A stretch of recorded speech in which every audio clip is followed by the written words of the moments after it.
Hello everyone, and welcome to the Advanced Asset Creation Using Houdini workshop. Thanks everybody for joining this session, and I'm hoping that you guys will find a lot of useful information. And I would like to start by talking about the workshop and and how I got started with it. And this is the final result that we're going to accomplish, but we're probably going to be adding a little bit of tweaks here and there to it. But approximately this is what we're going to be creating. And the first idea that I started from was a lot of references from the Darksiders game.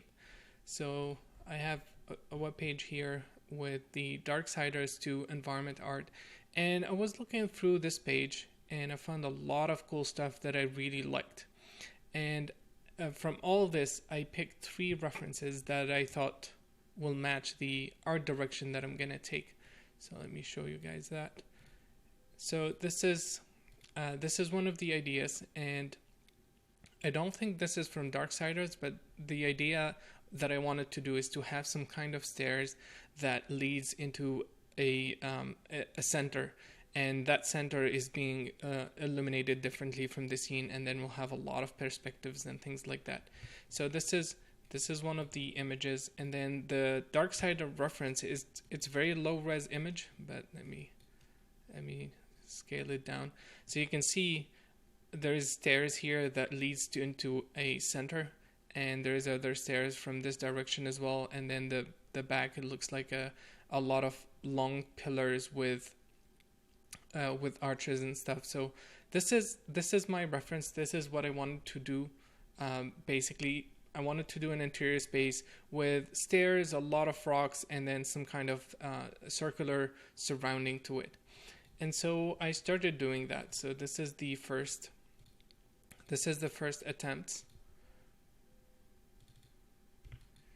And this is what I started putting together. You know, I started creating a rock system for the ground here, which we're going to reuse, and then I started creating some kind of cliff-like structure. So this one was an element, and then some stairs. I was exploring different techniques, and for this element it was something similar to these guys, but it's the same, and I just rotated it and did a quick setup for the arches on the back here, and I started playing with this. So these are some more improvements to the environment. I added some more stairs, some kind of stairs. They're not really stairs. I'm still doing R&D, and then added some skulls here and used RBD Sim to make them fall and look realistic, so they feel this space here, and playing with the lighting, playing with a little bit of shading here and there.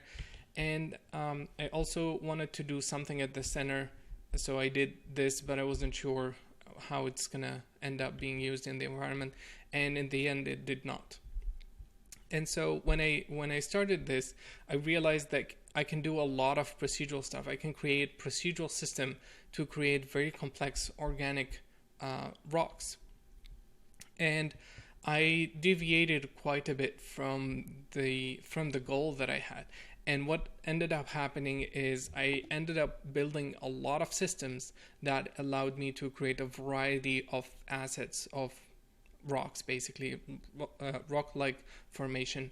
And I started putting environments together with those. And so I basically left the concept of what I wanted to do and started focusing on building assets. I wasn't sure what I'm going to be creating with them at the end, but I was certain that I'm gonna be making something with them. So I built this super high res ball, and then I reused that. This is just a quick test with some lighting and some water here, and then this is the final one of the final environment, and you can see there's the cliff. It's similar to this one, but it's a little bit different. This element here is still actually the same from the first concept that I did, from the first R&D, and then I just started placing them, and then I made a lot more elements. So I started making, different cliffs, different kind of erosion on them. This is the wall that I showed you guys, which is flat. I made a circular version, and then this is the same ground that I did, and then these are different sharp cliffs. This is another element as well. And it just, spawned into me creating a lot of various assets and just building them, grouping them together into a single environment. So this was one layout. It's exactly the same assets. And then I built another one. Actually, let me show this one. So maybe this one. Let's do this first. So this is another attempt with just putting the assets together and see what kind of environment I can create with them. And I'm completely disconnected from the idea that I started with, and I was just focusing on building assets and then importing them into a scene, copying them and placing them in different sections to get something to build an environment, basically. So this was a different layout, and then I started trying different ideas, and this is one of the kind of final environments. And I just honestly I was focusing more on building assets, high-res assets by themselves. They're not gonna make a lot of sense being put together, but I did that at the end anyway. So for example, this is a super high-res wall that we'll see. It doesn't make a lot of sense to have it here, but I just put it because I was just trying to see what I can get from these various assets. And let's see, so this is another render from a close-up. You can see here the wall, closing at the top, and this is another element, high-res element that I wanted to do stairs with, and these are some cliffs. This is the main R&D started from these elements, so we're going to talk about that. And then this is playing with the shaders, with shading the rocks and seeing what kind of stuff I can get. And then I'm not in an interior scene anymore. I decided to do an exterior scene because the interior is going to be much slower and much more heavy to render for you guys. And I wanted to do an exterior scene because it's going to be much easier to render and doesn't require a lot of indirect illumination. So I thought, okay, let's go this way then. And it basically became this project instead of what I started with. And these are other R&D with different shaders and stuff. And let me show the final movie. So this is one of the tests with atmosphere, and I just created some camera animation showing the environments and the assets. And the reason I'm showing you guys this is because during this workshop, I'm not going to be teaching you how to create a specific environment. I'm going to show you how to create different rocks formation that it's up to you guys to decide what you will need. It is very important not to have a specific set of design or a specific goal at the moment, because we're not necessarily going to be able to hit that artistic aspect. And during this workshop, I'm going to teach you a lot of techniques. Now, whether those techniques will be able to accomplish the artistic target that you have or not, whether these techniques will be able to achieve what you want as what you have as an artistic goal or not, is still very unsure, because each type of rock, each specific geometry has its own requirement. And I'm gonna show you how I created all these different assets and how flexible the workflow is. And I highly recommend for you guys to first, during this workshop, to master using these techniques first. And then once you feel comfortable, once you know that, okay, I can make this type of rock this way, I can make this wall this way, this is what I can do using volumes and stuff, then you can start thinking about specific artistic goals that you can achieve. But during this workshop, don't be attached to any specific reference or say how can I make this specific type of rock or a specific curvature. We're going to learn a lot of techniques, and then you guys will improve upon that. It is also very important to realize that having a very good understanding of Houdini is very important, especially Houdini SOPs, is very important to how you can make use of this technique. I'm going to show you one idea, or actually more than one idea, and it's up to you guys to expand on that. I'm expecting to see different proposition, different R&Ds. Hey, I can make this base geometry and then apply the volume techniques, and then we can get this type of look, for example. And to me, this is still all R&D, but there is a lot of things that can be done. There is a lot of high quality assets that can be created using these techniques. And again, to summarize, try to understand and master the workshop material without being attached to a specific artistic goal that you have in mind. And hopefully by the end of week 5, we'll have a lot of high-res assets, that you can easily gather together into a single scene and start playing with different layouts like I did here. And maybe you can meet the reference if you had one by using those, or you can create something similar. And then the next time you can, once you understand how this whole workflow works, you can start having a reference and try to marry the design that you create to that as much as possible. In this video, we're going to talk about the VFX pipeline. This discussion here will lead to understanding why I'm doing the pipeline that I'm going to explain in the next videos. The pipeline that we're going to come up with is going to also be very well suited for the game pipeline asset development. The main difference between the game and the VFX pipeline is that the VFX is based on shots. So in a movie you have sequences and then shots. The game is different. It's based on levels. It's based on the game story and everything. So the structure is a little bit different than the VFX pipeline. But we're going to talk about the VFX pipeline because by doing this, we also solve the game requirements that we need. And so the first thing is the way it works is we start off with a story. So you have a story. And then from that story, there's the storyboard. Or actually, let's start with the storyboard. So there is the story, and then they create the storyboard.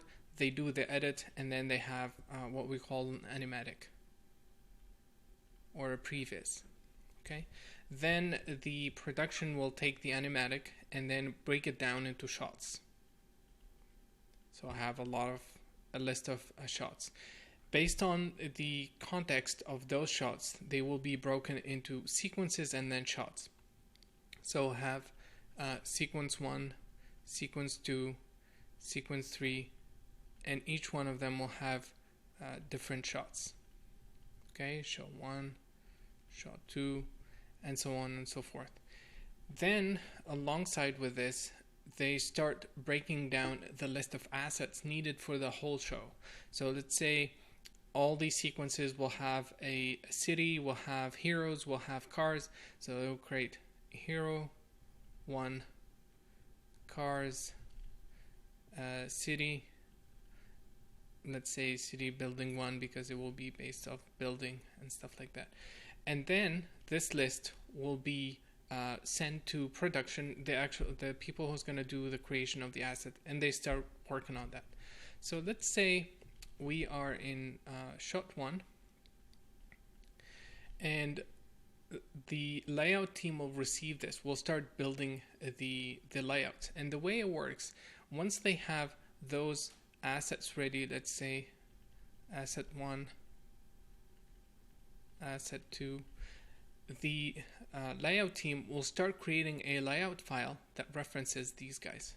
So we'll have layout that will automatically understand what asset to bring for that shot. Okay, and all these links are dynamic. So if let's say we have asset V1, all these guys, when the layout file gets generated and passed into lighting,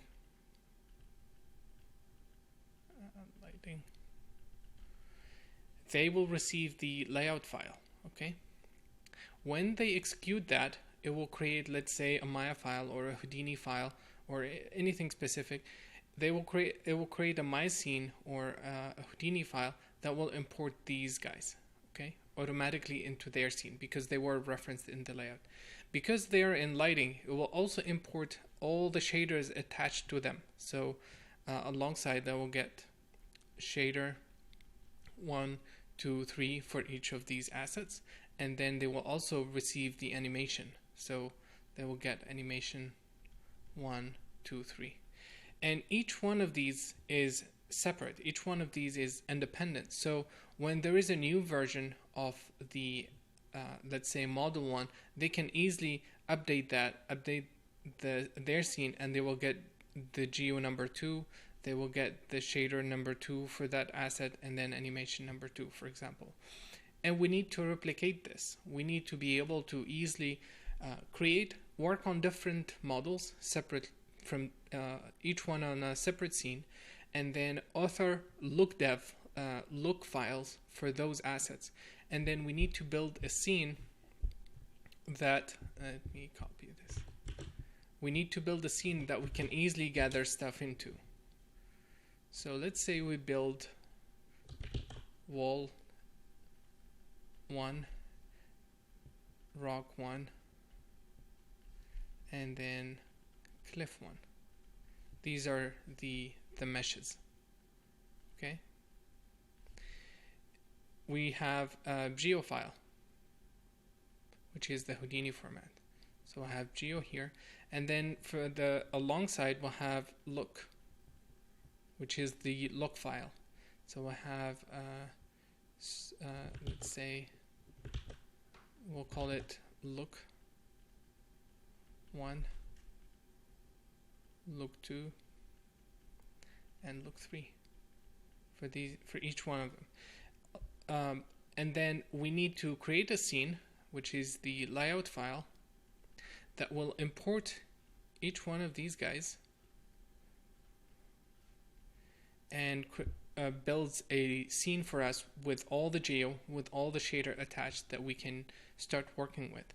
Now, the reason I explicitly separated these guys is so that when we build our layout file, we can easily swap this. Let's say we didn't like the look of wall 1, or we wanted to make variant for it, okay, variant 2. We can easily go and select the mesh and say, okay, grab the new look from the whatever is being published. And this is another concept that is, if you're not in a production or haven't worked in a production yet, you may not have heard of this. So let's say you have the modeling department, we'll call it model, and then surfacing, we'll call it surf, and then lighting, we'll call it LGT. And when these guys create a mesh, or let's call it a mesh, they publish it. And these guys will then say, okay, give me the mesh for the hero character. It will automatically bring the mesh v1, okay? And then these guys will start creating their work, and they will generate a look file, which then gets passed to the lighting.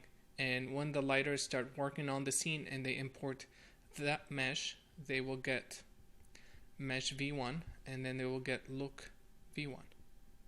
Now let's say there's a new change in the model. The modeling team will go to and make a v2 of they will make a change. Surfacing team, if there is any UV changes, they will have to redo certain textures. They will receive the file as well, and they will create a look to. Then the lighting scene will have to be updated to import these two guys. We want this flexibility. We want to be able to build a scene that has that only references external data, and with this we can easily make versioning of each of those of our asset and easily import them into our scene without having to rebuild anything. Just on the fly, we can swap the version and say, I want to grab v3 of the model, and I know it has a look file, I want to grab that as well. Now, with the look file, it's generally something that is embedded in the file, in the mesh. And what we want to be able to do we want to also, in the look file, we want to be able to change the shader if we need to. So let's say we make a wall asset and we give it a look file. When we receive it in lighting, which is our layout file or lighting file, we want to be able to change the look. So we need a way to actually override those settings, and we're going to build that. And this is basically how it works. We're going to have a tool, some kind of tool that allows us to create the files to use for the modeling, and then we're going to export the mesh in a specific naming convention, and then author the look for that, and also be able to import all of that. So if we have this pipeline, let's say we create hundreds of assets, okay, or let's say 15. We create 15 meshes, each one of them has a different look, and they're all pointing at version 1. In the lighting scene, we would want something to say, okay, I want to import all the assets and attach all the looks available. And we're going to have a script to do that. And this way, we don't have to browse each one of them manually.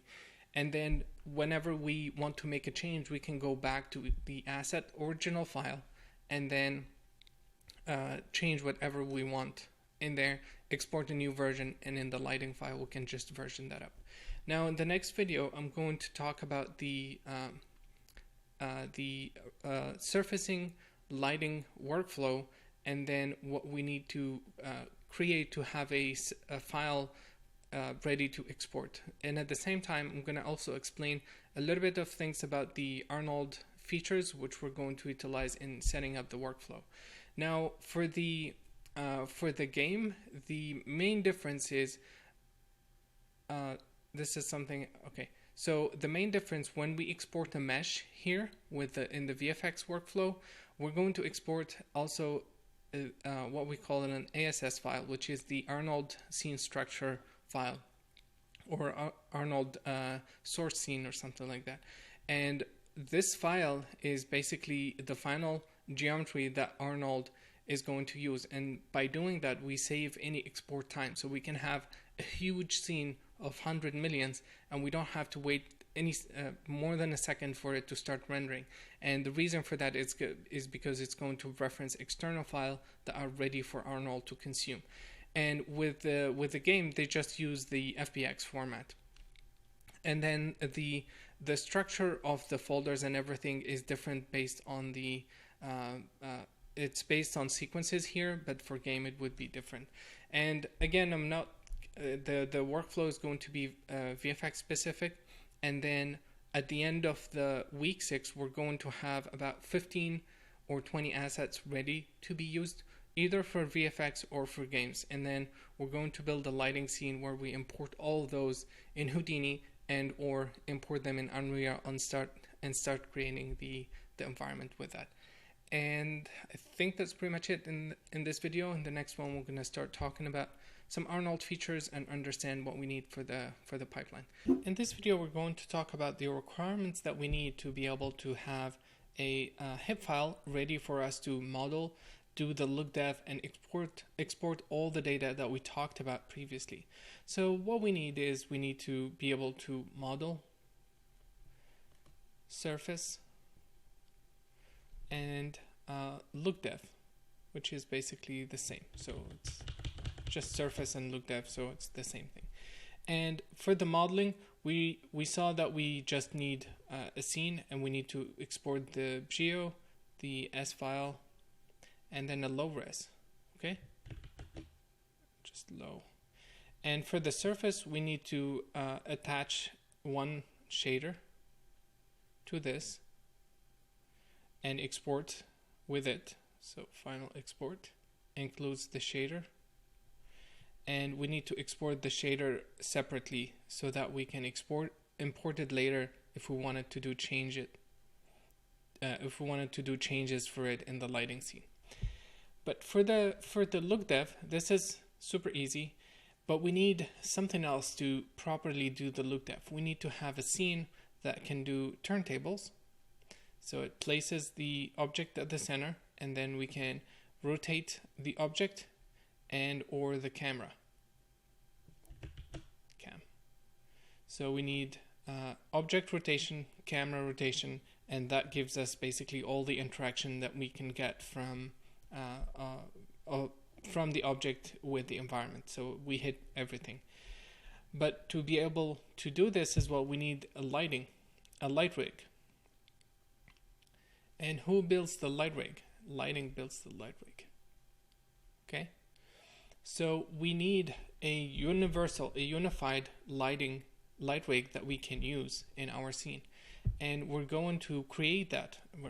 We are the lighters, so we're going to create a sunny light rig.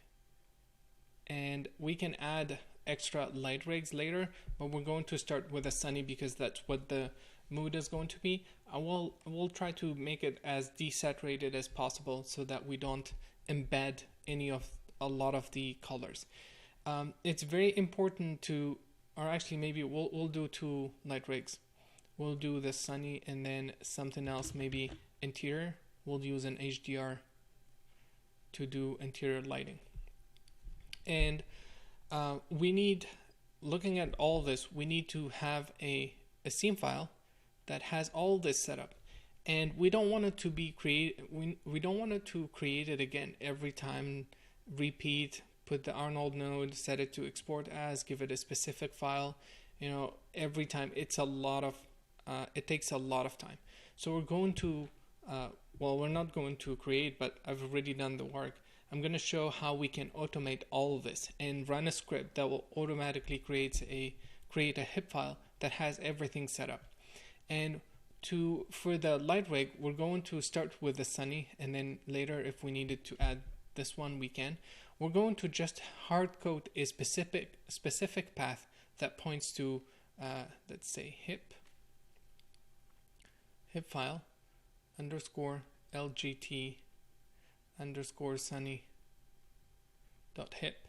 And every time we build a light rig, it will just import this file. We can put it in, let's say, media /LGT, and this will be local to our file, our machine. It doesn't have to be anything specific, just a file containing a light rig only. And when we build the file, we'll just import this, let's say V1. We'll import the V1 of this light rig, create all these ROP output node, and then set up the geometry scope for us to use. Now for the geometry, let me create a new one. For the geometry, we talked about we're going to use the scene for the model. So we'll create at the geometry level, we'll create a model node, and then we'll create a low res. For the low res, we'll create a high res for the high res. Okay, and then we're going to create a camera.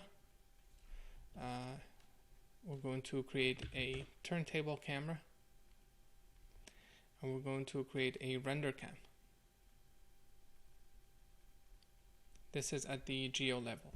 Now at the out level, we need an Arnold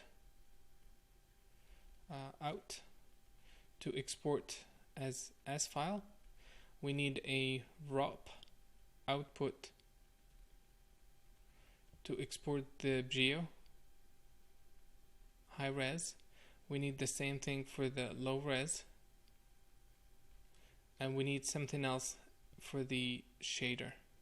It's going to be a Python script, and we're going to build a script that automatically sets all this up for us, and it will automatically set up the rotation for the camera and everything, so we have everything universal. And I'm going to show an example of the file.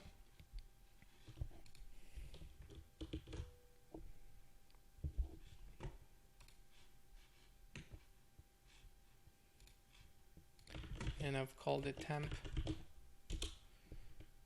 So it's temp base. And this is the file that was created by the tool, okay? And it has this is the name that I've given the file. Or actually, you know what? Let's try it. Let's run it. So I'll show how the tool works. Okay. So it's called Create Asset, and I'm going to give it the name of the workshop, which the name of the project that I'm working on, which is ASC_workshop, with basically Advanced Asset Creation. I just use these letter _workshop, and this just points to a folder. Okay, and the asset name, we'll call it new or preview workshop. Okay, and I'm gonna hit enter. It's going to call Houdini and create the file for us, and now we have this one, and you can read it says creating asset named preview workshop for the ASC workshop show. So this is the name of the show, and it found the light rig file. This is the one that we're going to import, and it just has a distant light and a sky dome, and it says asset preview workshop created successfully. Execute this command to get started. So I'm going to just copy this path, which is where the file lives, and I'm going to open that, and I will show you. I think it's better to just show how this works, and then I'll go back and explain some of the steps that went into the creation of this. Cool. So this is the file, and you can see it named everything accordingly. So we're going to do our model here. So let's say by default it creates a grid and connects it, and I'm going to change that to the awesome rubber toy. I'm going to delete all those attributes because I don't want them. So delete UVs, delete that. Okay.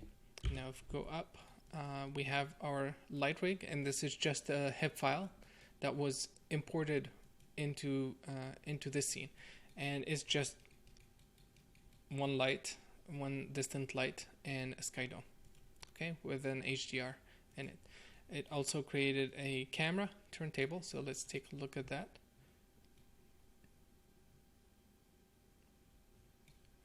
Let's see. Oh, the frame range. Sorry, I need to change it to 1 to 40. So 1 will start rotating, and then the light rig is going to rotate afterward. And this parent has the light rig that got imported has this animation in it. So I'm only using 60 frames for the light rig turntable, and then 60 for the camera. Cool. So this is our model, and then this one here is going to be used for the render. I wanted to separate the two because if I needed to do any extra processing to the model, I can do that. So here, this is the node that Arnold is going to export, and it's called the same asset name _Arnold, and it automatically imports the model. It knows how to point to it, and then we can do anything we want here if we wanted to change it. And then this is the high-res export. I did it separately because if you wanted to add anything else, you can. So this is what's going to be used as the high-res, and then the low-res is actually the same at the moment because we don't have anything in place. So this is the high-res being imported, and then it's being used. So we'll put down a poly reduce and just poly reduce this to 10%.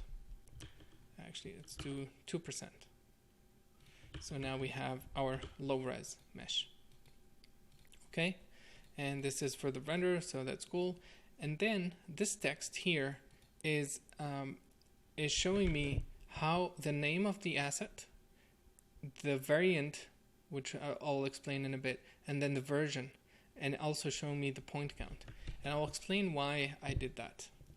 Now, this file has everything set up, and actually if I select this, and it has also created a shader for us. So it's called, the shader will be called the same name of the asset and then _base.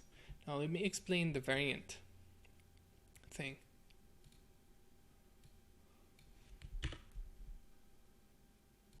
So when let's say you have a hero character, and it has different looks. So it has a base look where everything is intact. It's the base look for this hero.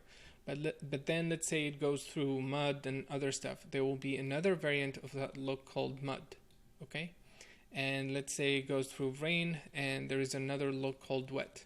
So these are all the same look, but they all have different variation, and that's what the variant comes in.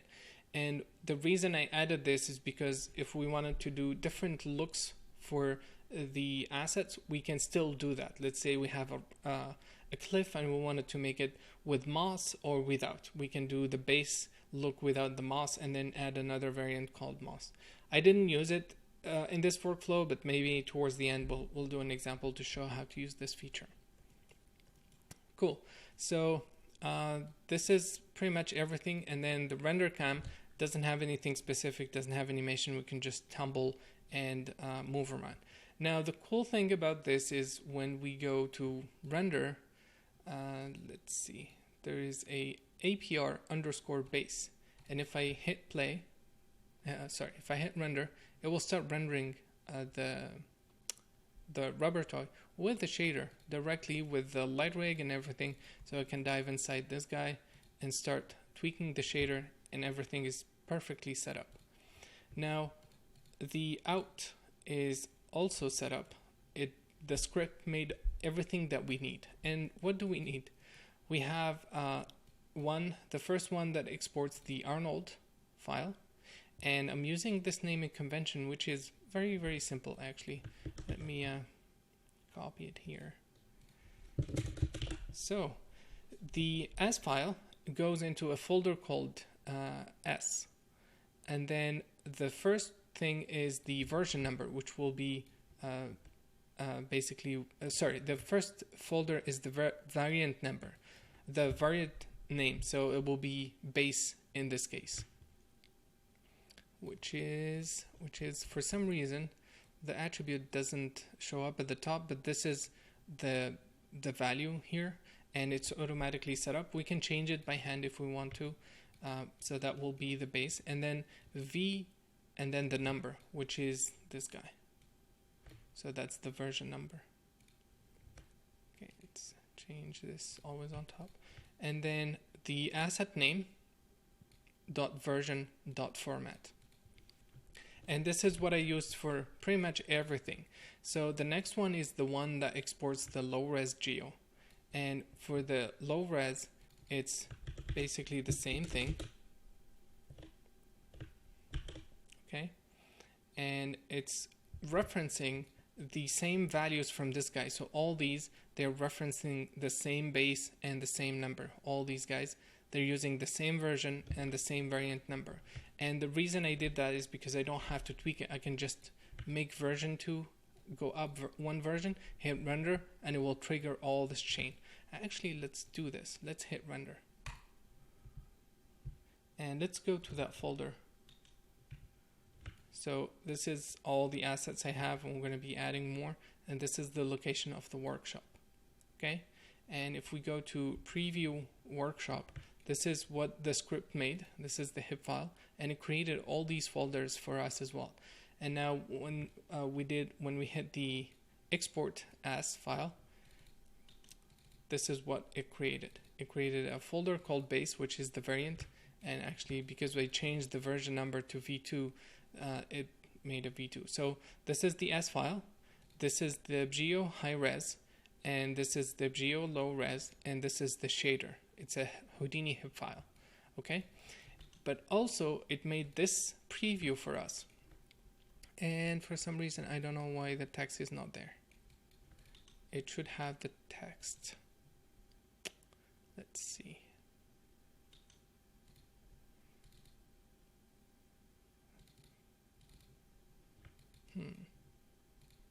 Let me check, maybe. I'm trying to find an example where it showed the font. Interesting. I'm pretty sure I've seen multiple examples with the, yeah, here it is. So this one, display the geo information.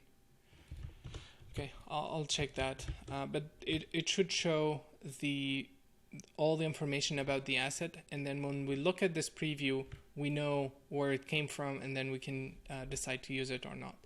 And this is done through the OpenGL. This is an OpenGL render, and it basically uses the high-res geo and then use the render cam to do a snapshot, a still image. And then the output path is this guy, which is also driven by all these guys.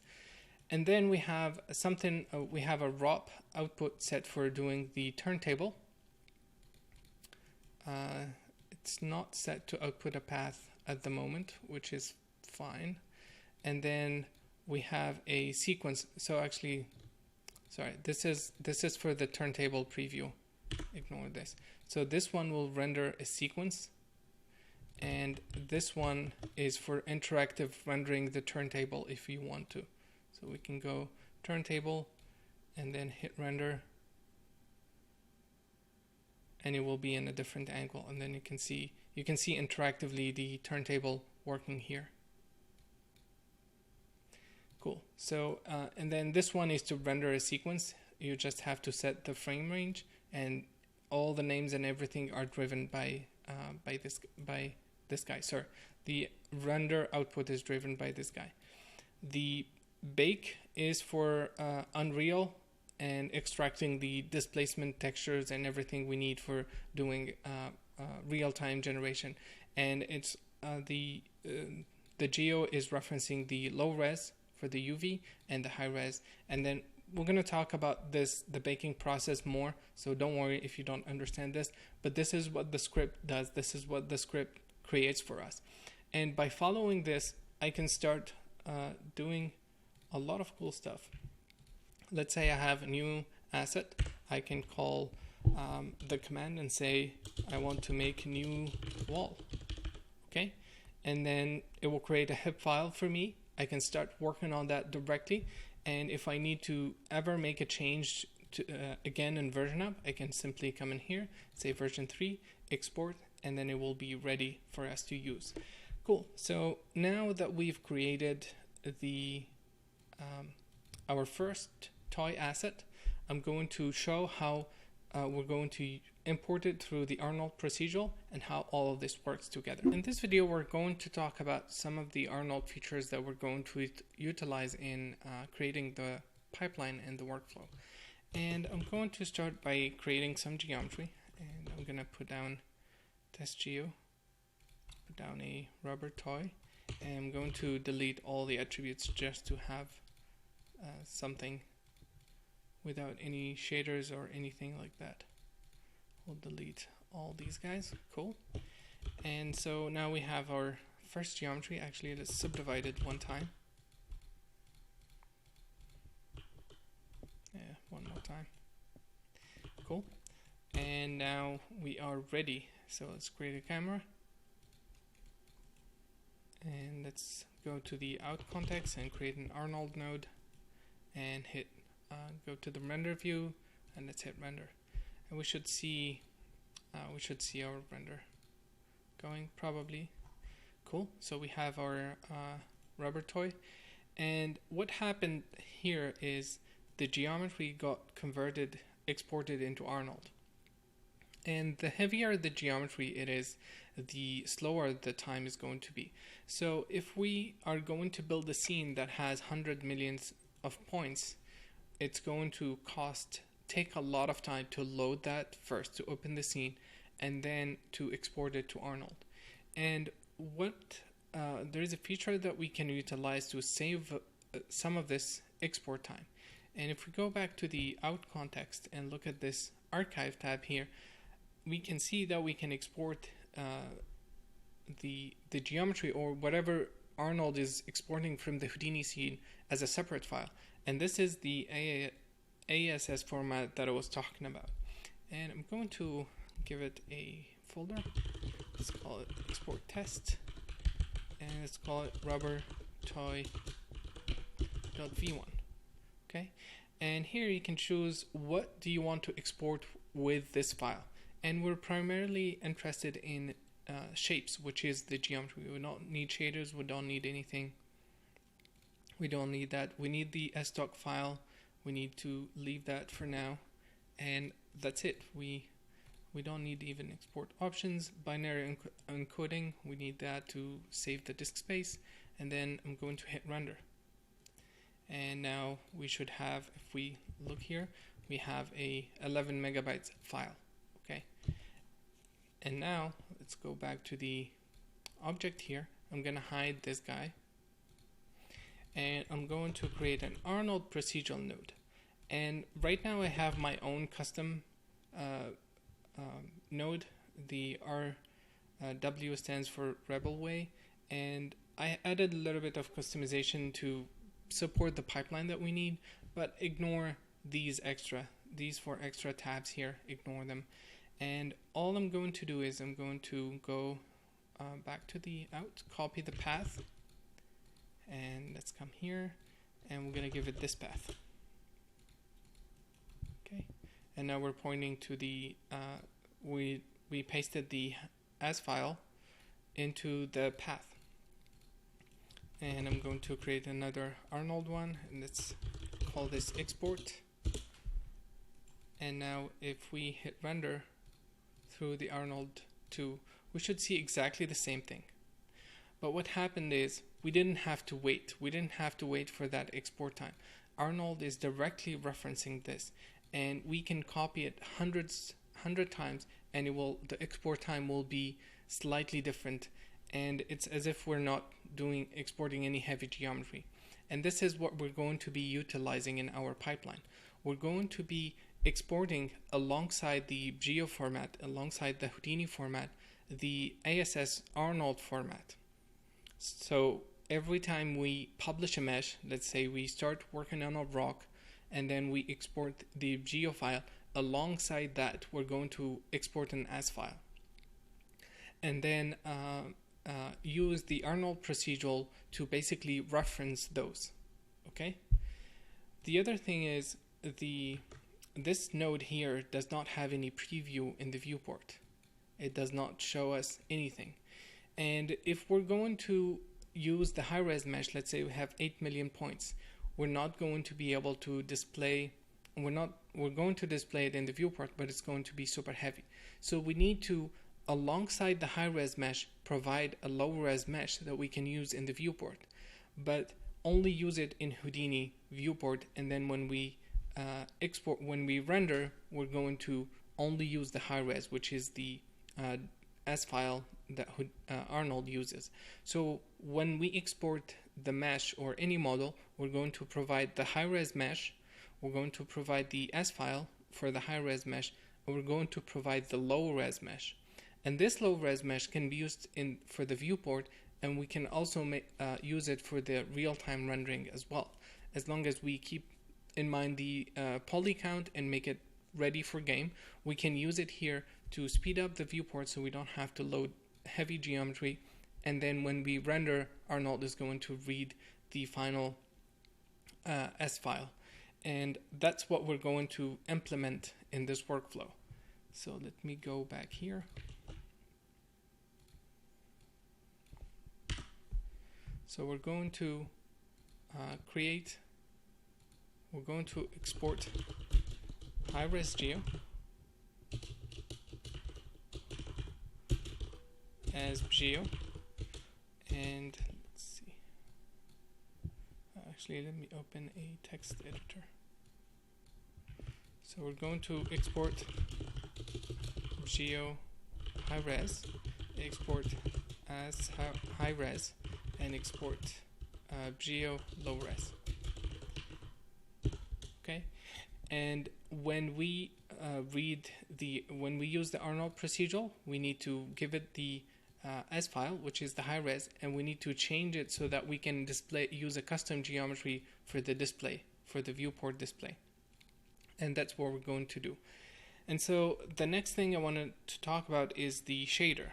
Okay, so let's say this guy we did without a shader, so let's hide it, and let's go back to our original geometry, and let's go to shops and create an Arnold standard. We're just going to make it red. and let's assign it here. And now if we go back to the Arnold 2 and hit render, it's going to show up black because there is no light. So let's create an Arnold light quickly and make it a sky dome. And we need to export again. Cool. So now we have our render, and let's go back here, and we have our toy with a shader attached to it. Okay, and we're going to update that export because the S file that we exported, it didn't have the shader. So if we're going to read the proxy, the procedural, if we're going to read the S file through the procedural, it's not going to have the shader. So I'm going to load that in, and we're going to version up v2 and hit render. And let's go back, and now I'm going to hide the geometry, and we're going to use that, the v2 procedural, and let's hit render again, and it shouldn't export anything. It's going to read. Cool. So let's say we have we don't see anything now in the viewport because let's change it, because we don't have any display. The default one has a bounding box display, but I've changed it, and that doesn't work anymore. So we have to follow our new naming convention and pipeline, which I'm gonna explain in the next video. But for now, we're gonna stick to assuming that everything works. And I'm gonna go to the shader. I'm gonna make a new one, and we're gonna change it to green. Cool. So in this Arnold procedural node, we can also specify a specific shader. We can also specify a custom shader. And as long as you don't change this, it's going to read whatever comes in the procedural. But if we want to override that, we can select, give it a specific material, and then hit render, and that should override the material. But the good thing is we didn't change the geometry, so we only overwritten the shader. So let's say we received the model with the look embedded in it, and we decided to change it. We need to first import the look into the scene so we can edit it, and then we can make the change here and assign it back to the Arnold procedural, and so we have a local override with that. If we ever wanted to go back to the original shader, we can simply remove that path and hit render, and that will show us the original look. And so we're going to utilize all these features to design the pipeline. And the way it's going to work is we're going to rely heavily on the S file, on the Arnold procedural. And we're going to build each asset that we're going to create into a separate file. And then from each file, we're going to export a geo format. For the high res, we're going to export a low res as a geo, and we're going to export the high res as an S file that we can use with the Arnold procedural. We're going to also export the shaders that are attached to the shader to the object as a separate file, as a separate HIP file, and I'll explain why that is. And so, if we look at all of this, 1 second.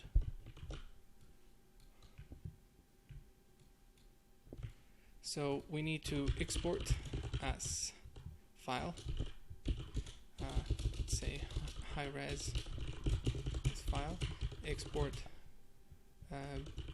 high res geo, export low res geo to use for viewport or for games, and then export the shaders as a separate file. And the reason for that basically is, let's say we received the mesh here and it had the shader embedded in it. We want to know the shader that came with it, the original shader that was used to produce this. And we want to consume that, import it here, and then make a local override to it, change it so that we can tweak it. And then once we export all of that, we're going to use the Arnold procedural node to do this. Read the S file, and use it for rendering. Read the low res geo and use it for viewport. Be able to import the shader and attach it to the material. And so what I want to be able to do is with this node here, I want to say, okay, we're reading the rubber toy and it was exported from a separate scene. I want a button that I can press for it to import the shader and then automatically attached here. And then we can click this button to basically go and edit the shader. And so it will, when we hit the import, it will import it into the scene and then link this guy so we can go and edit it if we wanted to do that. So we need the flexibility to override the shader. And that's gonna, we're gonna do that. And the other thing that we want to build into this is we need a versioning system. So we need to be able to change version dynamically. And what that means is, let's say it's very simple workflow. We have a V1 here. We want this value to be driven by this guy, by an attribute. And so I can say I want V1 and it will set this to V1. And this will change the geometry. This will change the geometry. Actually, let's do it here. So I'm gonna copy this guy. I'm gonna paste relative. Let's go back. And instead of V1, we want that. Cool. So it's saying V1 there, and now it's green because this is the, let's see. So it should render white because of the original version, and then if we change it to version 2, it will automatically, we have to hit render again, but it will change to red because it's pointing to V2. And so we want that built in, which is very easy. It's just a number that we have to keep incrementing. Cool. So we have all these requirements. This is great. And what I'm going to do in the next video is talk about how we're going to design a tool to set up the files so that we can say, I want to work on this asset, and it will build the scene for us ready to export everything. So now that we've created our first asset, we're going to work as if we're a lighter that we don't know about the asset that exists, or actually we know, but we don't know where they live. They are located in the pipeline in the asset system, but we don't know how to locate them. So I'm gonna create a new scene. Okay, and I'm going to create an Arnold procedural, and this is the Arnold procedural node that I have modified, and I'm gonna explain what's different about this one. So if you go here, you can see it has its setup. It has this path filled in. The original one does not. It has this empty, and then it does not have this mode here, and all these guys are missing. So you can just read in a specific S file, and that's it. And you can see this node has a show attribute, a show value, and if I middle click, you can see it resolves to the correct location of our show. And I'm going to explain how this is set up. And then all we have to do now is give it the asset name that we want to import because of all the tools and the setup that we did. So I'm going to type the asset name, which is called Preview Workshop, and hit enter. And it's not showing anything because we don't have a version 2, and actually we don't have a version 1 as well. So I'm going to change it to version 2, and now we can see that we are loading our awesome low-res version in the viewport. And let's create a camera. Let's create the camera. Let's put a sky dome, Arnold light, and let's create an Arnold node and hit render. Cool. So let's see why. Sorry, it needs to be sky dome. Hit render again. Cool. So we have our render going. Let's turn off that, and now we can see that we have we're loading the high-res version and only displaying what the low res that we've created. Okay, I've added this switch as well to change. If you wanted to actually read the high res, it can do that. And if you change, it's going to point to the high res version that we've created. So let me go to that folder. If we go up to the preview workshop as file, as folder, and then V2, you can see there is a high res version. And this is what's being read when we change it to high res. And we can change it to B-box as well to display a bounding box of the low res or high res, I can't remember. And then we can use the low res, which means we don't have to pay any overhead for displaying the high res version. And this path is basically stitching where this asset will be located. So it's going to take the show path here, okay, which will give it up to this point. Actually, and then it's going to add the asset word, which is here, and then the name, and then the attribute, this guy, which will put it to this folder, and then the as where everything is going to be located, and then the variant, which is this guy. So you can see it's linked, and then the V number, and then the asset name again, just the same naming convention that we've set up. It's very simple. It's just asset name here, and then the asset name in the file with the version. And alongside with this, I've also added a tab where actually all these high res and low res are being resolved. So this guy is actually importing the as file, but when we change to high res, it's reading the high res, the low res for the low res preview, and all this is being generated here. So it's just the same path, but instead of using the .as for the high res, I'm using the .geo, and then for the low res, I'm just adding underscore low res, and then for the shader, I'm going to talk about that in a second. Cool, so I hope all this makes sense. Now let's see the cool thing about this. Now I'm going to start a new Houdini session.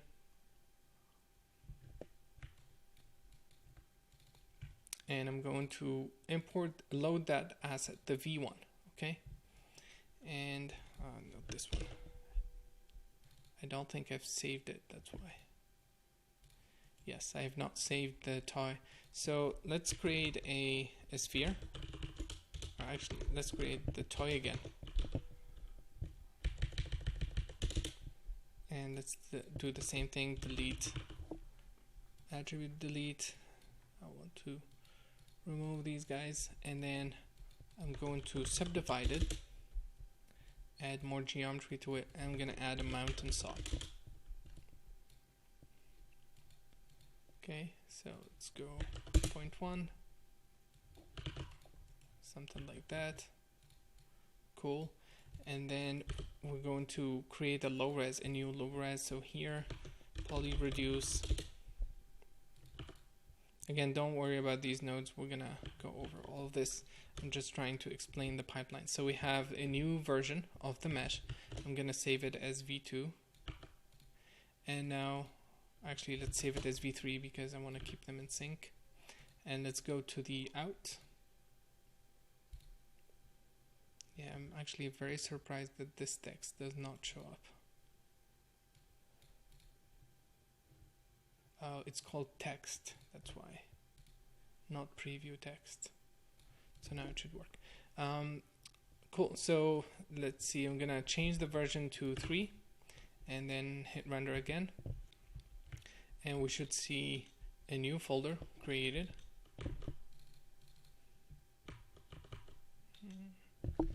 Did I open the correct file? Preview workshop. Yes, I did. So let me check a few things super quick.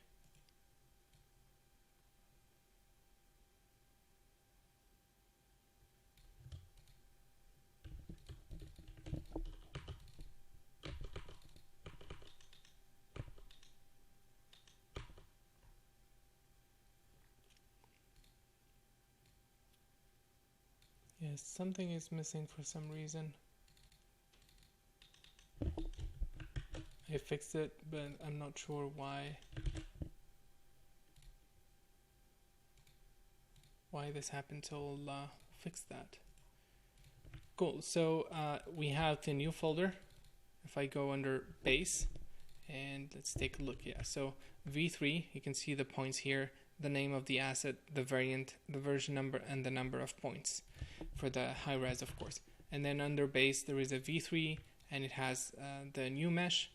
And now if we go back to our scene, we change this to v3, we have the new low res red in, and then if we render that, we should see the newly deformed surface, which is this.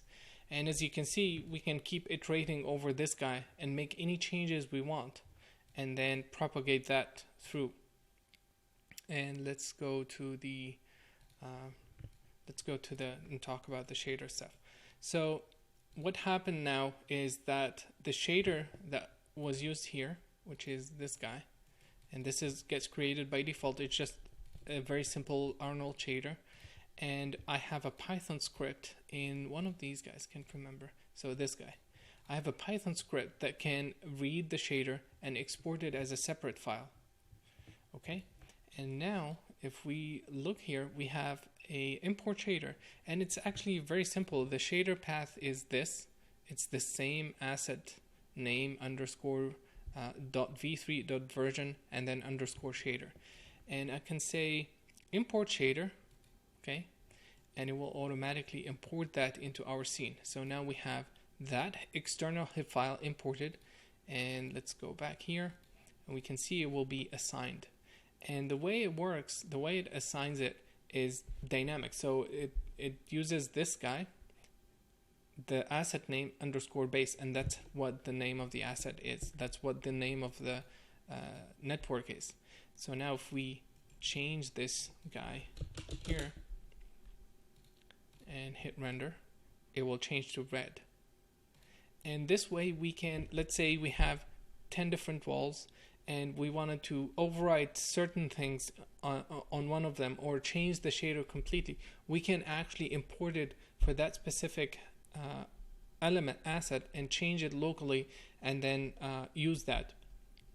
This shader is local to the scene, so it does not propagate. If we have a V4, for example, we'd have to do this again. But hopefully we're not going to be doing a lot of shader tweaks in the final scene. It's just an assembly scene that has everything. And if we wanted to remove this feature, I have a clear shader button that will simply remove this path here. The reset shader, I honestly do not remember what it does. Yeah, I don't remember what. I think it re-imports it again. I don't remember what I did with that. So the clear will simply remove the path here. Oh, sorry. The reset path will reset this path again. If you clear it, if you decide to clear it, you can reset it again, and that will work. And that's pretty much how it all works. So we have various tools that will create the scene for. We have one tool that creates the scene for us that is ready to export all the data that we need and export all the shaders that we need. Now the cool thing that we can do is once we have all of this in working and everything pipelined in the correct way, we can let's see. So we can create a tool that can actually go and find all these assets here. You know, we can create a tool that finds all the correct assets. Well, they are all correct. It will ignore light rigs and it will ignore anything with underscore R&D because that's how I hard coded it. If I wanted to do R&D but not specific asset, I can still create the initial scene but not have an import. And what I'm going to do is I'm going to show a script that I've written. Let's see, Rebelway. So I have import all assets here, and I'm just going to give it the name of the show, which is AAC Workshop. I'm going to hit OK. And let's see. Yeah, something wrong with this. I don't know what it is. So I'm going to I know what it is. I've saved the preview workshop file in this folder, and that's why. And that's why it was crashing. So let's fix it. Yeah, sorry about that. And let's try it. AC workshop. Let's hit enter. And boom, we have all the assets that we've created. What happened? And Houdini is crashing. Okay, let's try one more time.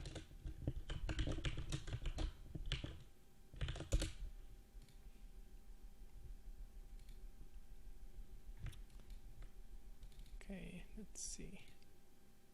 Import all assets, AC workshop. Okay, cool. So what happened is it went through all the assets, which are basically everything that lives here, and everything that lives here that does not have an underscore R&D or is not called Lightrakes, because that's where the Lightrake file lives. And now I have all the assets that I've made imported in here, and I can start moving them. They are all low res, okay? So the viewport is super light, and this is the circular wall. This is another asset, and I will show you guys the high-res version of one of them. And there is actually a lot of assets here. So this is Cliff. This is another R&D. I'm gonna delete that.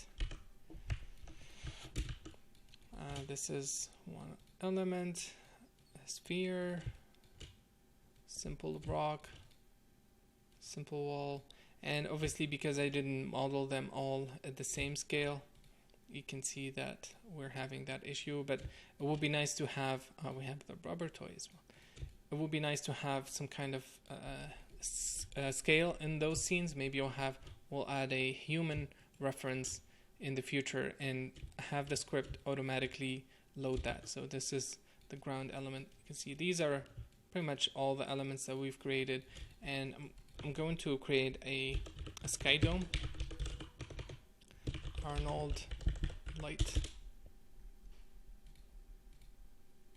and let's create a distant light as well. So we'll do a sunny light rig, and let's change the color.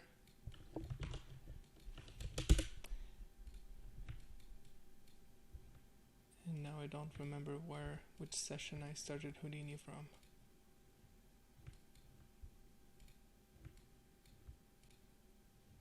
I'm trying to find the shell that I started Houdini from to show you guys the information. That's fine. So let's create a new camera, and let's hit render. Arnold render, and let's hit render. We should see everything going. Cool. So actually this is the session, and I'm gonna make sure that we have that. Cool.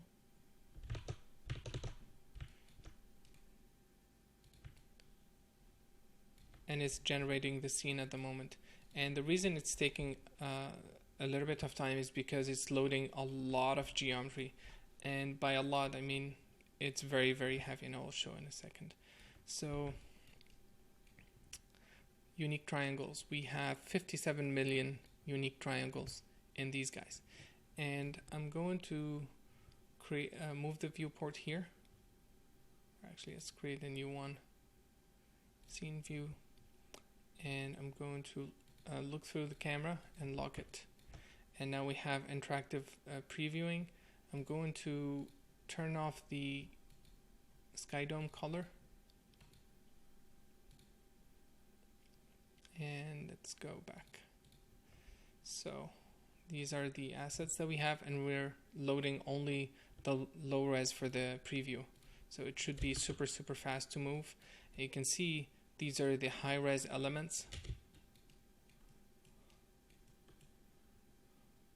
that we've created, that I've created previously, but we're gonna learn how to create all of them. And you can see this is the super high res versions of all of them. let's say that guy. So this is another element. And this changed the lighting a little bit. So 6.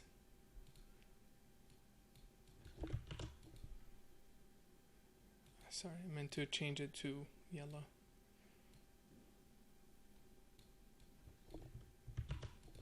And let's reduce this a bit and give it some more blue.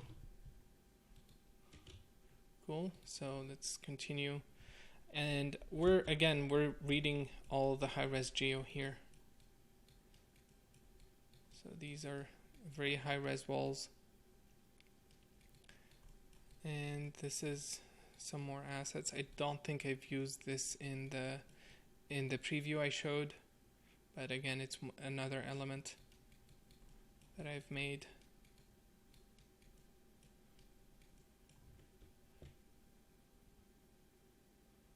And this is rendering all with GI and everything at the moment, so that's another thing to keep in mind. I'm gonna hide this from the viewport. Let's see, display 0, and let's go back. And I wanted to show, I can actually move all of this. I wanted to show these guys, this guy.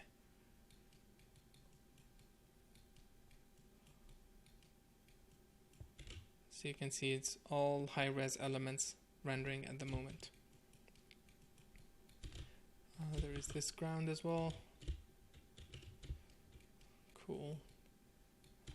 There's this rock, which is we're not going to use. It's just actually it's not rendering, so maybe something wrong with that, or it's been exported in a different location.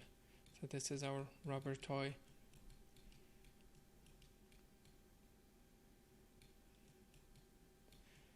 Cool. So that's how the pipeline works, and now we can just build assets and then import them through the using an Arnold procedural node, or using the import all, but this will create all the assets at once. And that's the idea. We want to be able to create multiple assets, work on them separately, shade them, and then package everything into the same scene file. And that's what we're going to be using. In the next video, I'm going to show how to install the create asset script, and goes over a little bit of the Python code, but it's nothing to be worried about. So now in this video we're going to talk about how to install the scripts that I've created and how it actually is working. So there is a tool in Houdini that is called Python, which is basically a Houdini running with no UI. Imagine there's no UI in Houdini, and we wanted to script and create certain things from command line. And basically what's happening is, if I let me create a new script editor, Python script, and I'm going to create a geometry node. Okay, if we drag this node and hit enter, you can see, if we just drag this node, you can see it gives us the Python script. And I'm going to actually do this, which is I want to get the context of this node. So obj equal who.node obj, and now we have this node. This context itself, the obj, is a node, and I can say I want to create a new node under this. So obj create node, and I want to create the geometry. Let's see. I just need the name geo. Sorry. So we can say obj.create geo, and let me delete this. And then it creates a geo node. Okay. We can also give it a name at creation time. Let's say test. It creates a node called test, and that's basically what the create asset script is doing. It opens up Houdini and then starts executing all the commands needed to stitch that file that I showed you. So it creates, for example, an Arnold node. It creates a ROP, a geometry ROP. Okay, it creates another geometry ROP, connects them. It creates a OpenGL node and it connects it. And then it starts setting up the paths for all the outputs that to follow the naming convention.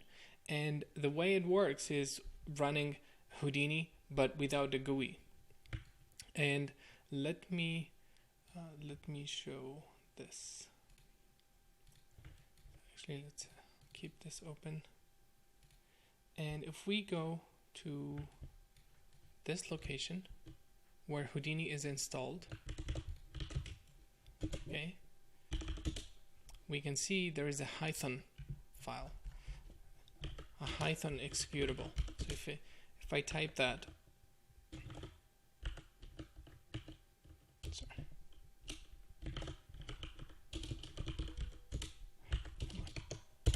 So if I type that, you can see it starts Houdini, and then I can actually start creating nodes. So I can say node equal who dot, sorry, I'm gonna get the geo context. So who dot geo, who dot node geo, and then that gives me the geo node, and I can say geo dot create node, and I can start executing the commands. So this is exactly what the script I have is doing, and you can see I have this function here. I'm calling it create asset. This is an alias, which is something that you can do in Linux to create any shortcut, any command that you want. And then I'm calling the source of the Houdini setup. This is required to set up the environment variable for Houdini. So I'm doing that first, and then calling Python, which is located in this path, and giving it my script, my create asset script, because this guy here, you can pass in a Python file and it will execute it automatically.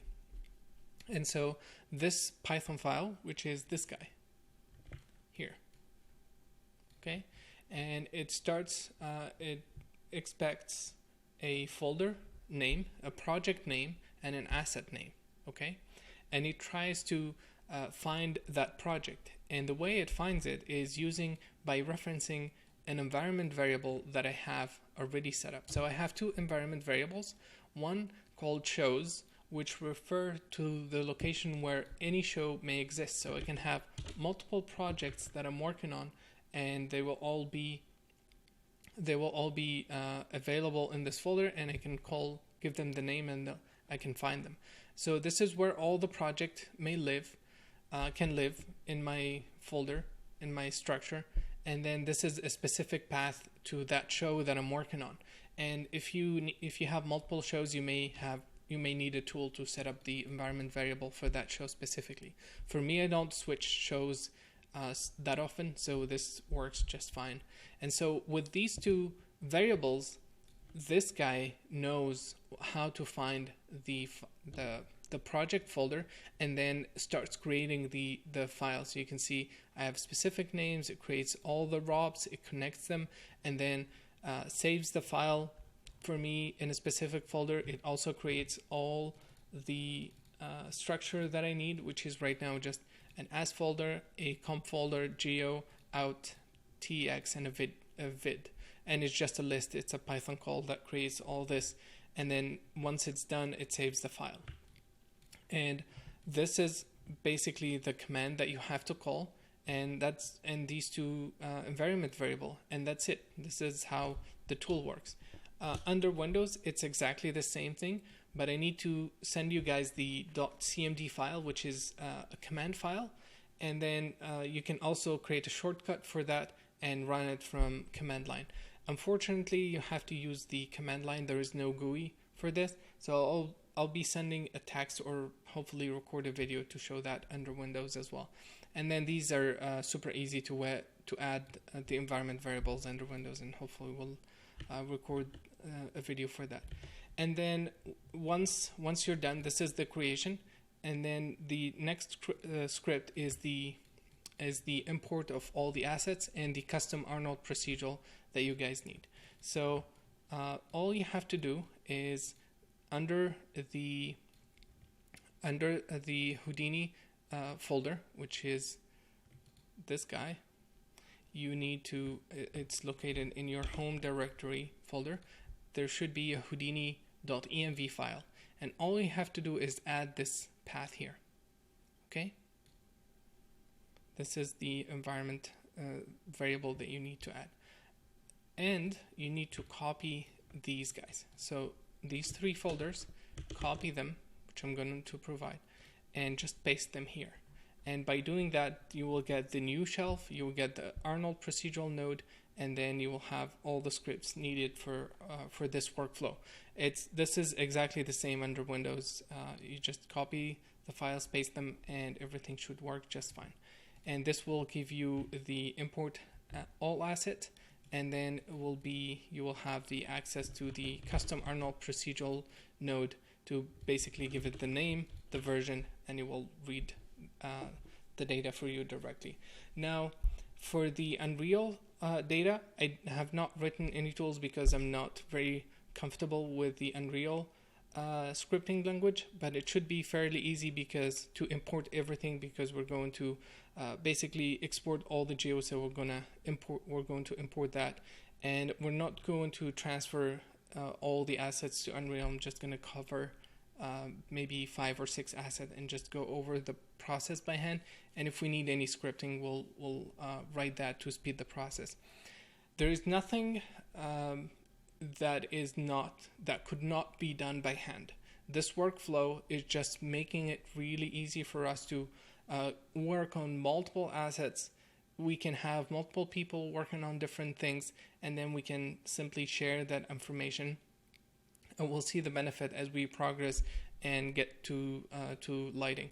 And all what we're going to do for now is we're going to actually forget all of this, and then we're going to start focusing on creating the first of all, we're going to learn about COPs, the textures, and we're going to start doing R&D. So during that phase, we're not going to be touching this a lot, only when we start doing rendering and shading and lighting. And I think that's pretty much it for all the pipeline tools. In this video, I'm going to talk about using displacement and subdividing the geometry at render time versus using the high-res geometry.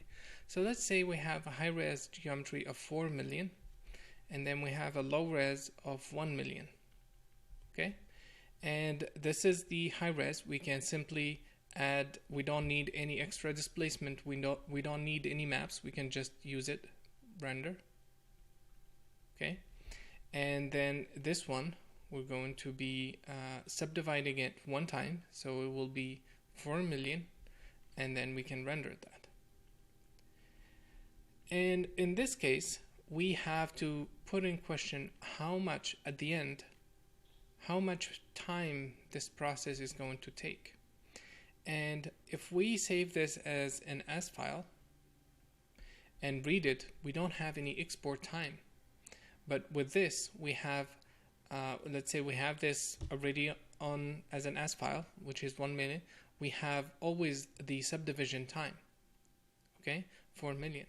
And in Arnold, when you have cases like this, it's much more efficient to use the actual high res versus doing render time subdivision and adding, let's say, a 4K map, to displace the mesh. Now, I'm not saying not to use displacement. It's definitely a very good feature of Arnold, and it handles it really well.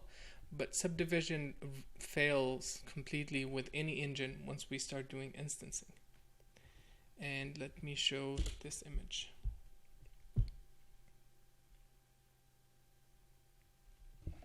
If I can just open it.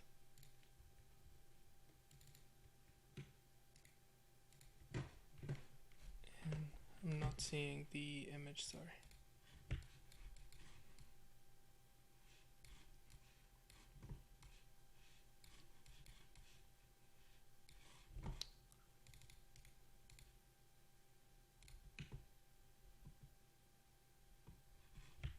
Okay, sorry about that.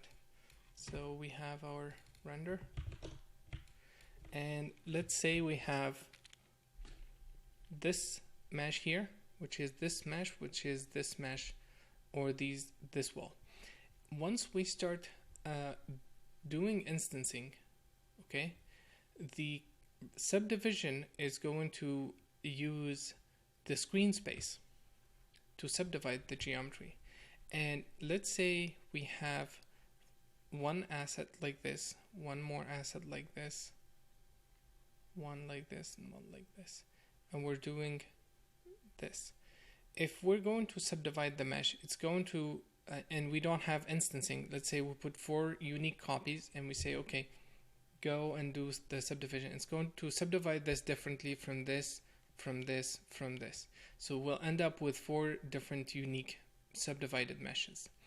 And if we're going to subdivide and do the instancing, Arnold has to decide which one to use for instancing, for as a reference for subdivision. So let's say we have 4 assets, they're all instanced, okay, and we decided to subdivide them. So Arnold has to decide which one to subdivide. Let's say this one, and then it's going to reuse the same subdivision here, here, and here. And this may not be perfect because let's say it ignored this part here, and now we're looking at that, and this is rotated, let's say, so that back details is facing the camera, and now we're losing pretty much all the details of the geometry, and we cannot use subdivision because with instancing you cannot do render time subdivision if you have subdivision on. You have to choose, and it's much more efficient to have one high-res geometry, especially with Arnold. You can see all these are actually high-res. With Arnold, it's much more efficient to take a high-res mesh and instance that thousands of times versus doing a lot of low-res mesh and then subdividing them at render time. And that's how we're going to be doing the workflow. We're going to be looking at doing displacement and how we extract it and how we can get the same details and everything using vector displacement. We can do that, no problem, but that's not how we're going to be doing the setting up the workflow. And everything right now is set up to export the high-res mesh and use it for rendering. And this is way more efficient, as we don't have to subdivide the mesh, and we still make good use of instancing, which is very important to render this much geometry, and we don't have to worry about any subdivision. And if you guys remember, the time it took for the bucket to start when reading all those super high-res assets was not very long. But if we had to wait for each one of them to be subdivided and then rendered, the render time will the time to first bucket will be much slower. So that's something to keep in mind. And in this workflow, we're not going to be doing any render time subdivision. We'll do it as an exercise, but we're going to be using high res all the time. I wanted to talk about this so that you guys have a good understanding of how we're going to be dealing with the rendering later. And for real time, we're just going to be using the low res, which we're going to create anyway. In this video, we're going to talk about using Arnold and Houdini, and we're going to use this rock here, shaded, set up some lights, and then export it as an as file, and then read it back in. So I have the geo here. It doesn't have anything custom right now, and I'm going to create some lights. So first thing, I'm going to create an Arnold light, and I'm going to set this to be a sky dome. And in this case, I wanted to use a texture, so we can simply change it to a texture and have a texture file.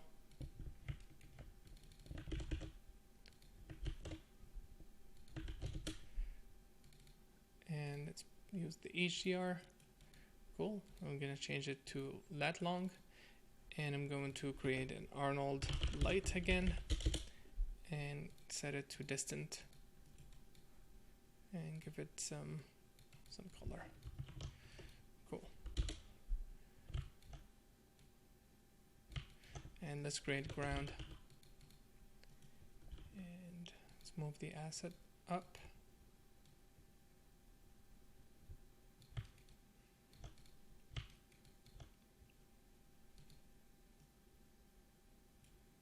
Cool. So now we need to create a camera and assign a shader. So let's do the camera and go to the shop context and create an Arnold shader network and dive inside. And this is something new in Arnold 5, and we have the standard shader, standard surface, which basically replaces the alt shader and the old one, and the old surface shader as well. So it has diffuse, specular, transmission, subsurface, and an extra code. It has iridescent as well, implemented by default, emission, and bump controls, and some other options to tweak indirect and indirect, diffuse, and specular. So we're going to set this to have a blue color, just to change it. And let's create an Arnold node. Camera, it should be set up, and I have some settings that are different here. And the first one is I have what we call metadata added to the files, and the first one is type. So I can say this is a surfacing turntable, or this is a lighting render. I can put a comment, testing shader diffuse, for example. I can give the light rig name Sunny, and this will just point the file. When we render the EXR, this data will be available in the file, and I really like to always have, especially the HIP file, so that I know where this file came from. When I look at the EXR file, I know where it came from. All the other stuff is extra basically, but it's nice to have that information for sure. The other thing I changed by default is the log verbosity. I changed this to detailed, and so that I get more information basically. And let's see, I think those are the two options only. And then once you make your own changes, you can come in here under this cog here and say save as permanent defaults, and that will change it permanently. Cool. So let's go to the render view, and it's selected already, the Arnold node, and let's hit render.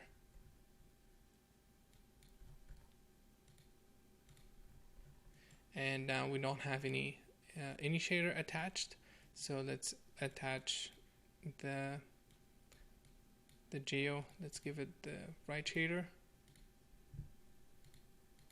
just this guy. And then for the ground, I'm going to copy this and call it ground, and we can also drag and drop that in the viewport directly, so we can do this. And now let's hit render, and we have our lighting going and everything.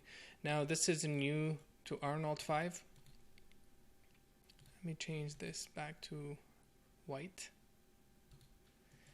and this is a new thing to Arnold 5. The Sky Dome now adds the background. So whatever HDR you use, it adds the background to it. It adds the background in the render, and you have a new control here called camera indirect that controls the opacity, how transparent that is. And I generally turn it off because I don't want the background, and I prefer to do a separate pass for it. So that's most of the time is off. Well, we can keep it on. This is for light AUV. We're going to talk about that later. And previously the Sky Dome was in the indirect diffuse AUV, and you can still keep that behavior if you wanted to do that, but for now we'll leave it as is.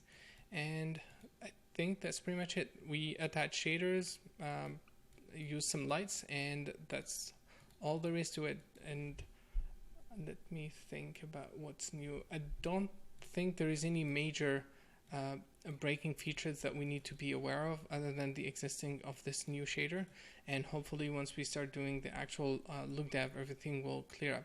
But that's pretty much it for Arnold. And the next feature I wanted to talk about is the instancing. So I'm going to call this rock, and I wanted to export that as an S file. So this is how instancing works actually. So we can use live data, but I prefer to use the procedural. So I'm gonna copy this and call it export, and let's name the file.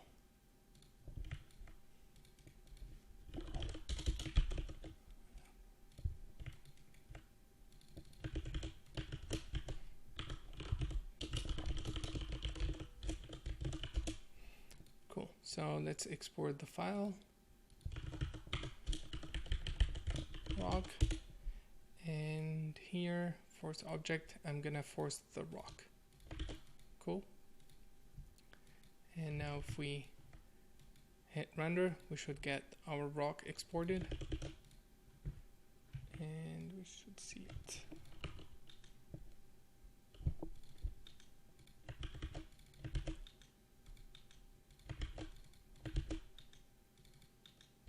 Cool. So the rock, this is the folder. We have the S file here. You can see there's the rock, and we're going to use an Arnold procedural and read it. So Arnold procedural, we're not going to use any of the pipeline features because this is not set up correctly. So I'm just going to browse by hand to where the file is.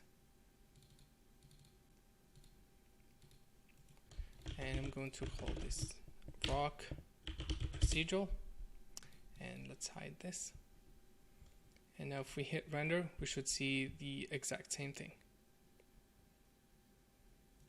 Yes, so the reason it brightened up is because we've included the lights as well. So I'm gonna turn all these off, except that, so I think it's fine.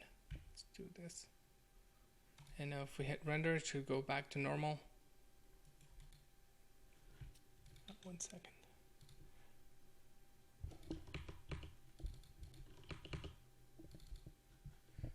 So let's change the name.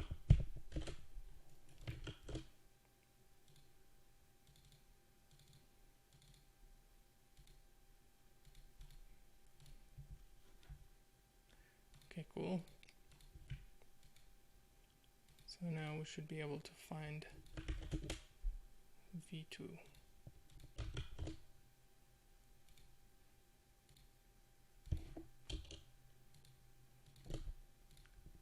Yeah, I was writing the file to the wrong location. Fix that. Cool. So now we're back to normal.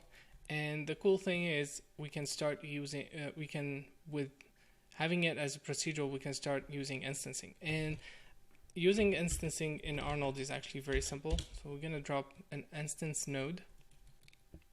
And I'm going to, let's turn this off. I'm going to dive inside and create a grid. And just scatter some points. Let's do 100. And let's make the grid bigger. Sorry. And let's move the camera back. And all we have to do is we need to tell it which object to instance. And I can't remember, I think we need to set it to fast instancing. Let's try. Yep. And now we have instancing working. And let's try actually and do something crazy. Let's do 1000 instance. Boom. You can see that instancing high-res geometry is much more efficient than using low-res with subdivision, especially when it comes to instancing. And that's basically how instancing works. When we get to the more when we start doing the layout, we're gonna learn how to control various things per instance and randomize the rotation shader and everything. But I wanted to show the workflow so you guys understand why we're doing it this way and what kind of features we have. Later, when to build this environment, we're going to rely a lot on instancing. So we'll create geometry, circular geometry around the environment and basically copy various things, various assets, rotate them and vary them and things like that. In this video, we're going to talk about Unreal. And I've started an empty project and I've imported some assets here. And all I did is click the import button, selected an OBJ file, which is the rock, a low-res rock here, and then import again and imported some textures, which is the occlusion, normal map, and curvature. And I'm expecting you guys to be comfortable at least when navigating, understanding the panels and everything, and that's all about it. And then I'm going to basically click and drag the asset that I want to import, and this is our first one. And then I'm going to assign a new shader for this guy. So I'm going to click here and say create new asset material, and that will create a new one. Let's call it rock shader. Now we have our shader assigned. You can see it here, and I'm going to double click on this guy, and this will open up the material editor. And then I'm going to simply drag the normal map and the occlusion map, and there is two slots here that I'm going to connect these guys. So the ambient occlusion goes here, and then the normal map goes here. And we need a color, so I'm gonna middle click. Looks like I have an issue with the UI. Yep. So create a vector.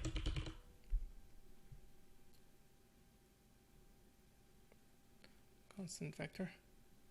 I'm gonna connect that to the color, and let's give it some color. Something like that. Cool. And then all we have to do is hit save, and you can see the sphere is already changing. And we should see our normal map and the occlusion applied. Yep, there it is. And you can see we have all the high-res details in the rock captured, and this is because of the normal map. And that's pretty much all what we're going to be doing with Unreal. We're going to create in Houdini multiple low-res geo, bake all the maps from the high-res, import all of them here, shade them, and then we're going to take one specific asset and shade it create some complex shader to it. And the build under Linux, I'm running Unreal under Linux, which is a really bad idea, but I didn't have a recording software under Windows, so the build button does not work under Linux for some reason. It fails in generating the light map. But if we do that, we should be able to get proper lighting, and we can hit play and navigate through this without any issues. And hopefully by week 5, we're going to have a lot of awesome assets that we're going to import and create some environment with it. And then once we do that, we're going to start basically copying, rotating, and placing things so that we can create an interesting environment similar to the one we're going to create in Arnold. And I think that's pretty much it. Again, I'm expecting you guys to be comfortable with manipulating, understanding what the world outliner is, what this is, and the various panels. But other than that, I think that should cover pretty much everything we need. The majority of the work that we're going to be doing for Unreal is in Houdini, preparing the assets and creating the models, and then here we're just going to gather everything together. In this video, I wanted to talk about what kind of goals you guys may be setting to achieve by the end of this workshop. And what I would recommend doing is not to have any specific idea on or a specific artistic decision that you need to achieve. And as we progress, as you learn new techniques, you will come up with ideas that you will where you can utilize the assets. Obviously, I have a lot of imagery here that shows what we're going to be doing approximately, and I think even having reproducing exactly the same assets like I did will you can still make your own environment by just laying down things and scaling them in a different ratio. But I think after 3 or 4 weeks, you guys will start having new ideas on what kind of environment you will create. Throughout this workshop, we will learn various techniques to create high-end assets for VFX in games, and it's totally up to you guys to decide what you will create from this workshop, how you're going to light it, and how to animate it. I'm going to show various things on how to do all these tasks, but I'm not going to be giving you a lot of specific artistic feedback during this workshop. My goal is to make sure that you understand the technique and guide you artistically whenever I can, or try to basically look at references and help you analyze what is that makes that specific visual that you need to hit. Other than that, it's all technical support that I'm going to be sharing and explaining how I'm doing these things in Houdini, and hopefully you guys will be able to get inspired and create some new cool stuff. By the end of the workshop, you should be able to have a fully high-res environment that you can render in Arnold for VFX. By high-res, I mean high-quality assets, shaded, lit, and textured, and created, of course. And the same thing in Unreal, you should have a good environment running in real time using the same assets. We're going to be working on a lot of elements at the same time, and I may skip a couple of steps on how I did, for example, how I went through and generated the low res mesh for 10 or 15, but show only how I did it for 5, which is like the unique scenarios, and then the rest I will go and do it on my own and then show you guys the final asset. And I would expect you guys to be spending time as well working on these various assets, and my hope is that each one of you guys will create about 10 to 15 assets in this workshop, and hopefully be able to lay them out in different ways to create some unique environments. And I think that's pretty much it for the assignments. I would like you guys to install all the tools, install Arnold, Houdini, Unreal Engine, all the scripts, get the license up and running, and make sure that you can render with Arnold. I will share some geometry for you guys so you can start doing some shading, export, test the pipeline with it, and then test some shading, export the S files, and make sure that you're comfortable with all the tools and everything that we're going to be using this during this workshop. I will also be sharing a final file for one of the assets to help you benchmark how much you can push the hardware that you have, and that will tell you how much complexity you can have at the scene and things like that. These are a set of new videos that I'm going to use to explain various things about the workshops and provide updates to the pipeline and how to make it easier for you guys to work on the content. But I wanted to explain something quickly about the content of the workshop and what we're going to be learning. And it seems like everybody is thinks that this is about rocks creation, and in fact the rocks process is only 2 weeks. And what I'm going to be showing during this workshops is an in-depth explanation of all the noise patterns in Houdini, how to use Houdini to generate procedural textures that we're going to use for the workshop, how to use the height fields to visualize noises and create 2D height maps, and then we're going to create procedural rocks. It could be rocks or any other elements that resembles or can be created using these techniques.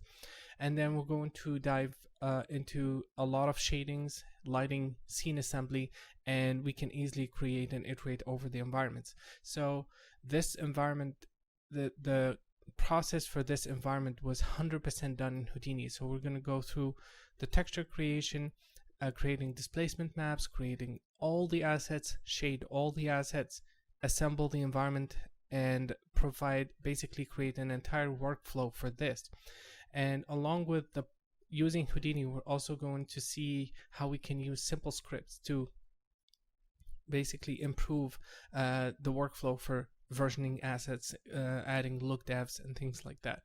Now, the original pipeline that I provided was a little bit complicated, and I'm going to explain a bit more about this. I'm going to talk a bit more about this in the next video, but basically the original pipeline was a little bit too technical, so I'm going to provide a less technical version that hopefully should give you guys the same flexibility and same options.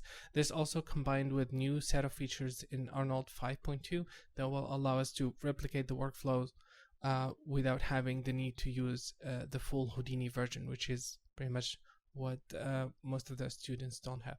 But I will talk about this in the next video. So basically, the skills that you will acquire from here is to how to generate geometry, procedural content in Houdini, how to assemble, shade, and create pretty much anything. And I really encourage you guys to try and find references. Go to ArtStation and see anything. Try to find any reference that you like that will be that can be replicated using these techniques. There is hundreds of references that you can easily get inspiration from and try to aim for that. Everything that was made here, I didn't have any reference. I just wanted to build something with these assets. And overall, I think there is only 7 or 8 unique elements in here, and the rest is pretty much lightning and shading tricks to make it look more interesting. Cool. Thank you guys for watching, and see you in the next video. Bye bye.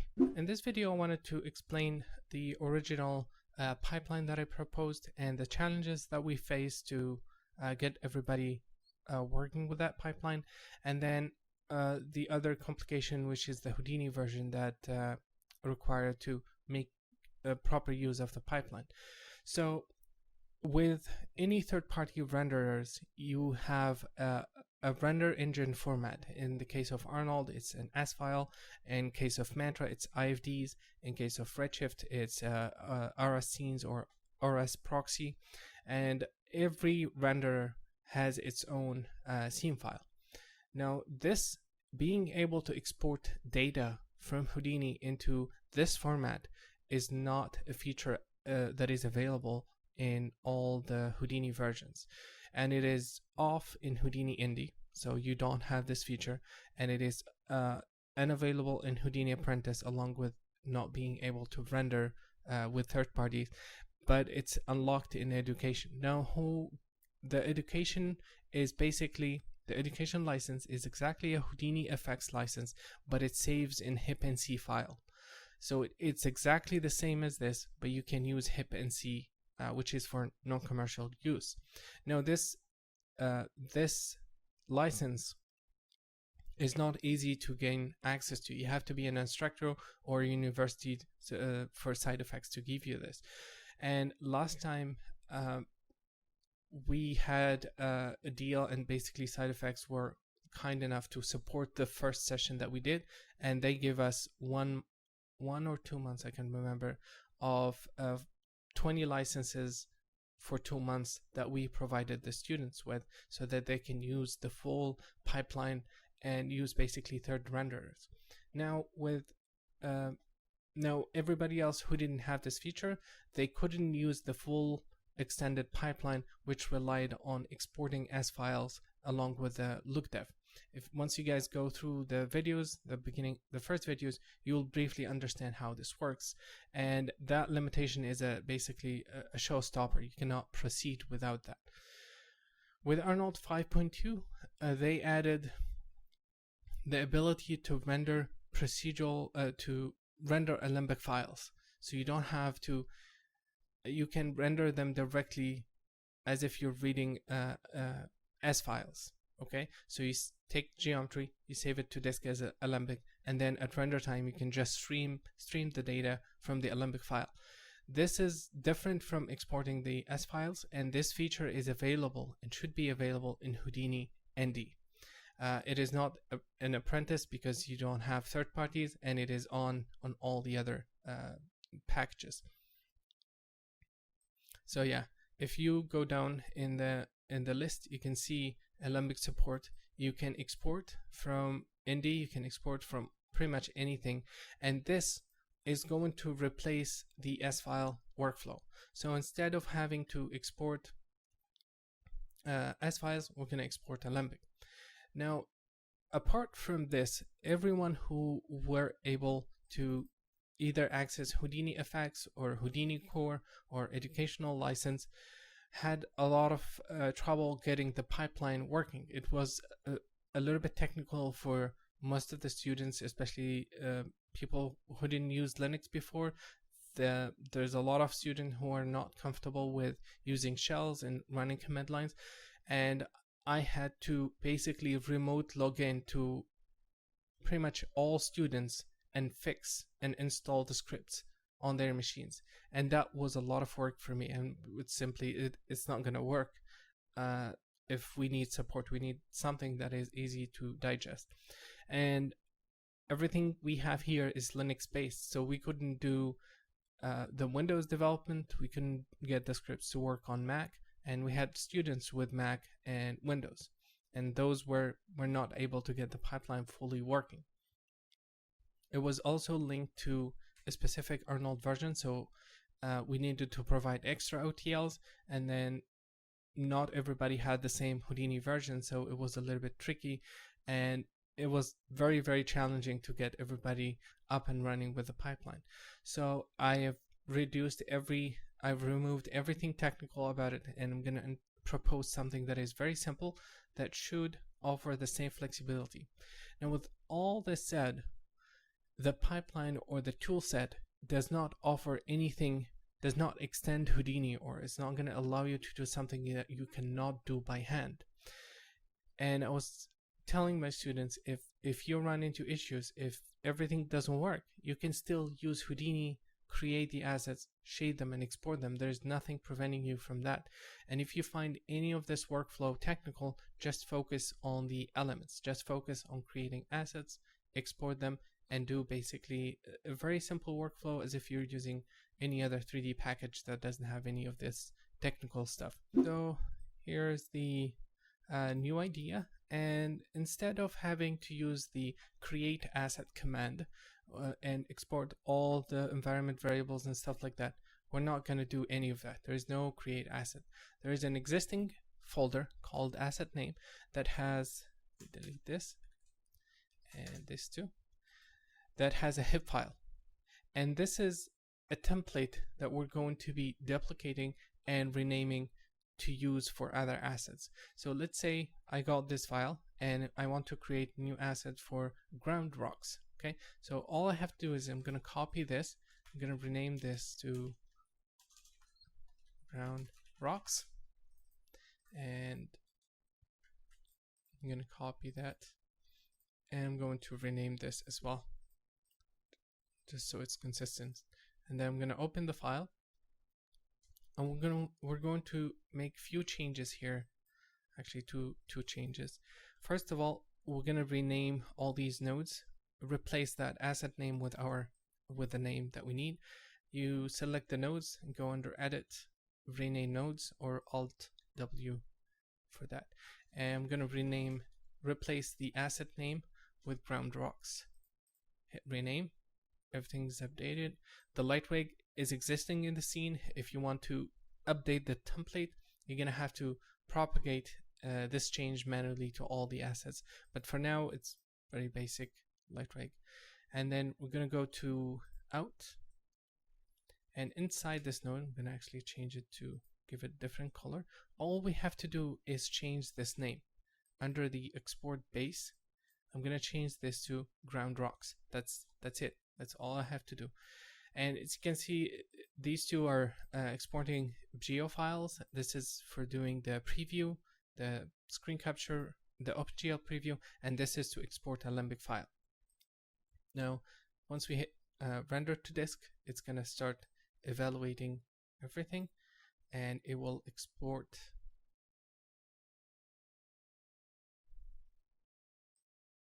Yeah, it's executing the VDB, the network. There is an existing network with this, but I can provide an empty file. I'll take a look at that in a second. Almost there. It's doing the OpenGL renders, and I'm going to rename this to something else. We don't need as files anymore. Okay, let's do. Yeah, I'm going to rename this to export. This is not the latest file, but it's very close. So export, and export, and that's going to be export. So this is the data. We have a base. Under V1 we have the geometry, and this is what we're going to use with Arnold. We have the shaders, and then we have a high-res geo file and a low-res. We don't necessarily need this, so it depends if you guys want to keep it or not. and you can disable the node for that. And then we have ground base preview. This is an OpenGL capture. Cool. That's pretty much it. The next script that I'm going to provide, or I don't have to. Yeah, I need script. So I'm going to provide a very simple script that you basically give it the path to the file, to this file here, and it will, or this file, the ABC file, and it will automatically import the ABC. Basically do this. I'm going to call this ABC import. It's going to create an Alembic file and load that. This is the high-res version, and then it's going to import the low-res geometry, and this is what we're going to see in the viewport, and this is going to be used for rendering only. So this will have a purple flag, and this will be in the viewport. Okay, so when we hit render, it's going to go through this, and this is our low-res viewport, and then the shader is going to be assigned and imported as well.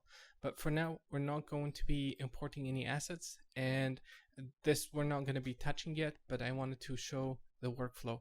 I'm not going to provide the script to import all the assets. We have to import each one of them by hand, and I will show the entire process for importing the shader as well by hand. So in case the script doesn't work, you can still do your work by hand and continue doing that.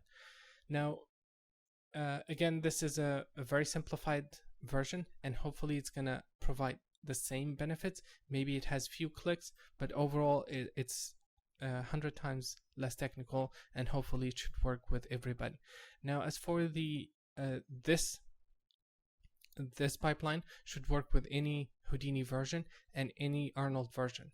And to run any third-party renders, you have to have at least Houdini Engine or educational license or Houdini Core or Houdini FX, which is the most expensive one. In this video, I wanted to talk a little bit more about the end goal of this workshop and show a couple of examples from students' work and some ideas from ArtStation that you guys can get inspiration from, and try to have that as the end goal from this workshop instead of just creating individual assets. You should have an idea of what you want to create towards the end.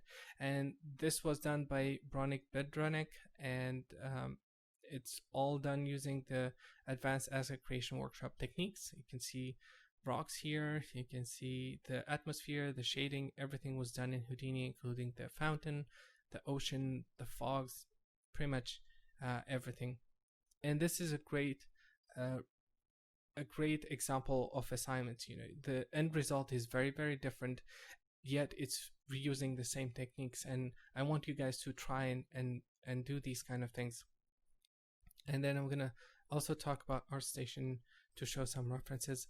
This is another great example done by Mehdi Darfous, and it's really cool to see a student being able to achieve all this in Houdini. It's actually very, very hard to do all this stuff, shading, lighting, and everything in Houdini. And this is done reusing the same techniques from the advanced asset creation. And he also took the Pyro workshop to learn how to create these effects. And this is a great combination. The only comment I have is I wish the assets were a little bit more unique, and they're a little bit similar to what I've done in the workshop, and then the layout is also quite similar to the one I've done in the workshop. But that's, you know, you guys can take that further, and I think once you get to week 6 and 7, you will see how easy it is to create very complex environment using the assets that we're going to build. And then with ArtStation, you can just filter digital, 2D, and environments and get some ideas. For example, let's say this, you can get some references for the arches and pillars. You can just go through this. There's hundreds of references, if not thousands of references that you can get some inspirations from. So for example, this this block here, you can just recreate. See here, all these cool details. Yeah, maybe, yeah, you can definitely do this too, but it's not the exact art style. This has more trees and grass. Yeah, but this one, for example, you can definitely recreate. You start with the base blocking geometry, and then you add the techniques that we're going to learn from this workshop to add tons of details here. And this is actually a very, very cool element.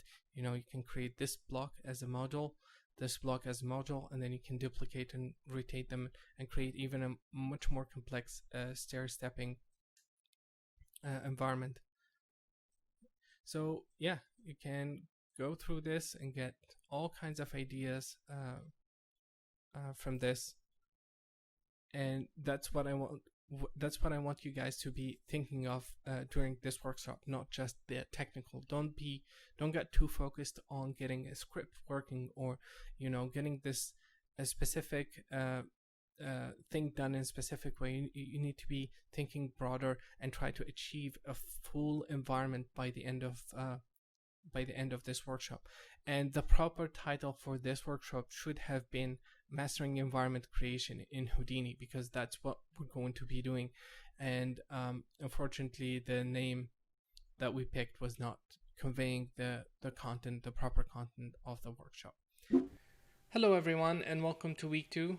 In this week, we're going to learn how to use Houdini cops to create procedural textures. And we're going to be trying to achieve something that resembles to rocks and the details that we have in rocks in general. And this is the kind of examples we're going to be creating by the end of this week. So this is one type, this is another one. And we're going to be looking at some references to try and analyze what makes a rock look like a rock. And we're going to be learning how to use Houdini cops and procedural texturing to create some of those details in our texture. And then by the end of this week, we're going to learn how to create a tileable system that can take any noise pattern or any pattern that we create here and tile it. So this is the original texture, and you can see once we start tiling it, this is 2 times being tiled 4 times, and you can see there is no edge or any seams between the texture. So I'm going to learn how to do that, and I hope you guys will like this, and let's get started. In this video, we're going to talk about Houdini cops and the advantage of using it. But before we get started, I want to use the tool that we've made to create the initial file for us. We're not going to be using any of the features of it, but I just want to make everything through the same workflow. So I'm going to have a shell here, and we're going to call the create asset and ACC workshop for the name of the project, and then procedural texturing R&D. And anything that has an R&D, it's not going to import it as part of the asset. So we're gonna be safe in there. And we have our file. So let's open that. And we have our setup with a simple grid. And the first way to create noise in Houdini, or procedural texturing in Houdini, is to use noise. And the easiest way to create noise is to use the Houdini point vault. And what we can do is we can increase this guy. We can increase the point number to 100 by 100, put down a point vault.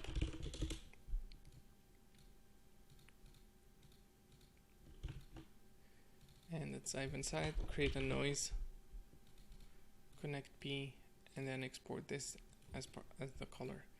So now we have a noise applied to the point as to the point color.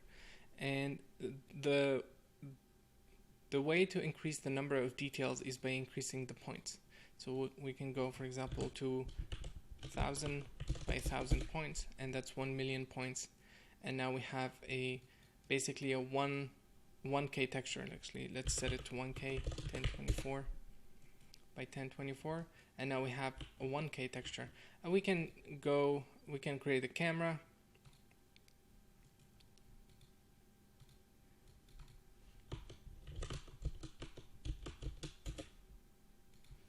can create a camera pointing downward, set the resolution to 1024 by 1024, and then make sure to frame the grid exactly so it's at the edges. And we need an orthographic camera. We don't need any distortion. So this way we can just render this texture. But the disadvantage of this method is that if we need to do a 12K texture, we need to increase the point count a lot. And we're going to be processing 3D geometry to create a texture which is 2D. And there is an overhead of processing vectors, 3 floats, versus just the XY, which we could have been doing if we are in a compositing environment where it's just pixels. So there is an overhead of doing point VOPs. It's going to be much slower, and to go up in resolution, we need to increase the point count, which will make it really slow. You can see already at 2K it's getting really slow because, let's see how much we're going to get. 4. Yeah, we're going to get 4 million, and this is just 2K texture.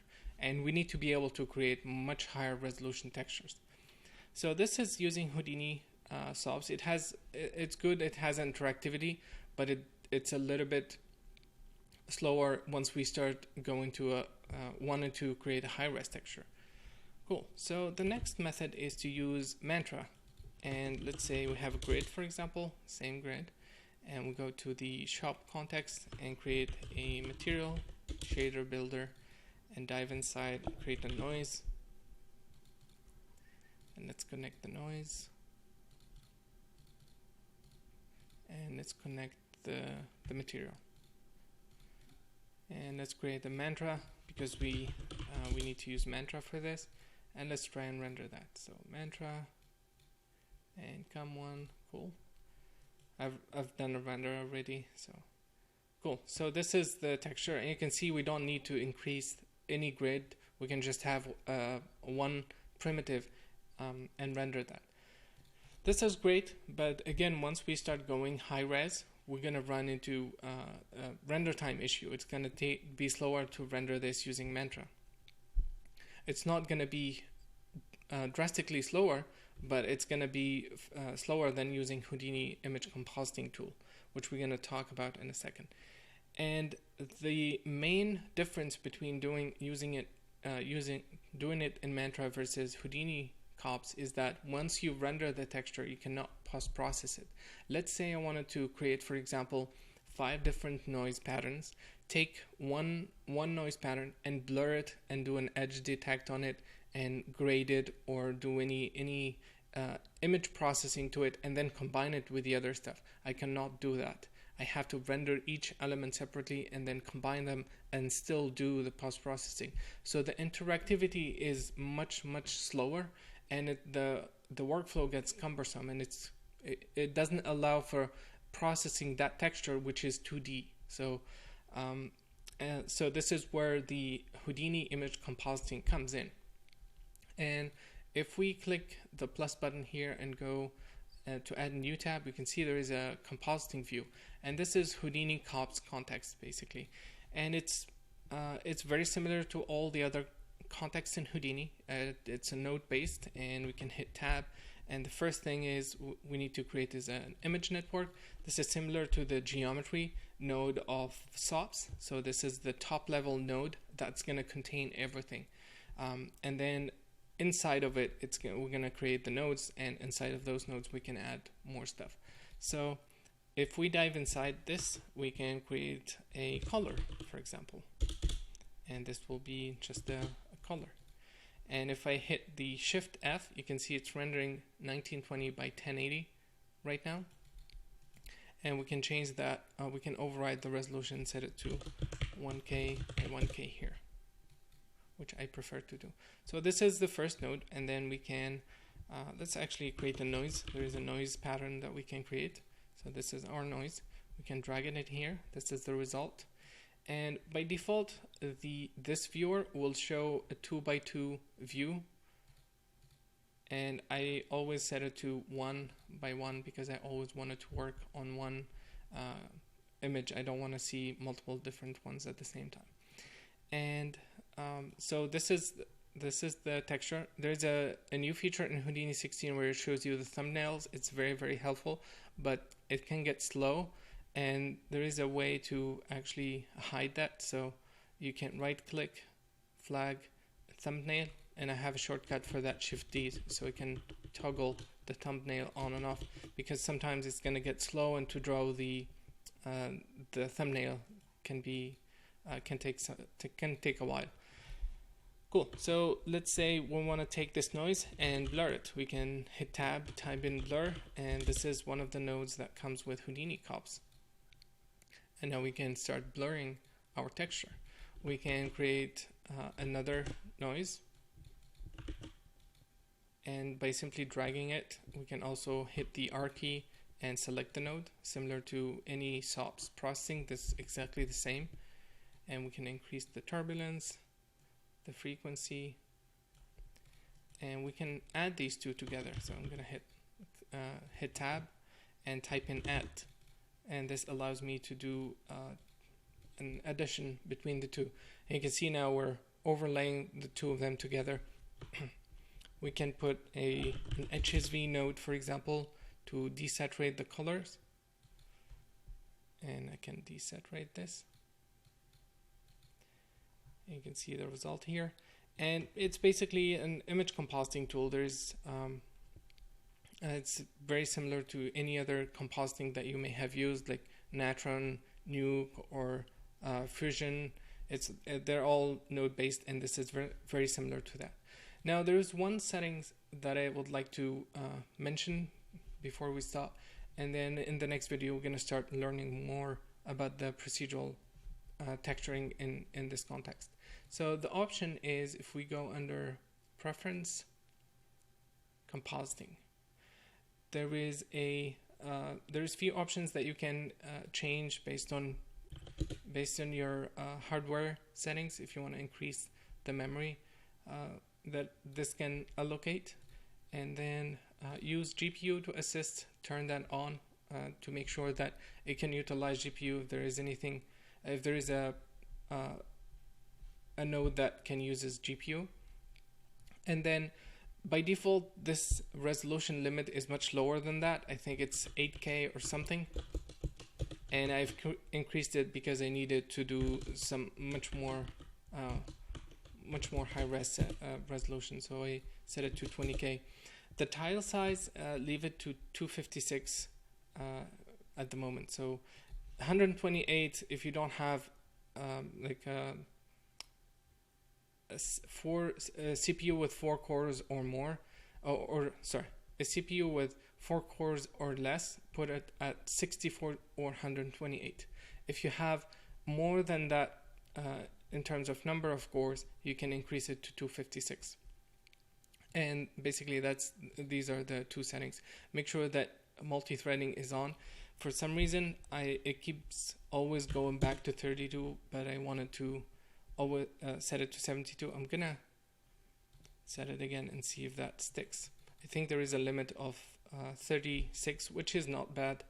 And in the next video we're going to start creating our procedural textures and see how we can reach the result where we can create something like this. So now we're going to dive into the Houdini cops and learn how we can create procedural textures and what kind of tools we have available for us.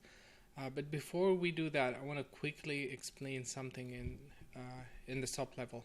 So if I go back to the scene that we've made previously and dive inside this guy, we have a geometry, we have an input, and then we're taking that input and modifying the point colors and giving them a noise pattern. And this attribute VOP. It's actually it uses VFX code internally to create this. And so if we dive in here, we have access to all these attributes that we can use, and then whatever we want to modify is accessible here. This is the default, and we can always export any attributes we want. So there's something similar to this in cops as well. But the main difference is we don't need an input, because there is the input. It's the actual composite view. That's our input. There is already the pixel information. We don't need an input. So if we go back to the composite and let's switch this to image, dive inside. I'm gonna hit tab and create a cop2 generator, and this is the guy that we need. This is the guy that we're going to be using primarily.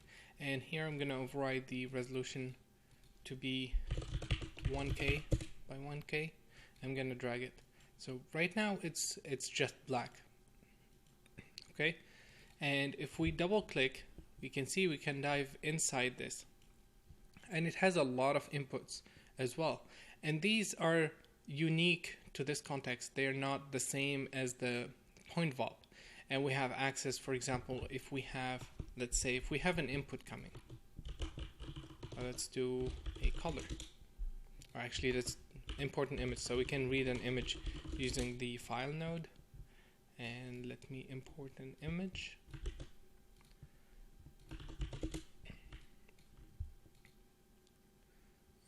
Maybe this one.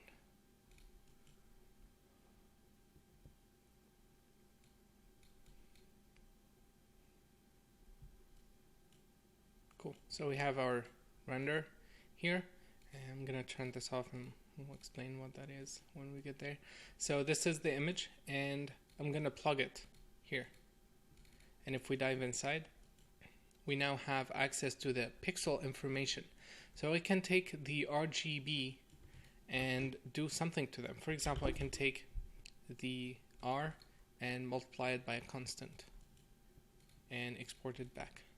So now if we change this, we will just modify the, let's make sure we're viewing this. If we change this now, we're just modifying that channel. Okay, but I prefer to export all the vectors. Even if I modify one, I prefer to export all of them. So we need a float. We don't need anything, sorry. We need to connect these guys as well. So now here we're just modifying the red channel. Okay, cool. So what else can we do? We can take, we can completely remove this. We don't have to use these pixels. Okay, we can create a noise and use, I'll explain what this is in a second.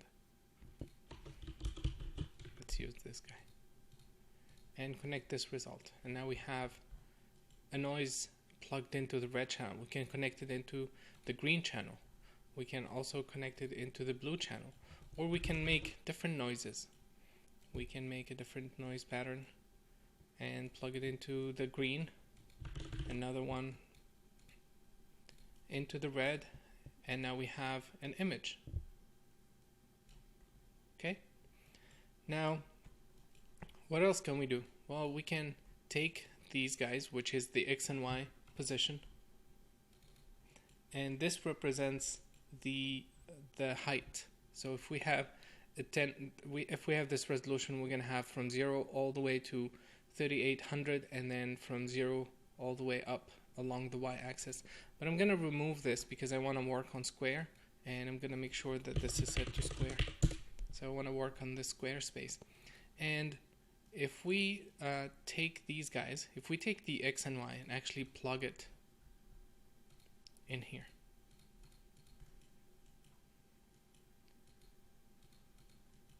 we see that we have, this is a normalized value. This goes from 0 to 1 all the time, independently from the resolution. So if we take the X and Y and plug them into red and green, we'll get a ramp. So the green is the up is the Y, and the red is the X vector. Cool. So now we can do this. We can take a float to vector and create a vector out of these two guys. And that result, we can use it to drive a noise. So here, we'll make sure that we connect all of them. So now we're driving the noise with the X and Y coordinate, and we can start playing with the values. You can see we have our first noise pattern. We can change it to a 3D noise if we want to. And because we're plugging each one of these, because the output is a vector and each one of these expects a float, we're getting white. We're just getting one single value. So what we need to do is we need a vector to float to split that vector into 3 components. And now we have our noise connected. Now, one thing with the noise that is very hard to see visually without having a 3D displacement going is the actual negative value that we have. And you can see this noise here generates, it's a Perlin noise, so it goes from -1 to 1. And there is negative values. In these blacks, there is negative value. And we can do this. We can do an absolute, for example, that takes any negative value and swaps it into a positive value. So now we can see it visually. Or we can do this. We can put down a fit range and say, I want to fit all the information here between -1 and 1. So here I can say -1, -1, and then plug this out. And it's going to be washed out because we've lifted everything up. But you can see now we see all the noise information. Now when it comes to pixels, negative values are very dangerous because any operation that we do will basically have negative values and it will destroy the data underneath it. So what we can do if we want to just stick to this color and use that, we can put down a clamp and we just clamp the negative values to 0. So I can set this to 10 just to make sure that I cover everything, and now any negative value will be gone if we're happy with this pattern. Cool, so let's see what we can do. Now this is with the noise. Now I want to show you guys some more patterns. So let's go, if we hit tab, we get access to everything that Houdini has, and this is just amazing. In terms of what we can do with this tool. It's pretty much incredible. And if we go under patterns, there's all kinds of pre-built in patterns. So for example, if we want rounded hexes, we can give it the UV coordinate, which is this information, and then the amount. Let's connect that and see what we get. So we have one hex, and we can increase the frequency, and this is one pattern in Houdini by default. Cool. Now we have an offset value here, and let's say I want to offset. I want to change this, so we can move it. Okay, but let's take a look at another pattern. Let's say, which one? Let's say this guy, and see what we get. So it's a UV. It's a hex with a UV coordinate. It generates a UV coordinate for us instead of just black and white. Okay, cool. I'll use this one. So I'm going to take the red channel of this and use it to drive the offset of this pattern. So I'm going to put down a vector to float. Sorry, we're going to use the green channel. And I'm going to connect that to the offset and see what happens. Cool. So let's play with the values here. You can see we're changing the offset of this hex with this pattern. And you can see already what kind of effects we start getting. We can drive any of these attributes with other patterns to break them up. And for example, let's say what's the randomization? It's not doing much. Okay, so we have a hex value, the hex size that goes from 0 to 1. Cool. Let's take that and plug it. Let's take a noise from what we've created, a 1D noise, and make sure we're using the UV coordinate. And we're gonna plug that into the dot size. Okay, and this noise gives us a value between -1 and 1, and the box size we want it to go somewhere between 0.2 and 2, for example. So we want to put down a fit range, and in the fit range I'm going to tell it that my noise is -1 to 1, and I want the box size to go from 0.2 to 2. Okay, So now we're varying the box size using this noise pattern. And actually, let me turn off the offset so we can see it. So this is the result. Sorry, the hex. I was saying box, but yeah. So we're changing the noise, the size of the hex using this noise pattern. Okay, let's view it. Let's take a look at it. It's not. We're not seeing anything because it's only from 0.2 to 2, and that's not very good value to see in the viewport. We're not going to be able to visualize it, but you get the idea. You see there is a noise here changing. So if we connect that back and go back to the noise and start playing with the frequency, you can see how we're driving the second value of this pattern using a noise pattern. And we can increase the noise, and now it's breaking the pattern much more. Now let's connect that offset back in, this guy. And now we have something like this, procedurally created. Cool. So let's see, what else can we do? There is the seed value here. Unfortunately, we don't have seeds with everything, but whenever it exists, I want to show it what we can do with it. So we can, the seed basically, the seed returns a value, a unique value for each one of these guys. So we can have 1, 2, 3, 4, 5, 6. It's a random value between on each cell. And if we take that and do a random, I want to give it the value and say give us back a 3D vector. Okay, let's take a look at the colors.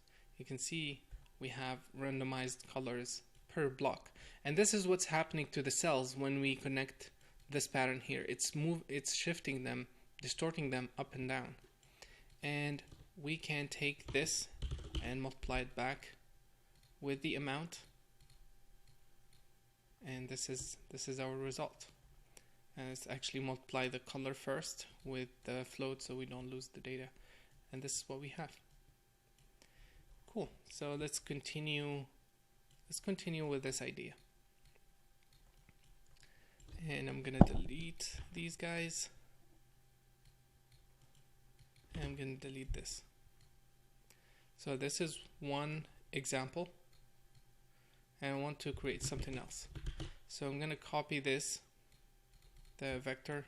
Sorry, I don't want to copy that. I want to put a dot here. Okay. And let's put another dot here.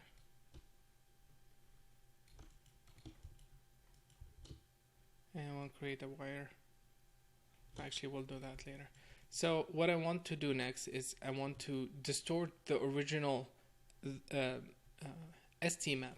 So I can put down a noise. Okay. And say I want to distort this. I want to create a noise pattern from this input. And it's a 3D noise. And I want to add it back. Okay.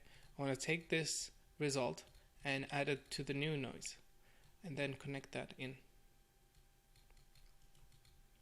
and let's see what we've got.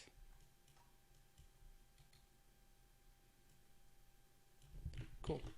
So what's happening now? We are taking the original ST coordinate, the UV map, and I can show you guys this. So this is the original map that we're using to generate the noise. We can take this and add noise to it. You can see already the values are changing. And the higher the noise, the more it's going to break up everything else that we use to generate every noise that was where this was used. So let's go back to this pattern and start playing with the value. Let's make something reasonable. We don't want to break it up a lot, but obviously we could. Maybe something like this. And you can see already we have blocks. We have something that looks like rocks, or cracks or something like that by just adding a little bit of noise here. And let's try and increase the value of the noise. Maybe not that high. Something like this. And you can see now what we can do. You can see the possibility of what we can do. In the next video, we're gonna start building something using noise to create the rocks, something like this. And before I stop this video, I want to show something cool. So I'm gonna change this to 8K, maybe too much. Let's say 6K,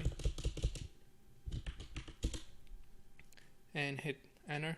And now you can see we have our texture done. That's a 6K texture, procedurally created on the fly. And the cool thing about this is we can do all kinds of post-processing on it. We can say, put down an HSV node, take these colors, desaturate them, and Houdini crashed. Okay, I'll continue in the next video and show you guys what I mean. But basically, we can post-process this. We can generate, we can desaturate the colors here. We can add another layers to it, and we'll do that. We'll do that in a couple of videos. But in the next one, I want to start showing you guys how to build the procedural texture. So now that we've created our first texture, we're going to continue exploring what we can do to create a rock-like texture. So I'm going to create a VFX cop again, and I'm going to set the resolution to 2K. And let's view that. We're going to dive inside, and we're going to create our float to vector, the vector that we need to use. So the X and Y coordinate, which is the screen space information, and I want a vector to float to set the RGB. Cool. So let's create a noise.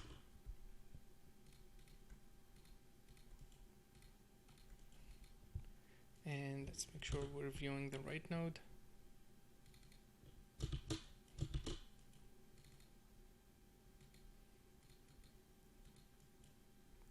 Cool. So I want this to be a 1D noise.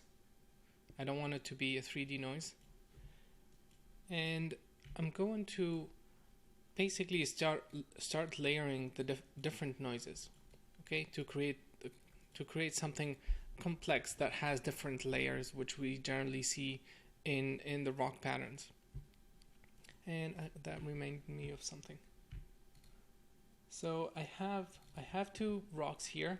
I don't remember where I got the texture from, but it's just the albedo. It doesn't have any shadows or anything. And these are very big rocks that were scanned, and this is a texture example.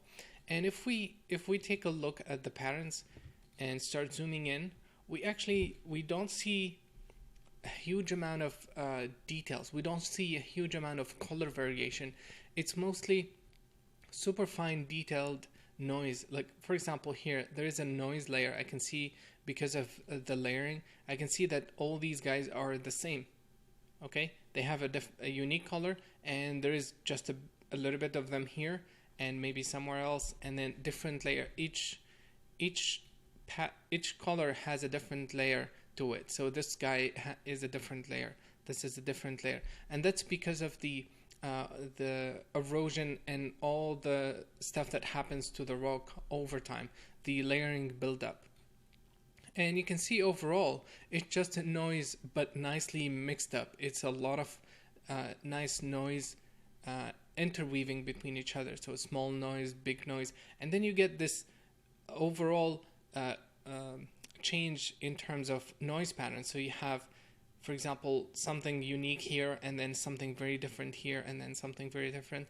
And in between all of that, there is things that breaks this pattern. So you get cracks, you get holes, you get other rocks in, and overall it's just I think it's just noise mixed in nicely, especially with the layering and stuff. And especially in CG, if we get something that resembles to this, that the eye is looking for, it will help it will just say it's a rock. You know, for the brain, it's not gonna go into the details as to what make this rock realistic versus the one that is 90% realistic. As long as we get the visual silhouette or the visual information that the eye is looking for, our brain will assume 90% of the stuff that we see. And it's very important to look at things and analyze them and make sure that the information that we're trying to create is what the brain looks for. And for example, with skin, it's always hard because that's something we see every day and our brain notice the slightest change if it's different. But when it comes to nature and things like that, as long as we have the core of the geometry or the texture that we're creating, we're going to create something believable, especially with the atmospheric. So if we get something that resembles to this with procedural, we're in a very good shape. And remember that this texture here, when we look at it, even when we look at it like this, we don't say it's rock. We don't see this kind of information in nature because the shadow and depth has been stripped out from this. So for example, if there is a huge cavity here, if there is a huge shadow or occlusion that needs to be here that tells us the depth about this image, that would help our brain. But for us, seeing rocks and things like that, it's something we never see. So having a displacement or a 3D depth to this will always give it basically the final thing that the brain looks for. And for us, if we create a surface that has a realistic displacement, a realistic shadows and height and everything, and the realistic bumps, and overlay a somewhat realistic texture, the brain will be super happy and will say this is a realistic rock, and then we can add a lot of interesting mosses and things like that to make it look believable. And for me, looking at this texture, even by itself, it does not look realistic, or it's hard for me to tell what it is because this kind of information, it's hard for us to see in nature. And yeah, let's get back to it. So this is another one. You can see it's actually simpler than the previous one. There is basically 1, 2, 3, 4, 5, 6, 7 different tones of texture, 7 different noise. So if we create something that can have this much depth, this kind of information, and all these nice detailed edges and everything, I think we'll be in a very good shape to create the textures that we need for our rocks. So let's move on. And what I'm going to do next is I want to start creating the noise. So this is the first one, and I'm gonna change the size a bit. So set it to 1212. And what I want to do is, pardon me. What I want to do, instead of using the X and Y coordinate, I want to distort that. So I'm going to create a new noise. Okay, and I want to add that as we saw previously. And I'm going to make it a 3D noise because it's a vector, and I want to connect that, and boom. Now we're starting to distort the noise itself. I'm going to increase this to something high, like 10.4.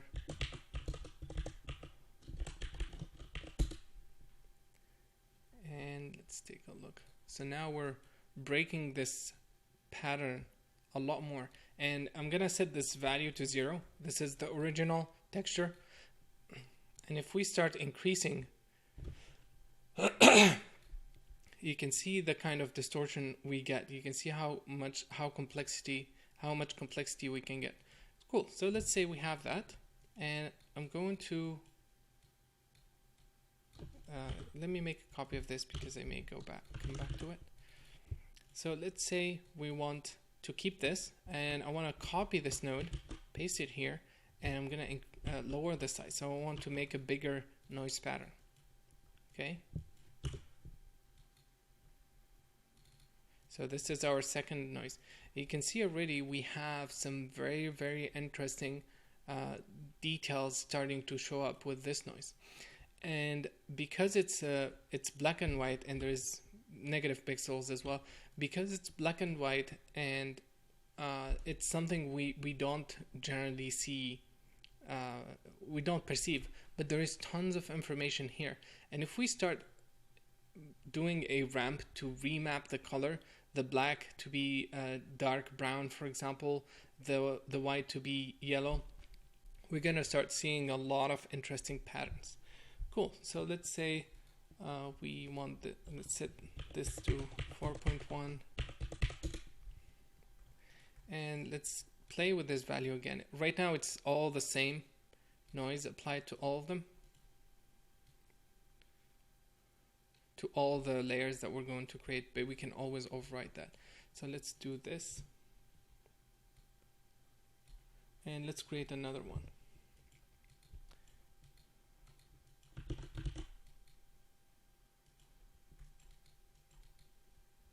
And this one, we're going to make it even bigger. Sorry, I meant smaller. Lower value, bigger pattern. Something like that. And basically we can take this and remap it to a different color. So let's go back to 0 to 1 so we see the right colors. And let's add all these guys together. The different noises that we have.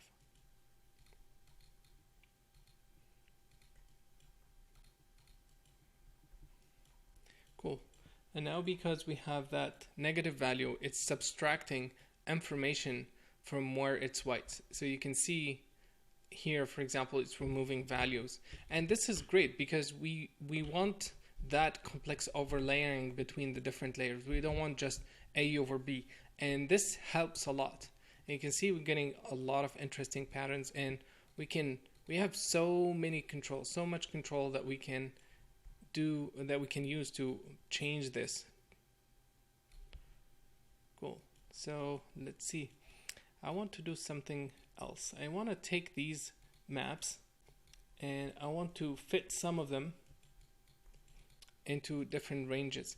And the first thing is I want to fit them into between 0 and 1 because I want to get that information back. I want to get that black information back. You can see already by just doing that we're getting so much more complex visual here, and this is really cool.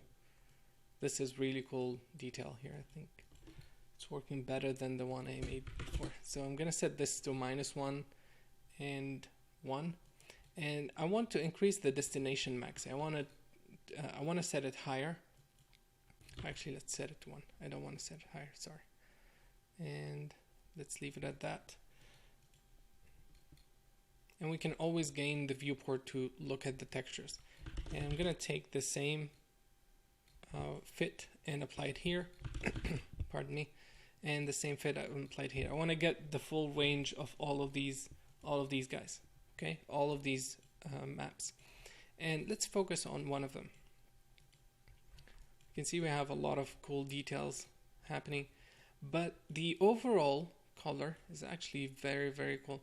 The overall color of the map is very, it's very similar overall. The range is between 0.4 and 1, so we don't have a lot of information. And what we can do to bring that up, we can use a power node to basically take it, take it to the exponential, and this will start revealing, will start showing more details. It will start basically creating contrast between the different layers, between the different values. And the higher the value, the more contrast we're going to get in the map. And we're going to, let's leave it at that, and then I'm going to do the same thing for each one of these guys. And let's visualize just one at a time. Cool, so let's set this to 2, 3, let's do 3, and let's try this one. Let's do 5, something like that. And now let's take a look at this Cool. So now everything added together, you can see we get a variety of different ranges. And now if you guys may be wondering why I'm looking just as black and white, because I know that we can take this information and remap it, and it's actually very, very easy to do that. So let's put down a fit, and I will explain why the fit in a minute. The fit is just to give us enough control. And I want to also squeeze the range. I want to say 0.1. I want to reach black values. So 0.01, maybe 0.1. Cool. And now we have black values reached. And I want to get white on these guys. I want to reach the white. So I want to remap. Basically, we're fitting that range, the pixel range that we have between 0 and 1. Cool. So the last thing is we need to add colors to this. So it's actually very easy. I'm gonna plug a ramp and go up to this level to control the ramp that we have. And I have a ramp that I'm gonna show you guys. I'm gonna put it on top. I'm gonna try and match something similar to this because the colors are I grabbed them from a rock. So unfortunately I can't sample from a different UI, but that's fine. We'll try to approximate this stuff. And you can see already that by just adding a little bit of coloring, we're getting something much more interesting.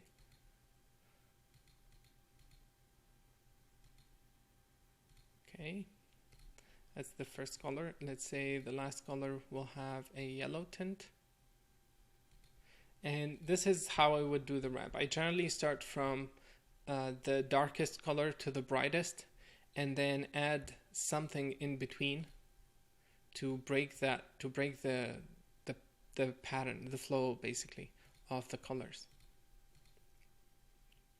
to get more variation.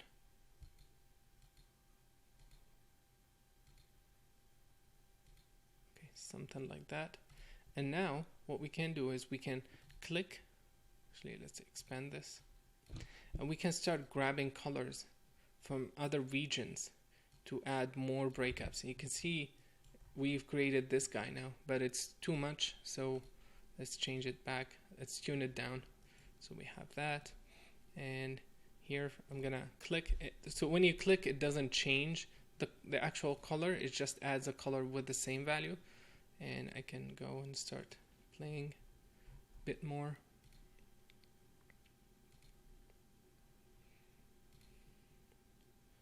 Yeah, this guy, we're not seeing it to here. This is the region. Okay, so let's put that back.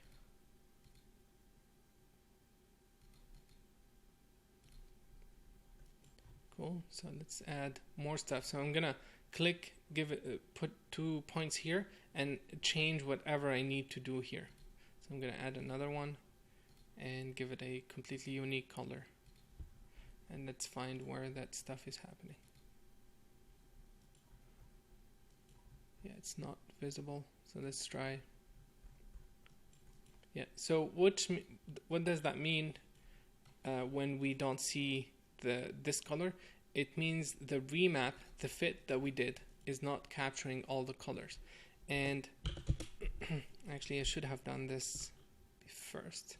So I'm going to delete this, unfortunately. I'm gonna put down a ramp, and I'll explain why in a second. And in this ramp, I'm gonna set the first color to red, the last color to green, and the color at the center to green, the last one to blue. And I want to reach pardon me, I want to see blue, green, and red in my image. And by using this fit, we can make sure that we're capturing the full range. So we have something where we can remap the brightest value, the mid-range, and the dark value.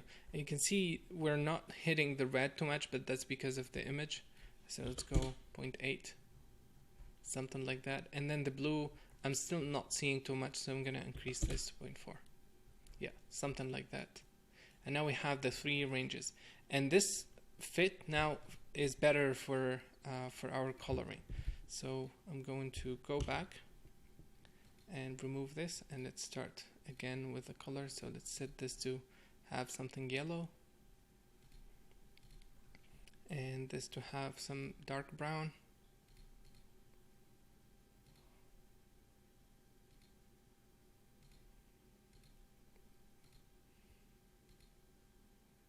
And let's start adding some more variations, something like that. Let's add another one here. Let's add yellow. Cool, you can see it here. So now, because this transition is super sharp, I'm gonna remove that. You can see it bleeds nicely, but it's too much. So we're gonna change it to match the pattern a bit better.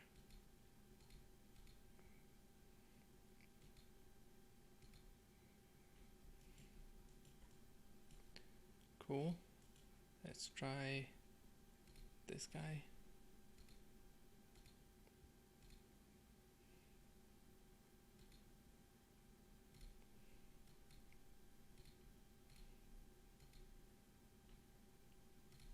Cool. So now we have our first texture. Obviously, the better remapping, the more remapping we do, the more information we will get. So for example, I can put down another one here. I can start changing.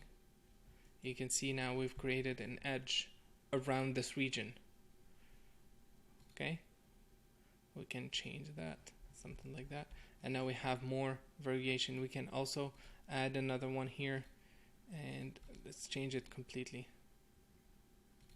So you can see now we're just taking this region and remapping it to have that color, and you can precisely control the coloring based on all this. You can see now we have something very, very cool. Now let me check the time quickly. Cool. So the next thing, I want to change some of these guys. So the first one that we can change is obviously the noise, the main noise that is breaking up this pattern. So, and let's try something really hard, like 10. Cool. So you can see we have some very, very interesting pattern going on here. And let's try increasing. Let's decrease it actually. Something like that, and let's increase the value to 2. Cool. And now we have all the other patterns as well that we can play with. So for example, this one at 12, let's set it to 20. You can see we have more breakups. We can actually add more stuff, but we have to be very careful. Once we add more information, we have to make sure that the fit that we're using to do the coloring is still in the same region of the stuff that we're doing. And we don't have to always add something that changes the whole pattern. We can just add a small noise to it on top, and we can do it as a separate texture as well. So let's try this. Let's try a simplex noise this time, and let's say it's between 0 and 1, and let's set the value to 2. Cool. So now you can see we're getting some more 2 there. Cool. So you can see it here, and let's try set it to 2. Cool. So you can see we can add all kinds of interesting patterns easily to this. And the other thing that we can do, we can copy this, and we don't, instead of offsetting everything using the same values, we can add different offsets for each one of them. So for example, instead of 3, 3, 3, I can add 1, 1, 1 here and set it to 1. And then we have another layer going on top of all of this. Cool, you can see it here. And let's increase the noise to 60, 60, 60. See, we have a completely different layer. You can read it nicely as well. Let's add more noise.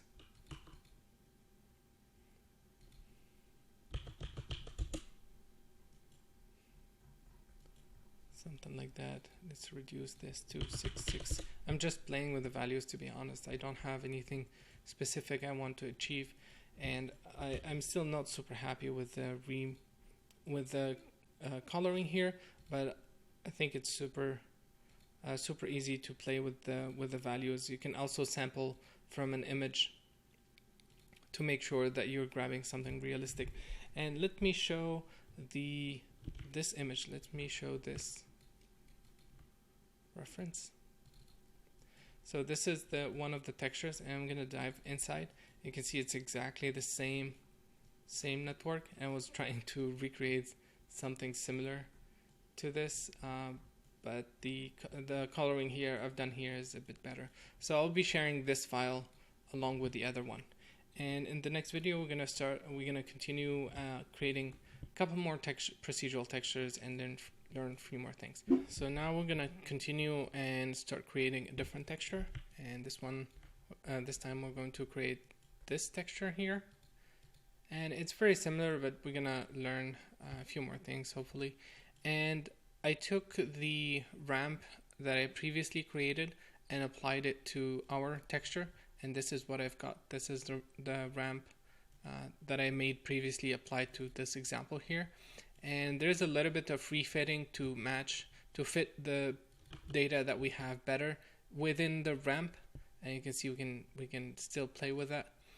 And let's go back, and we can change this. We can also play with the different noise patterns again and again and again to try and understand what kind of details we can get. Let's try this. Let's try increasing this, and I need to stop. Like at some point I had spent so much time trying to play with the values, and I just decided that, you know, this is a very long process that can take a long time. So definitely spend as much time as you have playing with these noise. There's so many possibilities that we can get, and at the moment we're just using this noise, and there is much more available in Houdini to use. Cool. So we're gonna create a new texture, and I have a ramp ready. So I copied the ramp from before, and I'm gonna use that to remap the colors, and I will give you guys this as well. So this is the starting point. I have a multiplier here just in case I need it. I will set it to 1, and this is a fit to refit the information. So we're gonna start with a noise, but we're gonna create something a bit more complex this time. So I want to first thing add a noise to this guy, the SD map that we have, the coordinate, and let's create the noise and use this information to drive the noise. Cool. So it's at the moment it's rendering 6K, so let's change it to 2K so it's faster. Cool. And let's take a look at everything raw and skip all of that. Cool. So this is our first texture.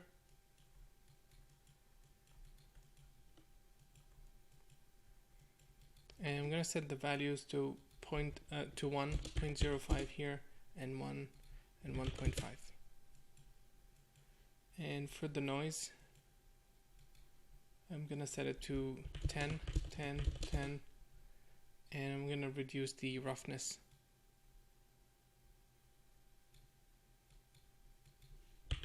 Something like that. And this basically creates, you can see there is an area with a lot of pixels, and then just splotchiness here and there, which is cool to add more breakups. And then we're going to continue basically doing something similar to this. I'm gonna copy this guy. I want a unique noise per map, per pattern. So I want a unique coordinate, a unique noise to modify the coordinate for each noise. And let's take a look at this. And this time let's set it to 4, 4, and 4. And for its noise, we want to change that to have a little bit less influence and more roughness. And you can see the more roughness, you add, the more details it's gonna, the more detailed the breakup is going to be.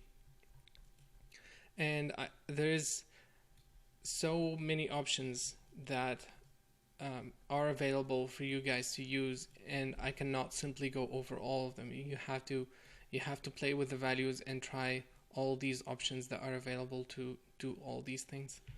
And last but not least, I'm gonna copy the same thing and create another noise as well. So this time make it smaller. And the idea that I'm going for is I want to create different noise patterns. So big, mid, and small. And the big has a little bit of distortion. The mid has more distortion, and the small has a lot more distortion than all the other ones. And let's see for this guy. For this guy, let's go even crazier.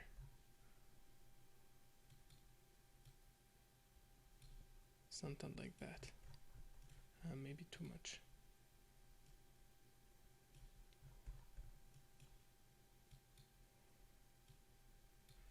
Cool. So now I want to fit these guys as usual. So fit range -1 to 1. And I want to add the power node. And let's set it to 7.7. And I want to do the same thing for all of them. So I'm going to copy this, fit them.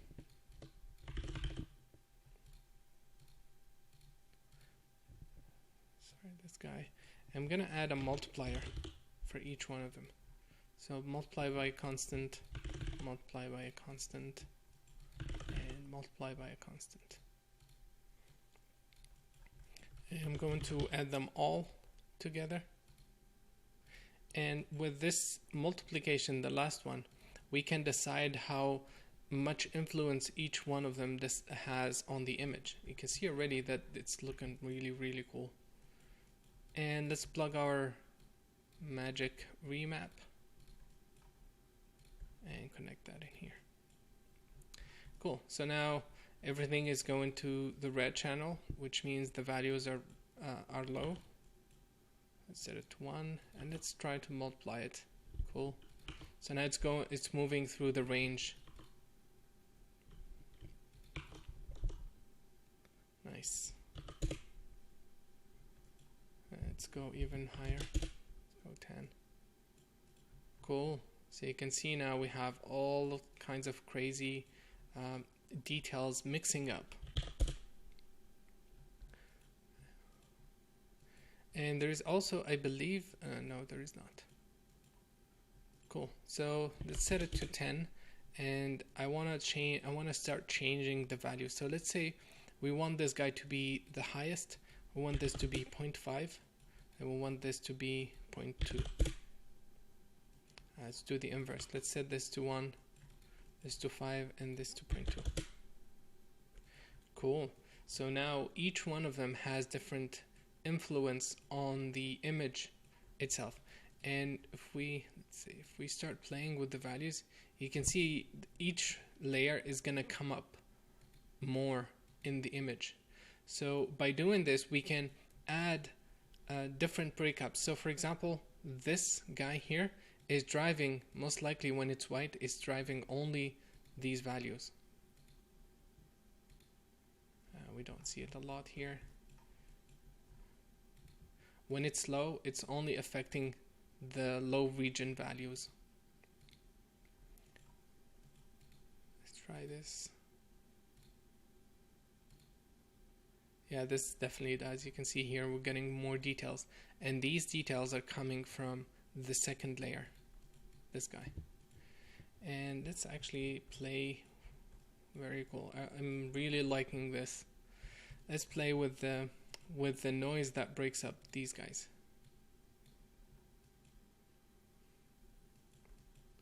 Cool. Getting some interesting colors as well here. Let's try the roughness. Yeah, that's too much noise. But it could work in some areas.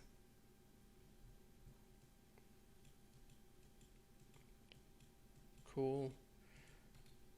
Let's try this guy. You can see it's getting softer here. And we can lower, let's set this back to 1:1. You can see the details are getting bigger. We can start increasing that. Cool. And now we have one last thing I'd like to do is the remap. I'd like to get more of this, so I'm gonna fit the range a bit more aggressively. Just move everything, and by doing this we're shifting everything up, so I want to leave that here. And I think the multiplication is too high. Set it to 6, set it to 8. Yeah, something like that. Cool. It's definitely not this, but it's very, very similar, and I'll be sharing both files. I think the main details that we're missing is the roughness, which I think I can get easily by doing this. You can see we get all these interesting details here. Cool. So what else can we do? Let's say I want to take this information here. I want to take these guys only and create a mask, just this range here. Okay, so what is that range? Let's create a ramp and call it ramp2. And I'm gonna export this, and I want to remap everything. I want to create a ramp that makes this white, that isolates that. So how can we do that? Well, we can take this ramp and start moving it, and you can see now it's just clipping that. But we can flip it. We can invert the map, the ramp. So we can do this, and now we're isolating just that. Cool. Okay. Now what do we do with this map? Well, we lost all information, and we want this to be available for us to use somewhere else, let's say. So what we can do in this case, we can create an AUV for this, for just this result. And AUVs are basically layers in Photoshop, and we can create different layers. It's like different attributes on the points. I'm going to create a bind export and call this mask. And this feature is just incredible in COPS. And I'm going to call this mask, and if we go up and middle click, we will see that we have mask attribute here added. If we look at that, it contains the information that we want of this ramp. We can actually play it, and we can see the values that we need. Cool. So now let's say we want to use this to mask something else. And where is it? Let's say the not so great pattern that we made at the beginning. We want to use that. Actually, let's use this one. Okay, so I'm gonna copy that, and I'm gonna change the resolution to 2K. Okay, so now I have two textures, and I want to mix them, but I don't want to mix them randomly. I want to use that mask. So how do we offset? How do we shift that mask back to the AUV, the color channel? We can do a copy, channel copy, and connect this here, and the target is C, the original plane is mask, and now it's viewable. Okay, and now we can do multiply between this and this, and now we only have this data left over, and we can put an add and mix this. So now we're adding back the details to this guy, and because we only need the information of what's left, we can take this and invert it. So put an invert.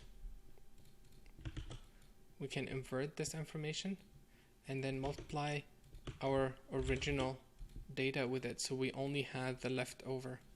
Okay, So we don't have any more blacks here, and when we overlay that, we're gonna have nice blending instead of this. So it helps blending the map. And we can, obviously we have another noise now. You can see how cool, how much details this adds. And we can start playing with the different noise. And the options are endless to what we can do. I'm gonna copy this, link it to this guy. I wanna render them at a high resolution. And let's say 10K. Okay, 10K for both. And let's wait for a couple of seconds. And this is a very high res image, and you can see there's a lot of post-processing happen. There's a lot of noise going on, and you can see it's pretty much almost there. And this is faster than anywhere else you can imagine doing this in Houdini. And you don't have this flexibility. You don't have this kind of control. And let's see. Zoom out. That's how close we were. So this is the original resolution, the 1:1, and this is, if we start zooming in, you can see how much details we have. And obviously there is an endless possibility as to what we can do with this. In the next video, we're going to create some more textures, and we're going to look at different patterns in cops and hopefully learn some more stuff. So now we're going to continue creating the procedural textures, and we're going to learn a couple more nodes in VFX. But before we start doing that, I want to create a new one and explain or go over some of the options, some of the patterns that exist already. These things are hard to see visually in most cases and requires a little bit of post-processing to properly visualize them. So we're going to create the float to vector. As usual, we're going to take the X and Y, and let's hit tab and type in noise. And if we go, actually let's go under noise. You can see there's different tabs here, different types of noise. The most used ones for me are this one, and this one, and these two obviously. This guy is really interesting, but it's a little bit slow compared to everything else, and it doesn't have a seed. These ones are interesting, but they're not very suitable for creating rocks like texture. And let's actually go over each one of them and create it and take a look at it. So let's put down a float, vector to float.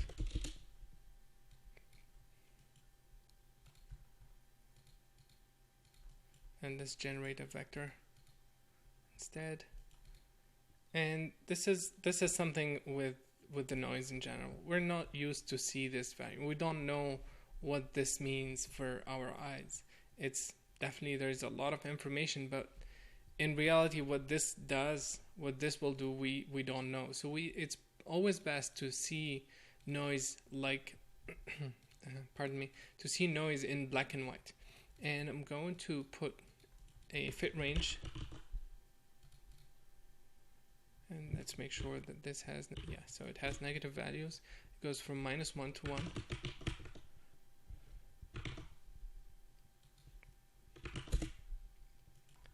And actually we don't need, let's set it to float, and it's from -1 to 1. And let's put down a power node, set it to 8 so we can have more contrast, and let's multiply it, or let's gain the viewport a bit so we can see the pattern nicely.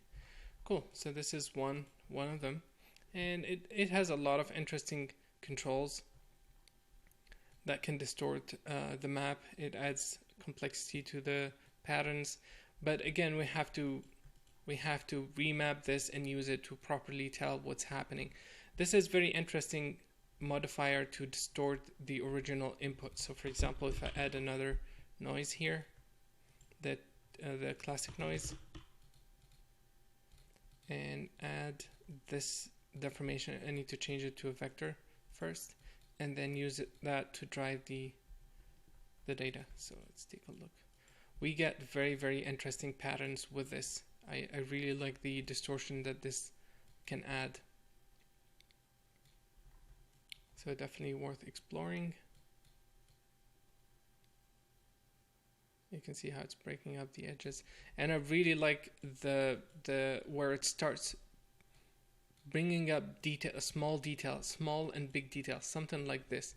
This is really nice and very rich visually, and there is a lot of information here. This is definitely the right way to go, as long as you see this kind of layering and different areas with different colors, then you're in a very good shape to create realistic texture. And I mean, for rocks. And remember that we're gonna add extra details in the geometry, so mixing all of this will definitely make the best combination at the end. So this is the AA flow map, flow noise. Let's take a look. What's the next one? Curl noise. Let's take a look at that.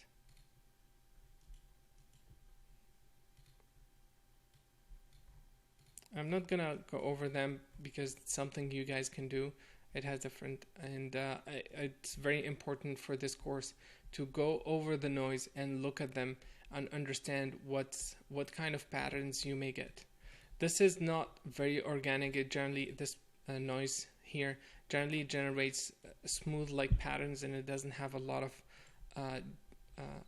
of broken up edges. It's generally smooth and rounded and circular, and but you guys may find good use for it.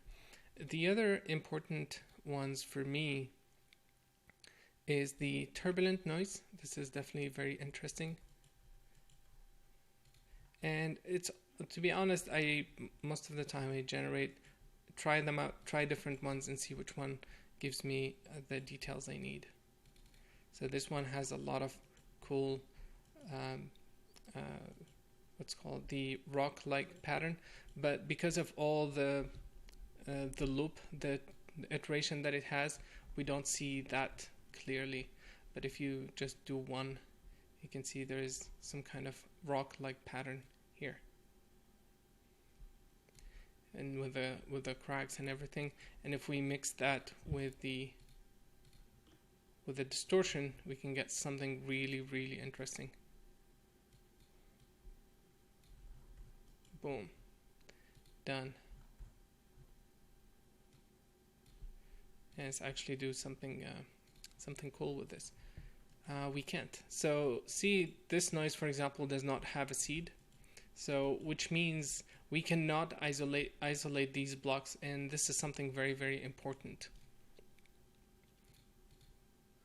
Cool. So then the Voronoi and the Worley noise, which we're going to talk about, and then there is a bunch of different patterns. We're going to use the cellular noise, the cell noise.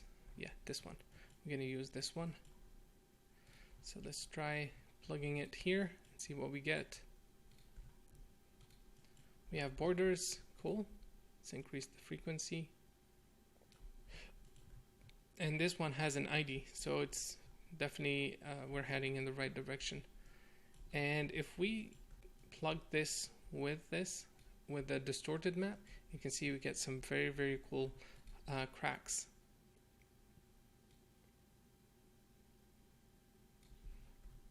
Nice. So what can we do with this? Now, with the frequency, you can see it's changing actually, let's connect this to understand this effect. And I'm gonna remove the jitter. It should create squares. Cool. So this guy controls the size of the square basically. And if we take the x, which goes from 0 to 1, and plug that into the frequency, we will get something that slowly increases size. But because the frequency needs to go between, let's say, 1 to 10, and this guy goes from 0 to 1, we need to fit that. So fit between 0 to 1 to 1 to 10. Very interesting. Now we're getting different frequency based on this map. This is very powerful because what we can do with this is limitless. Let's see. So I'm going to take this noise here and plug it. And because it's a vector, so we need to fit that into 1, 1, 1, and 10, 10, 10. And you can see we're changing the frequency using this map, and we can go higher. We can make the smallest box bigger. And this is very, very powerful, because what we can do, we can actually generate a noise pattern. Maybe let's copy this, a 3D noise, and connect it here. And by doing that, we can change the frequency using this map here, using this noise. And let's increase it to 1. And with this, we're gonna be able to create all kinds of interesting details. Now the cool thing is, we also have other options. Like right now, is just a box. If we start jittering this, we're gonna create some more interesting patterns, more complex patterns. And you can see there's a noise that is changing overall from here to here. We can change that. We can change anything we want basically with this, and we can layer as well as much as we want. Now the very interesting thing that I need from this guy is the ID. If we put down a random node and connect this, say okay, give me back a color, and we multiply the color already. Yeah, it's working already. So we don't need, we can multiply it, but it will add the cracks back again.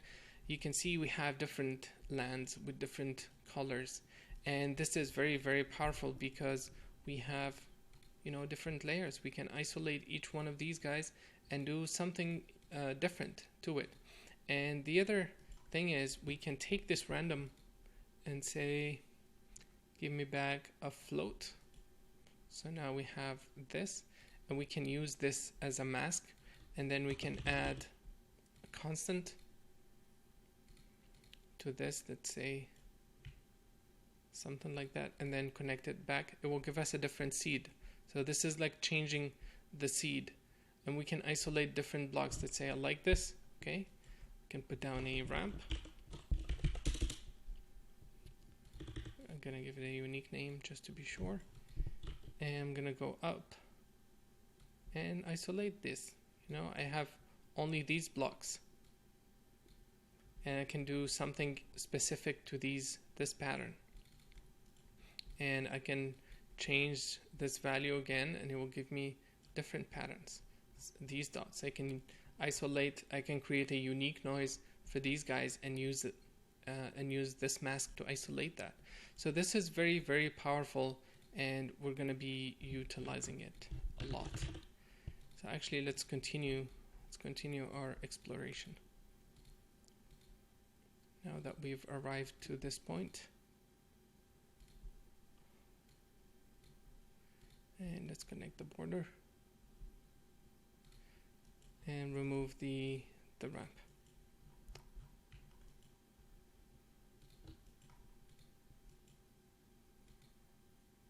And let's remove this as well. Cool. So now we have that, and I'm going to start creating something similar. I'm going to leave this for now in here, and I'm going to delete all this, and I want to create a basically the same thing that we've been doing since the beginning. So I want to create a noise and use this as the map, and actually the first one I'm going to use an AA flow noise. So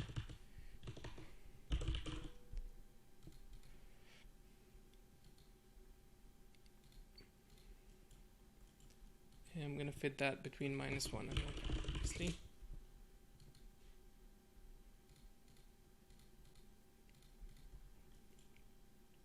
And we're going to put the power 7.7 is the value I have, and then a multiplier because we will need that.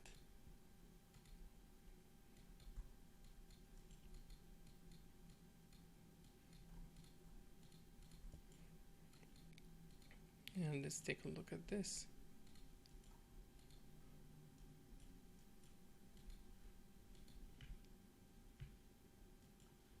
So let's make sure we have everything seems to be correct.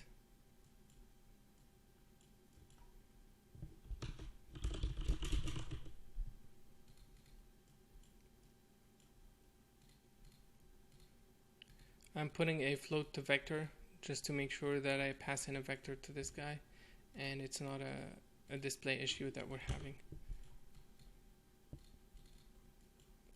Interesting. Sometimes it does this, so what I do is I copy the node, but in this case it's not showing me anything. Let's make sure it's a 1D noise. It's a this is a 3D noise, that's correct. It's a 1D noise. Yeah, everything seems to be correct. I don't see why this does not work.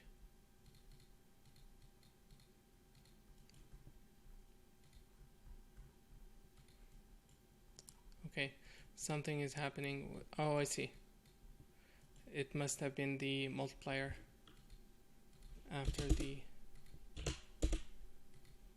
yeah, so the power is too much. Set this to 4 and maybe this to 50. Cool. So something like that, and let's continue creating. Actually, I'm gonna continue using this one. So we'll copy this, and I want a unique noise for each one of them. And I'm gonna move this down. So let's make this bigger.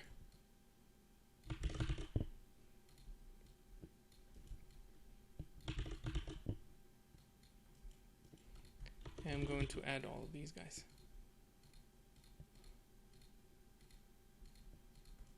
Okay, and let's increase the noise for this and the noise for this as well. And let's make this even bigger, something like that. And let's see what we have.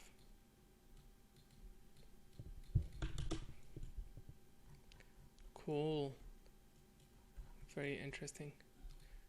So I really like the structure that we have here, this extra layer, but we need something to fill everything else. So I'm going to create a noise, and I'm going to copy this. Actually, let's use the same noise, and I'm going to copy the same node here.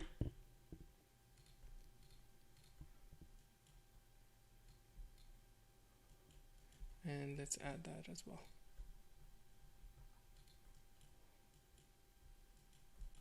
So let's see. Yeah, I think the reason it's destroyed is because this. So I'm gonna create another noise and have something less, have less distortion in the UV coordinate. Sorry, I said UV coordinate. Yes, it's basically a UV coordinate. So let's see, set this to 1.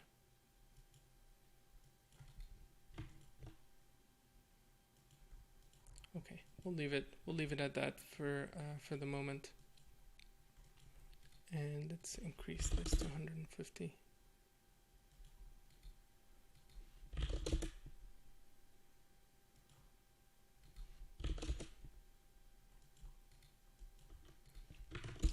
And I know why, because the reason it's not giving me the black values because they forgot to fit the correct range, and now everything exploded. So let's go back and multiply this, all of them, by 1.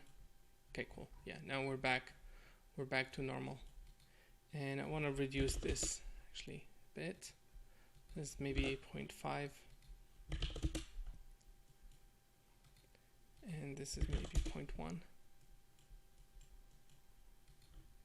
and this is 1. And let's multiply this so we can see we get to the white values. Okay, cool. Cool. So let's maybe remap this a bit better. So put down a fit range and squeeze the range so we get some dark values.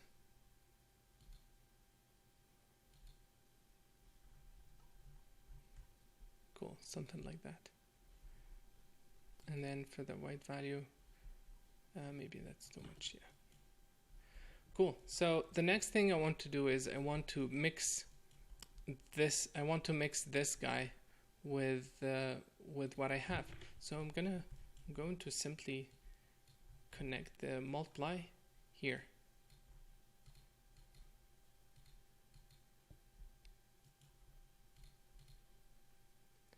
Boom, and now we have our cracks going. Now we're gonna be a little bit careful, so I'm gonna put a fit range so we don't crush the colors like that. So we say between 0.5 and 1, and then I want to also change the color. So I'm going to randomize it and multiply, add that as well. So I'm going to add the multiplication, this result to the edges, and now we should get per block randomization. But again, it's a little bit high, so we'll fit the range so it goes from, yeah, I think that does it. You can see we have variation per blocks going. And last thing we want to add is I want to copy the ramp that we had before. So there is no easy way to copy ramps, and the easiest way is to actually go up for the node that I had before. So this one, for instance, let's make a copy. Let's call it test, and I'm gonna dive inside, delete everything except the ramp. Okay, we need that, and then we're going to copy the color, everything from here into that node.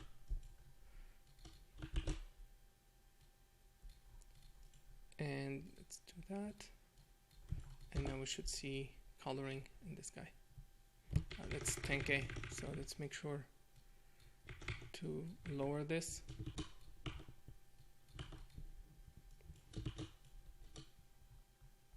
Cool, and now we have our blocks variation with the edges and everything, and we need a little bit more fitting in the range to make sure that we're capturing everything we have.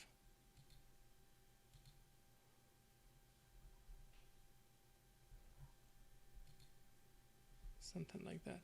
Obviously there is more tweaks that needs to be done to make this work correctly.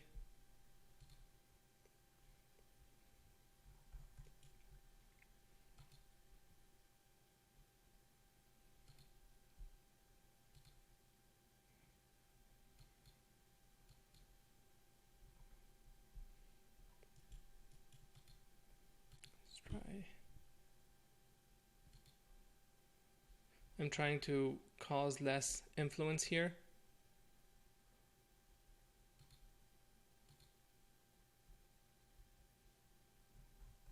And that's too much influence, but I think for the sake of time, we're gonna stop very shortly, and hopefully you guys get the idea. I mean, the example I was trying to get to is something like this, where you have different lands.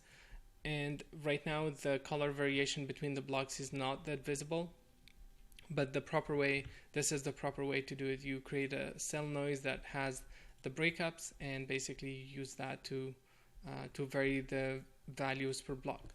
And I think that's pretty much it for the examples. It's really tricky for me to to reproduce this exactly because I spend a lot of time tweaking.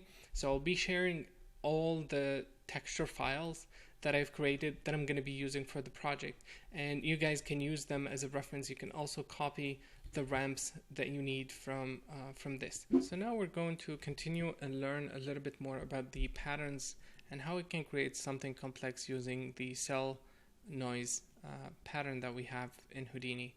And I'm going to explain a few things here. I'm going to create a noise. Doesn't matter what noise pattern, just to illustrate something. We have our noise. Cool. And let's say I wanted to rotate this map. I wanted to rotate this result. Well, if we were in SOPs or in the viewport, we can use the matrix node and rotate it.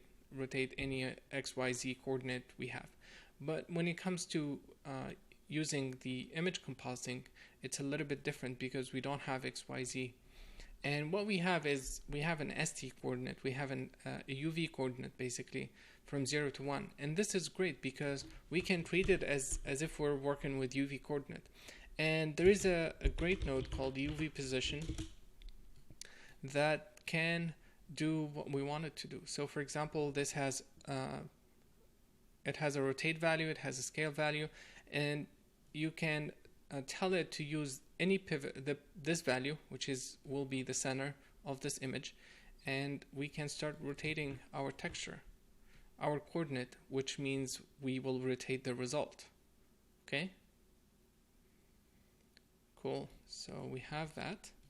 And let's say we want to create something more complex than just rotating it uniformly. We want to rotate it per block. So we need some kind of way to divide this image into blocks. Each one of them has a unique value. Well, that's where the cellular noise comes in. So let's connect this guy and take a look at the results. So we have this, which is the border, and then let's see what these guys are. We have distance, which looks like a black and white ramp from the center of each of these cells. Let's take a look at that. This looks like an invert of the distance. And then there is this center here, which looks like a unique value per block, which is exactly what we want. We want a unique value per block that we can use as the pivot to rotate these guys. So this is great because we're going to do this. I'm going to connect the flow map, and let's fit it so we can see it between -1. Let's see the full range, and then let's put a color correct node. I use something different this time to color correct. We can gamma the image, which means we can add more contrast, basically squeeze the range to have more detail. So cool, we have that. Maybe let's gain it down. Cool. And I want to take the UV coordinate. Actually, let's preview that. I want to take this UV coordinate and rotate it per cell. And we can easily do that. We can connect the center to the pivot. You can see by just doing that, we're using the center here as the pivot, and I can start rotating the cells. I can start rotating the UV coordinate per cell. And this is great because I can use that now to drive the noise. You can see we have a unique pattern per block. And let's set it back to 0. We don't have any rotation, and we can start increasing. You can see how it's rotating. The blocks are rotating. But right now, they're all rotating in the same way at the same value. We want to change that. We want to randomize it per block. And this is where the ID comes in, this guy. So we can create a random value. Let's take a look at that. And we have a unique value per cell. We can fit that to, let's say, go from -50 to 50 and use it to drive the rotation. Okay, instead of having the same value. And now we should see, you can see that it's affecting certain blocks only to move in specific direction and the others in a different direction, which is great. Cool. So the other thing I want to change is I want to break these edges a little bit. So what I'm going to do is I'm going to create a noise. As usual, add the noise to the position and use that to drive the cell noise. Let's make sure it's a 3D noise and connect that. Boom. And now we have variation. We're separating the edges, breaking the edges. And let's increase the noise. You can see now we have per block randomization. And this is great because we can do a lot of cool stuff with this technique if we start having interesting pattern, not just not just color variation, but we can vary anything we want. For example, let's say the frequency that I want is 14 is the max, and let's say maybe 3 is the minimum. Okay, I can take this guy, the ID, and create a random. Okay, I can create a random. Let's try a random color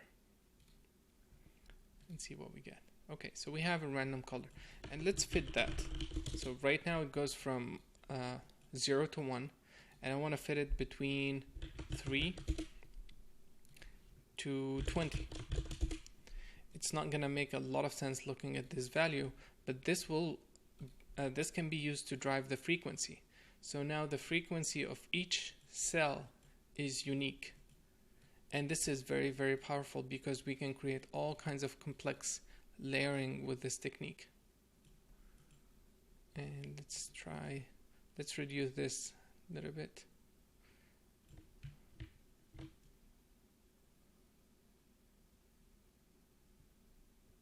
Something like that. So now we have a lot of interesting variations. Cool. So let's say I wanted to create a gradient and I don't want the value to be uniform. Well, this center value here, if we take a look at that, we can see there is a gradient. There is a unique value per cell. And if we take a look at the UV position and view it, you can see there is interesting patterns per block. There is a ramp per block, which is great because we can use that to multiply our result. So I'm going to use the red channel. Okay, so vector to float. The red channel will be the first one, and I'm going to fit that. And we want to use this slightly to add a little bit of gradient to the overall image. And for the white, let's say 2, something like that. And actually, let's try this. Let's multiply the noise pattern with this. Cool. So now we have variation in terms of intensity. Okay. Now I have, actually let's do one more thing. There is this border here, and I'd like to use that as well to add more variation. So I'm going to multiply everything I have at the end. I'm going to multiply everything I have with that border because it will add the edges in between everything. And I'm going to make sure that I do the multiplication after I fit this. So let's fit this first, connect that, multiply that. Cool. So let's see. Yeah, this guy was a little bit aggressive, so we had to I was doing the fit after everything, and now I moved it back, so I had to change a few things.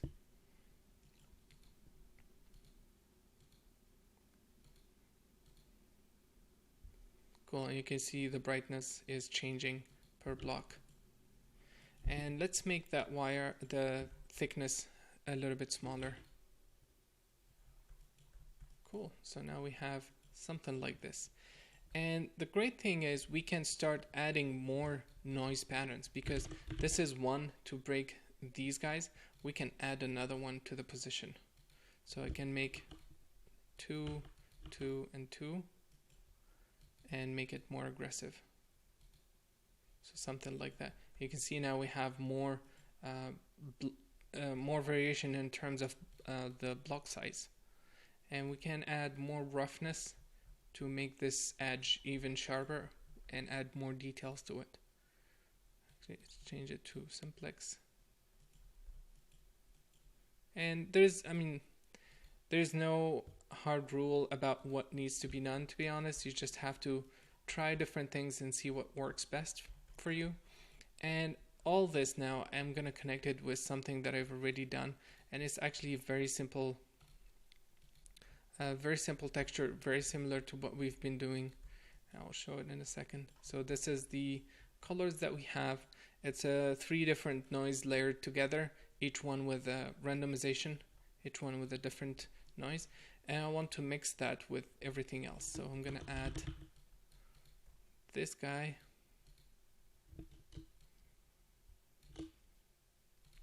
to this, and let's take a look at what we have.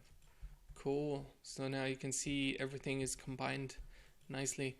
And I have a ramp that I previously created, very similar to the one we've made. And let's connect that. So I'm gonna keep this just in case I need it. I'm gonna set the value to 1 to make sure it doesn't do anything. And then let's connect the ramp.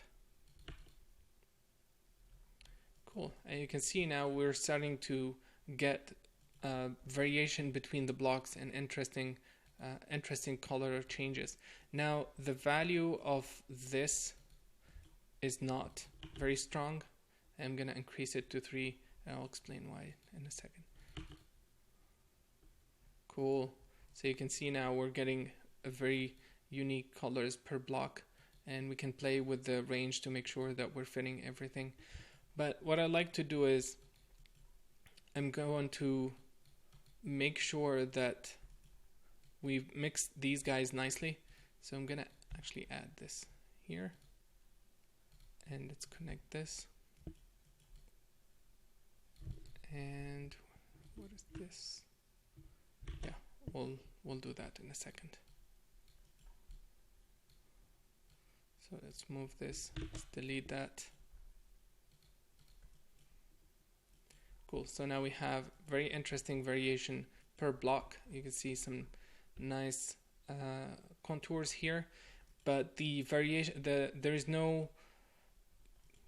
contrast between the blocks is not that interesting, and I want to change that. And the way I'm going to do that is using a random. I'm going to generate another random per block, and I want to use that to add more contrast to the image. So let's see.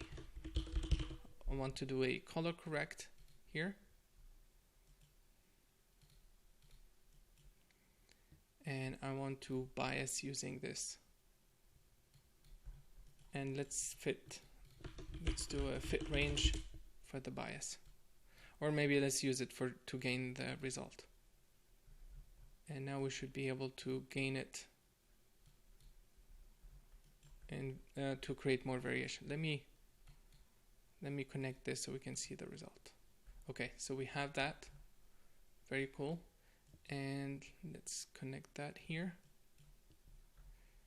And now we don't have very interesting colors. Let's set this to 1. Cool. So this is what I'm looking for, something like that. Maybe too much contrast. Yeah, too much contrast. And let's do one more thing with this noise as well. It looks like the pattern is not, there's not so much styling, and I want to add a little bit more to that. Cool. And then the position here itself, it doesn't have a lot of breakups, and I want to add more breakups to it. So what I'm going to do is I want to distort it even more. I'm going to add a noise, use this coordinate to generate a noise, and then use that noise to offset the actual UV coordinate that we've offset it. So let's set it to 3 by 3 and maybe increase this. Cool. So now we're getting even more interesting details. Let's increase the frequency. Very cool. So you can see already how powerful this system is. Let's go back here and let's connect the ramp, see where we're at. Very cool. Now we're getting back on track, and this is basically what I want. This is what I was looking for. Blocks that have very unique variation and colors to them, and then other blocks with completely different patterns and then darker values. And I really like these cracks here that starts big and then slowly, you know, get merged in together. This stuff is very, very cool and really hard to create in CG in general, getting this complex patterns all together. And actually I'm going to render this at a high resolution to show you guys the details. And there is a lot of tweaks, there is a lot of luck as well that goes into this. And I myself still exploring the potential of using this. And every time I try something, I come up with something new. You know, every time I try combining noise and stuff, I end up with creating very unique textures. And this is definitely a great result. Actually, let's do 16K and see how slow this is going to be. And I want you guys to see this live. So I'm gonna cancel, and now changed. And this is the tile size.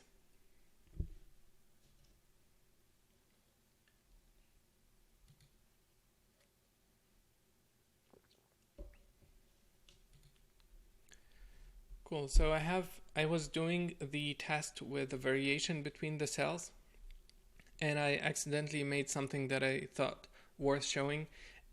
I will be sharing the examples, but it's basically like it looked like a glass material, a frosted glass with different layers on it, and I'll show you guys that in a minute. And again, we're rendering 16K texture at a very high resolution. There's basically no artifacts in the image. There is no noise. There is nothing. The noise that is there is coming from the actual texture, the patterns that we're creating. So it's definitely something that we can control, not an artifact or anything like that. And while this is cooking, I'm going to show two images here. This one is very similar to this. Actually, this new one is much better than this one. And I simply made an image texture, put it on a plane, and then I'll show how I did the displacement for this. And I used basically the image luminance to drive the height of this, and all this noise, everything you see here is coming from the texture. And this was an 8K texture. This is 16. And let's see, and then the color is all driven as well from, it comes from the texture as well. And this is just the plane with texture applied to it. Okay, let's take a look at what we have. Come on. I think it's still rendering, so we'll take a look at another image. So this is another, this is pretty much the same example, but I added something new. I added these guys here, which are, I've created them in a separate image. So it's just a cellular noise, but just I kept only the very few percentage of them and used that as a displacement. And I'll show that how we did that as well. And I put the first texture, which is the one, the main one, and then I added this on top of it, so I can control the colors separately. And this is just a height map. Okay, cool. It looks like it's taken some time, so I'm gonna hit cancel here, see if it ever comes back. Definitely 16K is a very high image, especially that I've been running the session for a while. So let's take a look at the memory. Here it's taking 2028, which is not bad.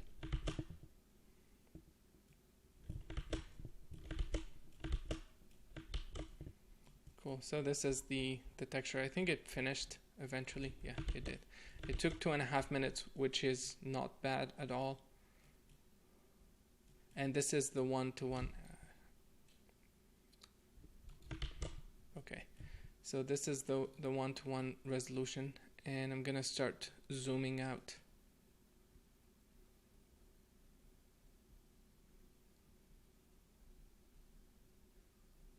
Yeah, and this is the actual resolution of the texture.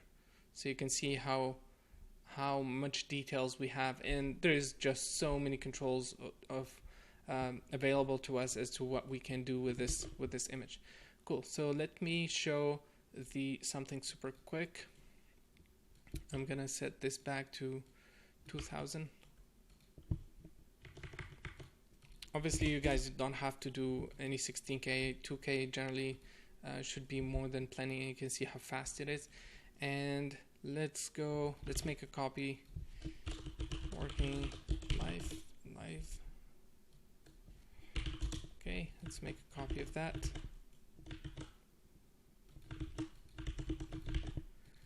And let's see. Let's go here. I'm interested in this guy.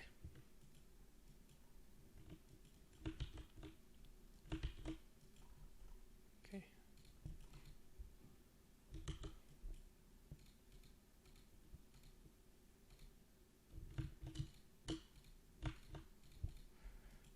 All right, let's connect this and let's make sure we have a float. We just need a random value per cell.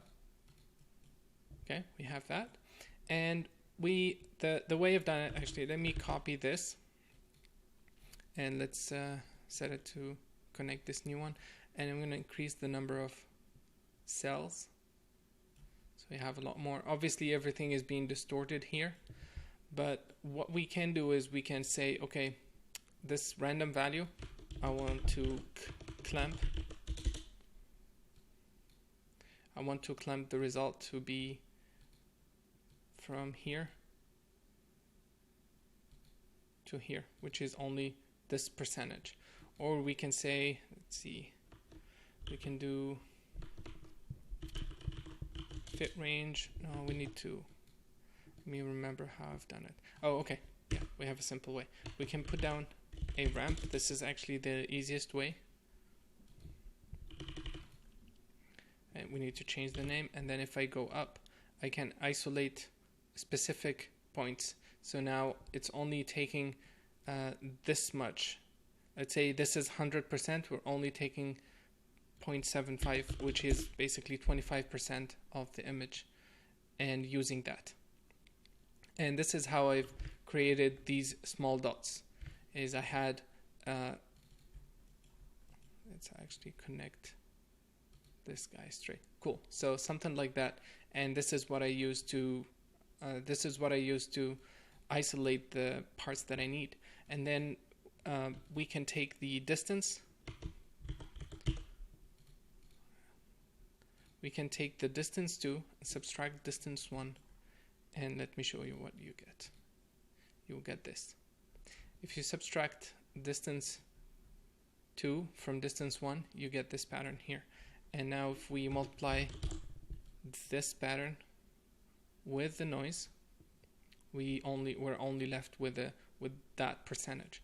And let me copy the noise here.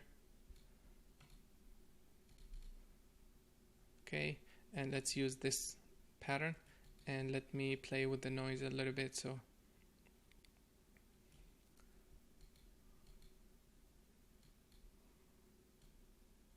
I think that's too much.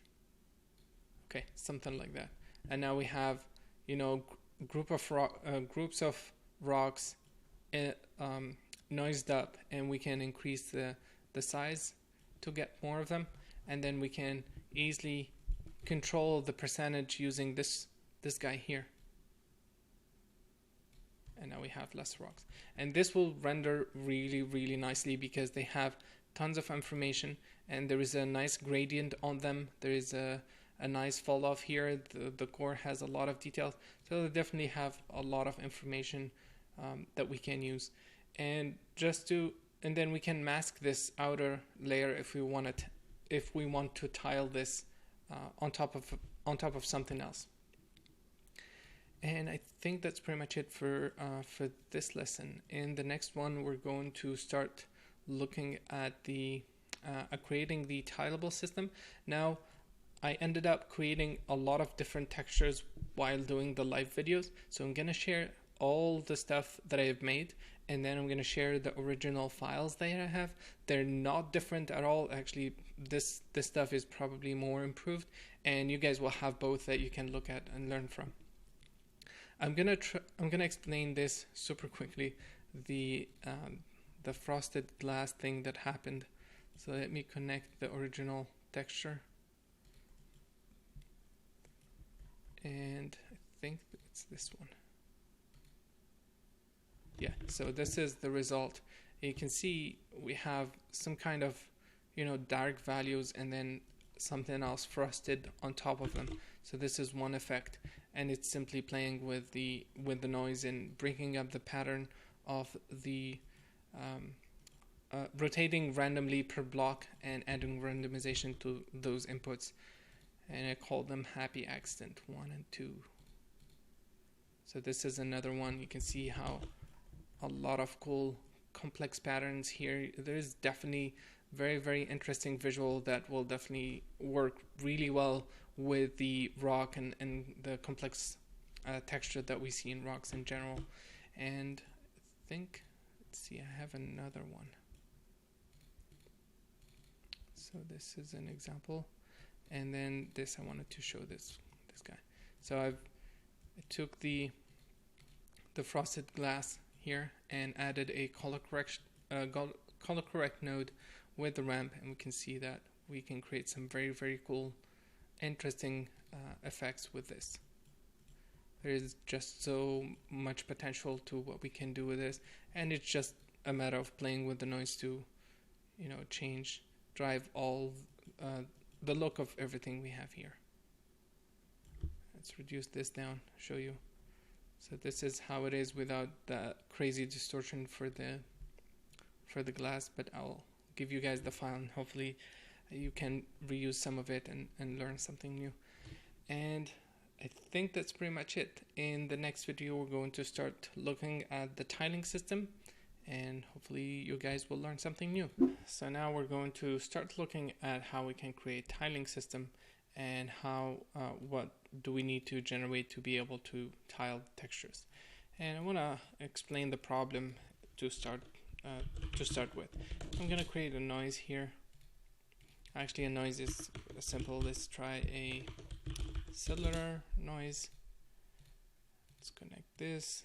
Let's do the border, and because we know how to do this, let's do a random. Generate a random color and multiply that, so we get something more interesting to look at. Cool. So now we have something like this, and what we want to be able to do is we want to tile this. We want to copy it a few times, and we want the edges to blend in nicely. We don't want to see any repetition. So if I do this with a normal texture, it's not going to happen because there is nothing here that mirrors at the other side. And what did we do in this example? What do we do here to generate this noise? We start off with this ST map, which is basically red, green, and blue.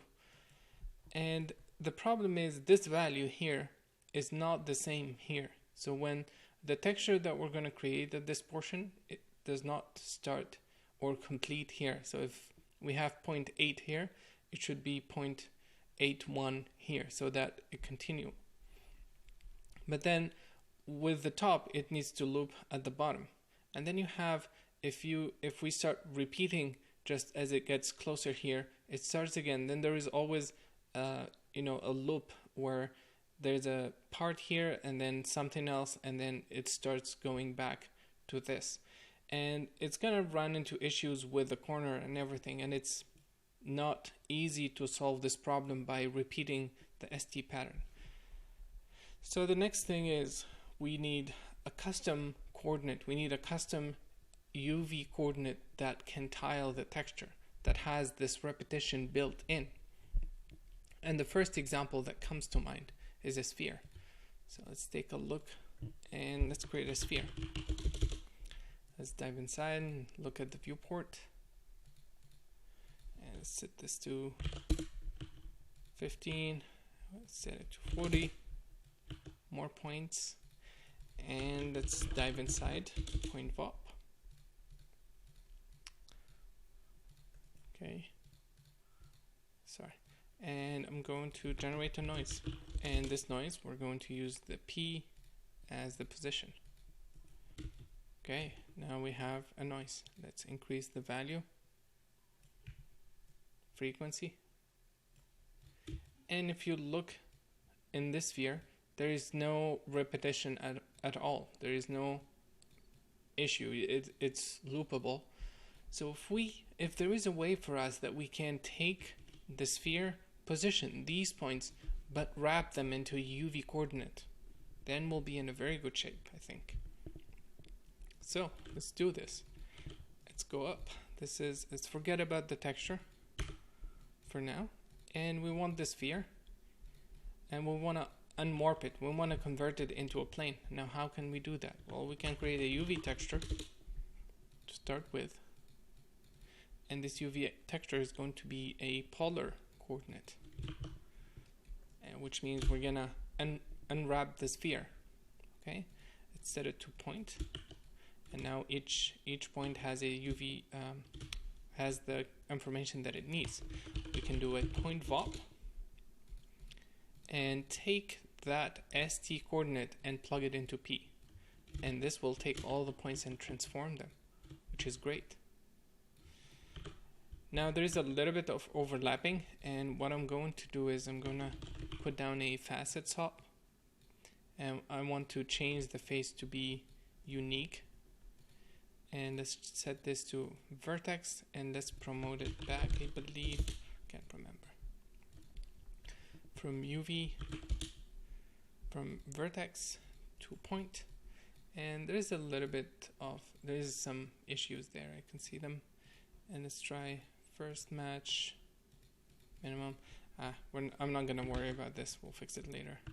So we just need that. And now we have our plane.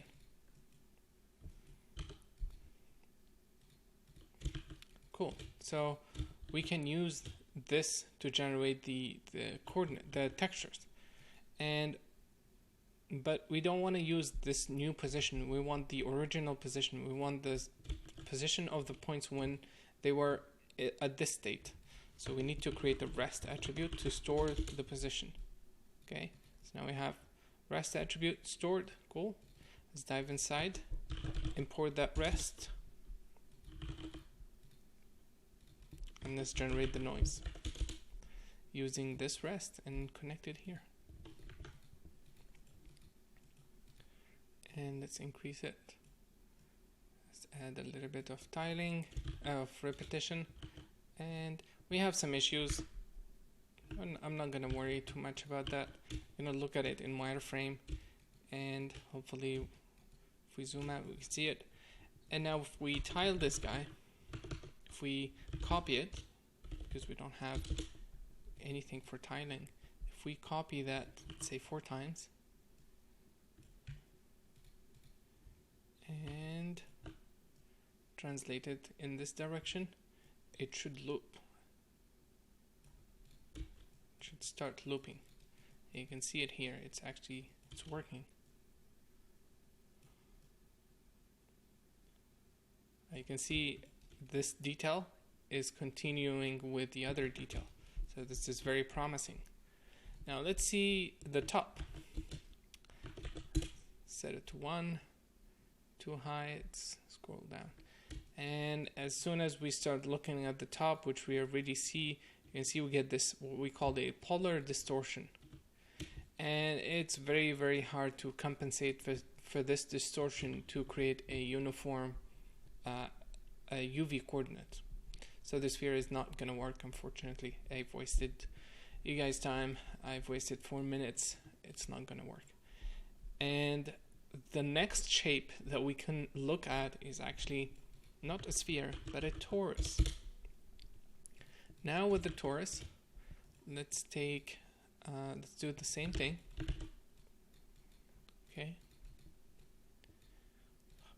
And let's generate a lot of points. Okay, cool. And if we look at it, there is no seams. Okay, everything is perfect. It loops every time we see the noise. So maybe this is more promising. Let me check something super quick. Cool. So what we need to do is we need to do the same thing. We need to unwarp this to have a perfect grid. Perfect grid UV. So we want to unwarp this perfectly. And the easiest way to do that is to start with a NURBS UV, because the NURBS surfaces are what we call parametric surfaces. So they have UVs automatically. Well, in Houdini they don't, but it's easy to generate the UV coordinate for a NURBS surface. It's almost free. So if we put down a UV texture node, let me kill this guy. If we put down a UV texture node, we can set it to rows and columns, and this will create a perfect UV for us. This is awesome. We're heading in the right direction now. Because this is a NURBS, we want it to be poly because we want to do some other stuff to it. Cool. So now the poly, you can see we have a grid. Perfect. Everything is there. We can there's a little bit of gap here. We can put down a UV layout node, and the UV layout node will automatically set this fitted perfectly. I can set the padding to 0, make sure, and it should be fine this way. But actually in the original file that I'm looking at, I didn't do that, so we'll keep it there but turned off. Now let's see. Started off with a little bit low res, so let's do that just to be consistent. And I'm gonna add more subdivisions here to the polygon, to the torus I have. And we need to be in order to be able to transform the points into the UV space, we need to make each one of them unique. Otherwise they're gonna basically stretch. We're gonna have some polygons that stretch too far from the end to the beginning, and so we need to facet them and make sure each point is unique. And I think the reason previously it didn't work for me is because I didn't check unique, I checked cusp polygons. And let's see, we're going to promote the vertices, the vertex attribute from vertex to point. And this is very important because we need to transform the points. We need to read the UV coordinate as points attribute and set it to be the point position. So let's put down a promote attribute vertex and the UV coordinate. Cool. And then before we deform this, we want to create the rest. So we have our own information, and then let's put down a point bump.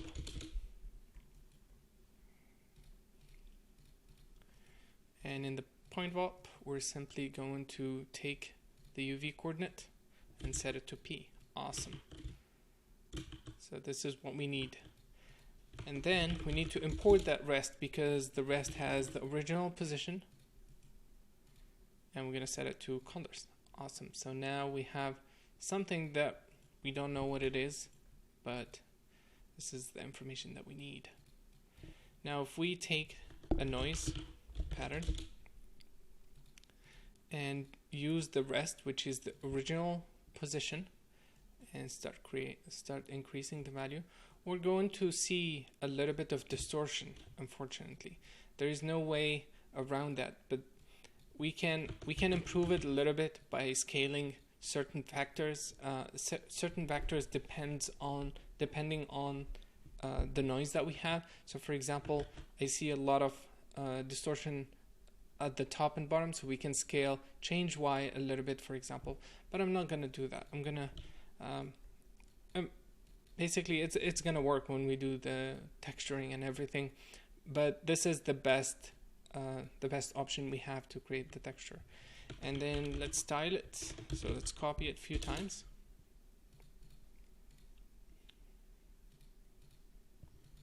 Four, 1.95. Okay, awesome. You can see now we have a perfect tileable system. And let's copy them up.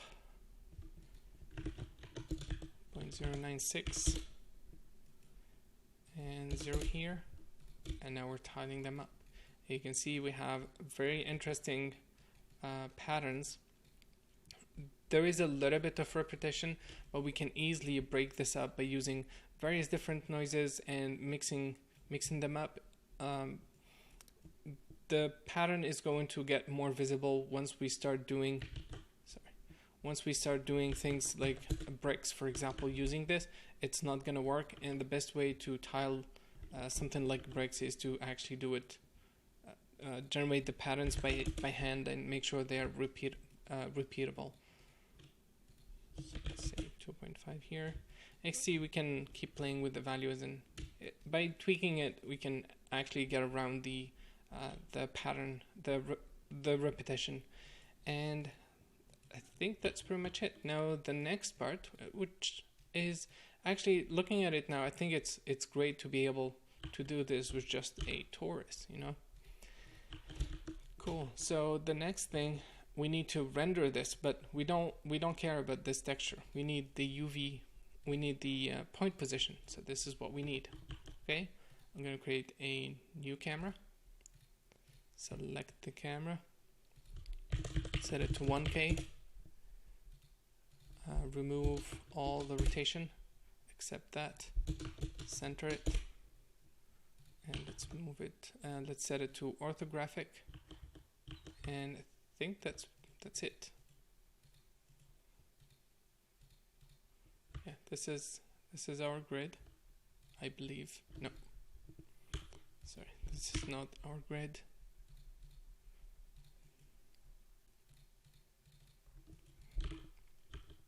Sorry, I'm looking for the node where yeah, this is the one. So let's find the grid and let's frame it. Cool. So now we just need to render this with Mantra, and then we'll have our texture, which I've already done. So let's go back to the image context, and this is the texture that I've created. It's exactly the same, just rendered it. And now we're going to be using it to create the pattern. So we'll do that in the next video. So now that we've created the tiling information, the tiling input that we need, we're going to change a few textures and make them work with this one. So I'm gonna use this one, which is not that complex. So I'm gonna copy this setup, and because we're changing everything that is used to generate these patterns, we have to tweak various other values. Now, the example where I showed the UV coordinate rotation, that technique does not work because the ST map, this information does not go from 0 to 1, so it's very different, and we have to have a different technique. But we can easily generate different patterns per block using this information, using the cell ID, and randomize various things to create different noise per block, basically. And combining that, we should be able to create something very interesting as well.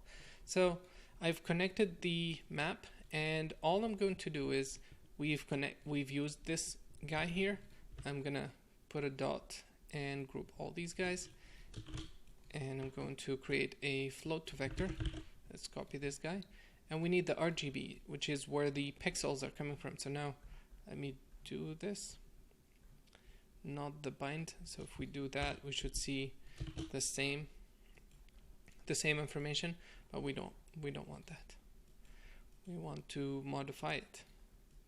So let's take a look. This is our original texture with this information, and I'm going to connect the new one.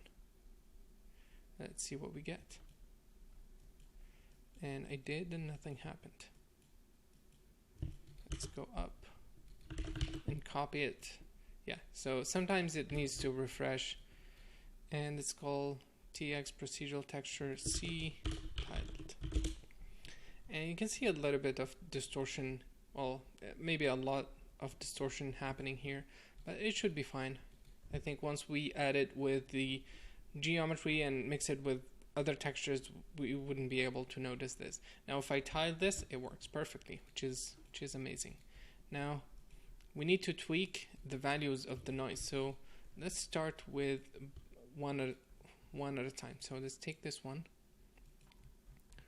and let's see, it's 1, so let's reduce it 2.25. Let's just divide it by half, and this guy,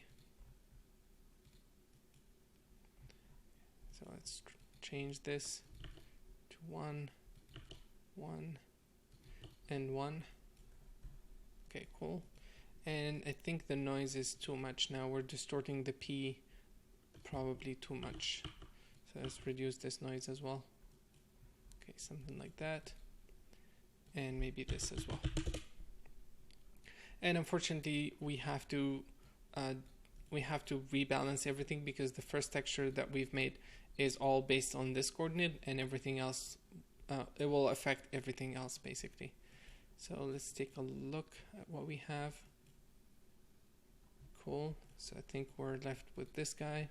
Let's try 3, 3, and 3. Okay, cool.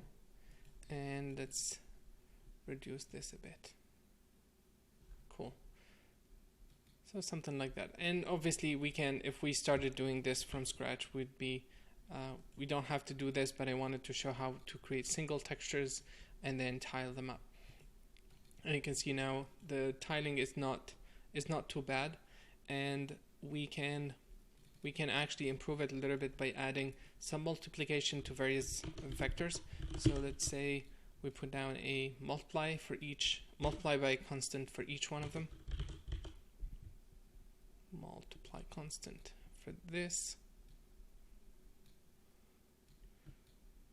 Let me pause the calculation. And let's try, sorry, they're all using the same axis. And you can see what kind of patterns we can get. It's actually very, very interesting what you can get with this. This is just using 2 vectors.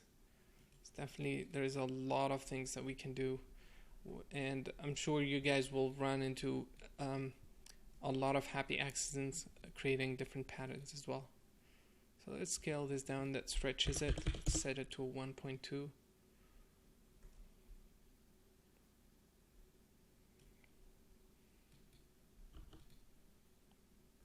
there's more stuff here. Let's say 1.5. Okay, let's try this. Cool, so I think this helps. Something like that. And then we can always add different layers, so we can add other noise that to break up all this. And it's being tiled right now. We're looking at it tiled, so this is the original texture. And I think we've deviated a little bit from the original one, but again, we have to start from scratch with this in mind.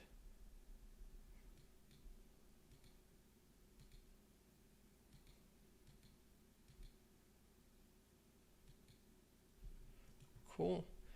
I think that's pretty much it for the tiling. So what I'm going to do is I'm going to, now that I've explained everything, it's up to you guys to create textures and explore this a lot. It's very important to spend a lot of time with this, and then I am going to share all my files, the original textures that are not tileable, and then the version that is tileable.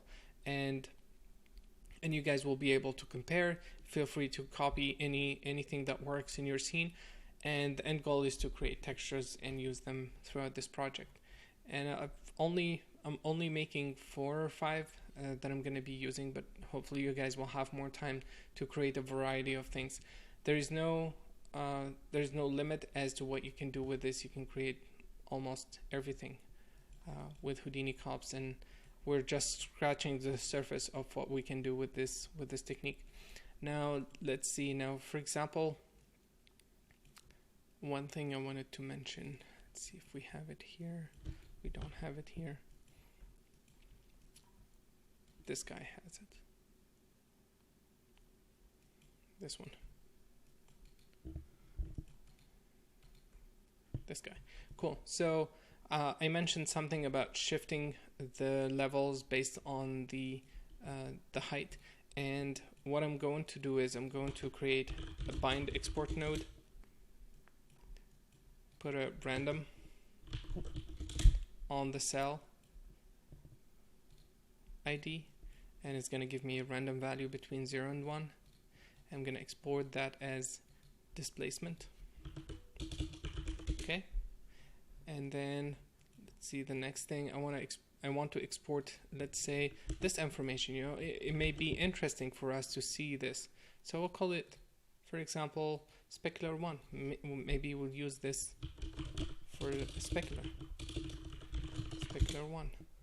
Okay, and let's say we want the original version before it gets remapped. I want that to be used as the bump. So I'm going to connect this, and we're simply exporting AUVs now. And this is, trust me, this is very, very powerful to be able to do this. We can export each one of these guys as a separate AUV and then combine all that information to add extra stuff in the shader or do anything we want in the shader. Now I'm going to copy this and let's move to the side. I want to explain the last portion, which is saving files, and we'll do that in the next video. So now we're going to learn how to save these files to disk and export the custom AUVs that we've made. Now we can export all this as a multi-layered file, but it's going to be hard for us to remember what AUVs available and how to use them in the shader, and it's best to use separate files for each one of the AUVs. And the easiest way to shuffle them, to shift them from their current AUV into the RGBA, is using a channel copy. So I'm going to say the target is C and my source is displacement. And if we look at it, we have this randomized value between each one of them, between the blocks. Now I actually remembered I wanted to export something else. I want to export the boundaries. I want to export the border. And I'm gonna call this disp boundaries. Okay, cool. So the reason for that is maybe I don't want to affect these regions, and if I multiply these two guys, if I multiply this, we'll have a 0 value here, which may be much more interesting than shifting everything else like this. So we'll have a gap in between. And the cool thing is we can take this now, we can blur it. Let's see what we can get. We can blur it and it will create something very, very interesting. It will create a nice gap. So let's actually multiply this and let's do another version and add these two together. So we have that, and let's set the blur size to, let's actually erode, dilate and erode. Let's do this. Cool, so now we're eroding that, and let's blur the result a little bit and let's add them together. Cool, so now we have this.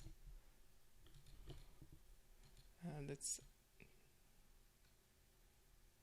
maybe adjust something like that set it to 3, cool.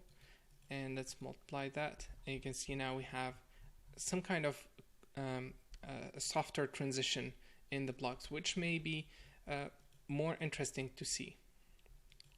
Cool, so there is that, and then we'll export this, we'll export whatever we want, and then I'm gonna move the specular one. We can just use one channel. Very cool. So, and then we need the bump, and the bump we can use it for other things as well. Very cool. So now we have all kinds of information to create a very realistic surface out of this. And the last thing I wanted to show is saving the files, and then maybe we'll do it in this video. I want to show how to use this information to actually displace the surface and see it in Houdini. So let's write, to write texture out, we use the ROP file output, and I'm going to connect that here. And then the output, it's going to be $hit TX, and then let's call this disp.exr. Okay, we'll use the exr format. And we just need the C, which is, this is for the planes, the AUVs, and I want to change it to 4K.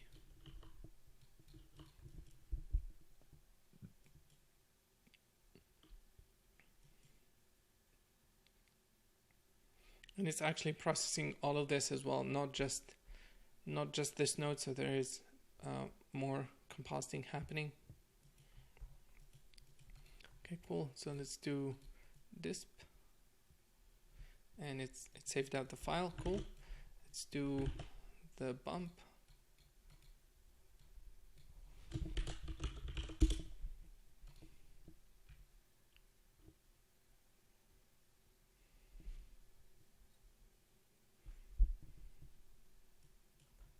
Cool. And let's do, what else do we need? Yeah, let's not save that, we don't care. We just need the diffuse for now. So we'll call this diffuse.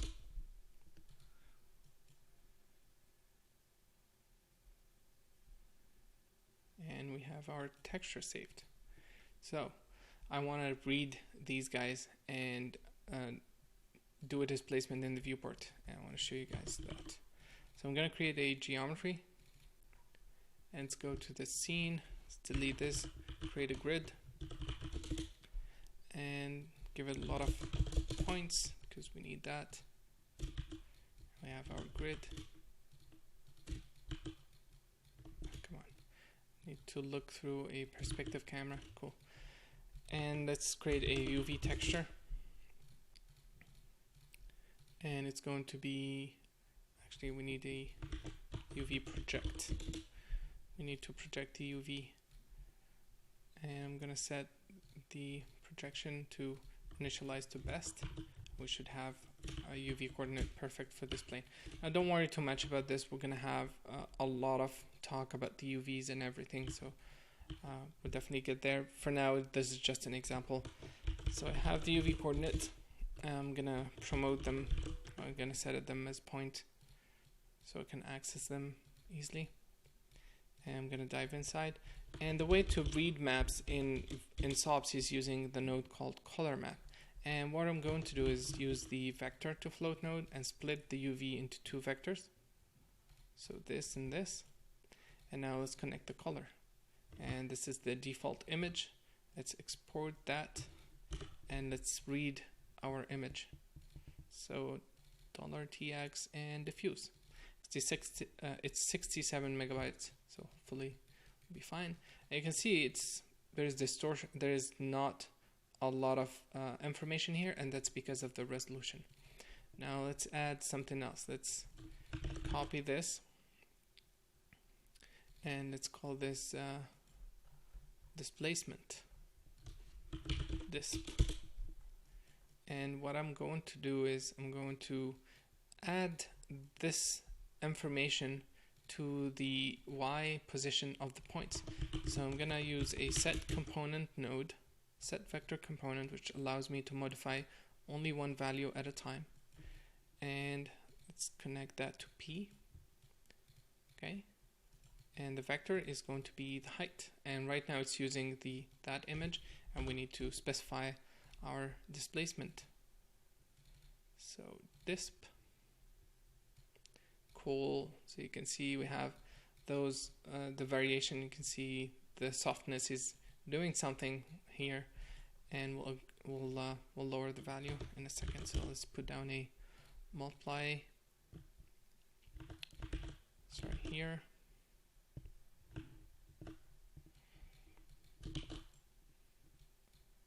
So let's multiply this guy down, 0.2, 0.1. Okay, cool. You can see we have variation on the block heights, the block's height, and then I want the bump as well. So I'm going to read that. So bump, and I want to also use this information to along with the displacement, I want to add bump to the surface. So add, make sure we add a multiply by constant, because we'll also need to tweak the bump. And let's read our bump file.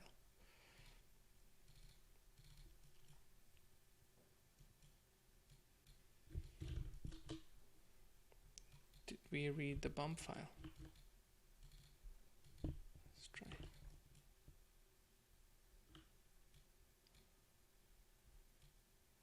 I don't think we did. So let me verify. Yeah, we have our bump texture. Everything looks correct. So let's see why this is not happening. Oh, I see, because the 0.1.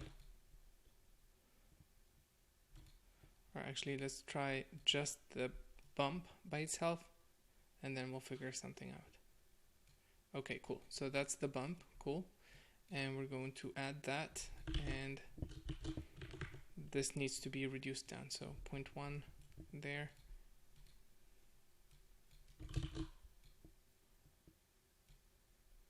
Okay, cool. And let's reduce this to 0.5. Okay, cool. So now the last thing we need is we need to plug back the color instead of this.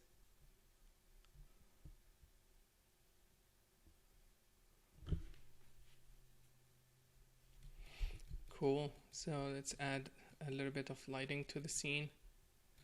I think too much bump, so I'll set this to 0.1.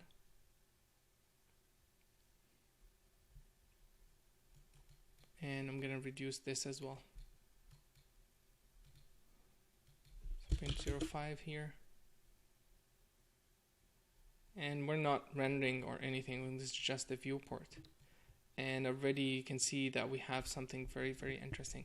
Let's go up and let's set this to a very high number, 2000 by 2000. And let's wait for it. It's gonna take a couple seconds for it to cook, actually much less than a couple of seconds. And this is what we have.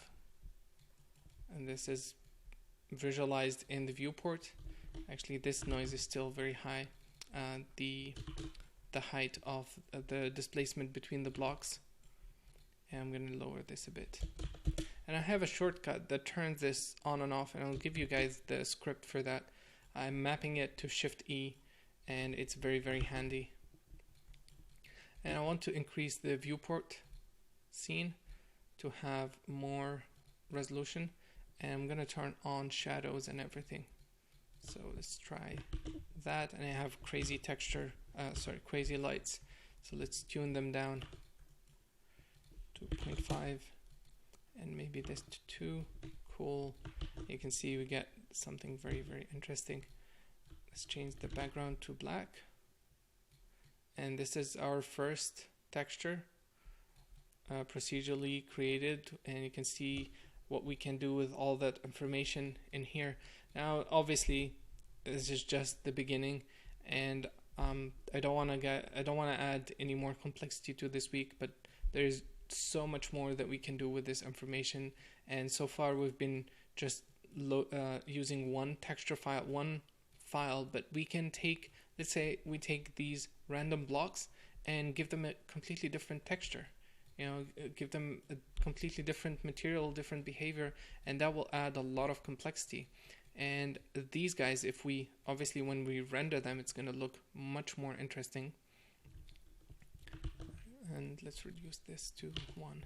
Yeah, and actually this is very close to the one I did with the render, and it's just with the viewport. And this is the texture rendered. Now let me go back if I can find the reference. And this is one of the textures that we started looking at the beginning of the week, and this is what we ended up making as one of the examples. And I think we're in a very good shape. We're heading definitely in the right direction. There's a lot of material, there's a lot of input in things that we can do, and I didn't spend a lot of time tweaking here. I was mainly focusing on explaining to you guys the technical parts, but hopefully you guys will have more time to tweak these things and explore it more. In this video, I wanted to talk about what you guys need to work on and what you need to explore during this week.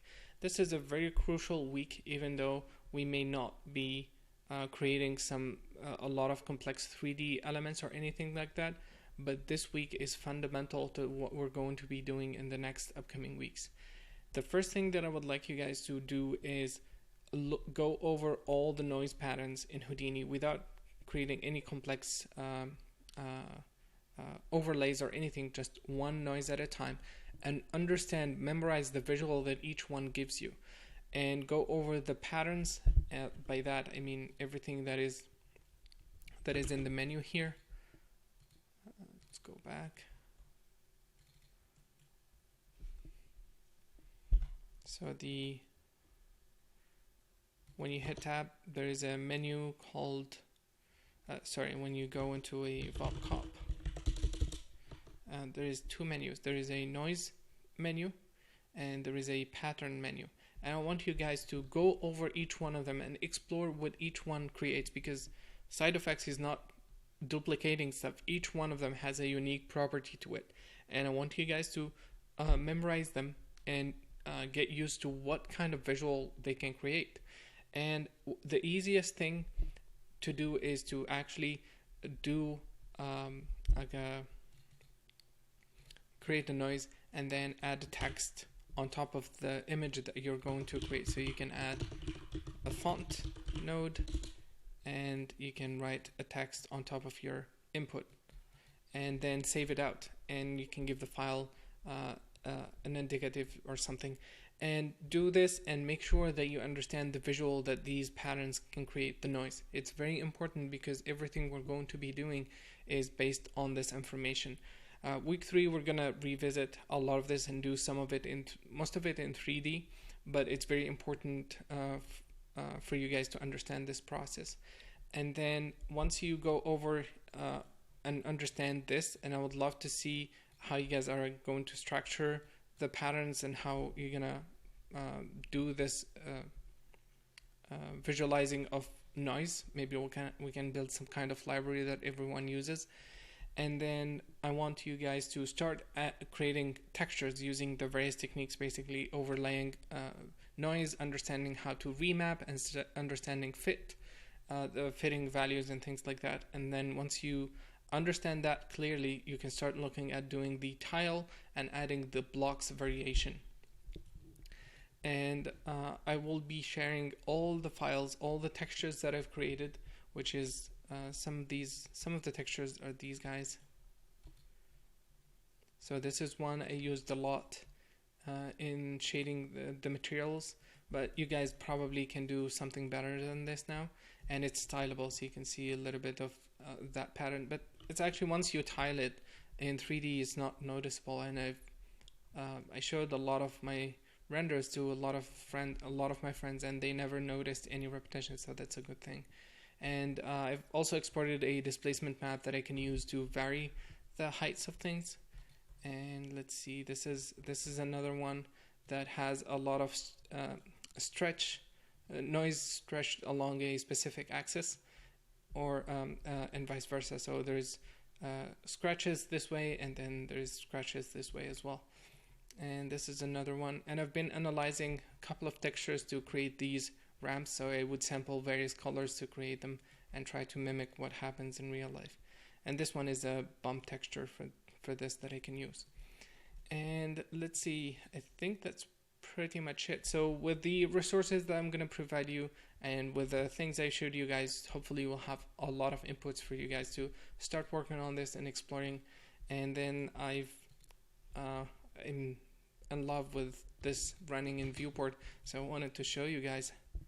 I want to show you guys this. It's actually very, very cool. So this is one light, and I can move the light, and it's doing everything interactively, and this is amazing. It's actually very impressive work by Side Effects. Definitely very cool having 4 million points being shaded in OpenGL. And that's pretty much it. I hope you guys liked this week. In this video, I wanted to talk about week 2 and week 3 content and provide some new updates that came with Houdini 16.5 and 17. And in both weeks, it's very heavy practice with noise, and we're going to be pretty much exploring everything that Houdini has, patterns, noise, and stuff like that. And the main goal from week two is to get you guys comfortable with what's available in Houdini and what these noise patterns can generate visually. And by going through the week 2 assignments and examples, we're going to start building a visual reference of how these patterns looks like. And then in week 3, we're going to re-explore similar things, but using the height fields as the terrain tools, which will allow us to visualize in 3D how this black and white map, black and white noise will affect the surface. Because if we just look at, something like this, we're not going to be able to,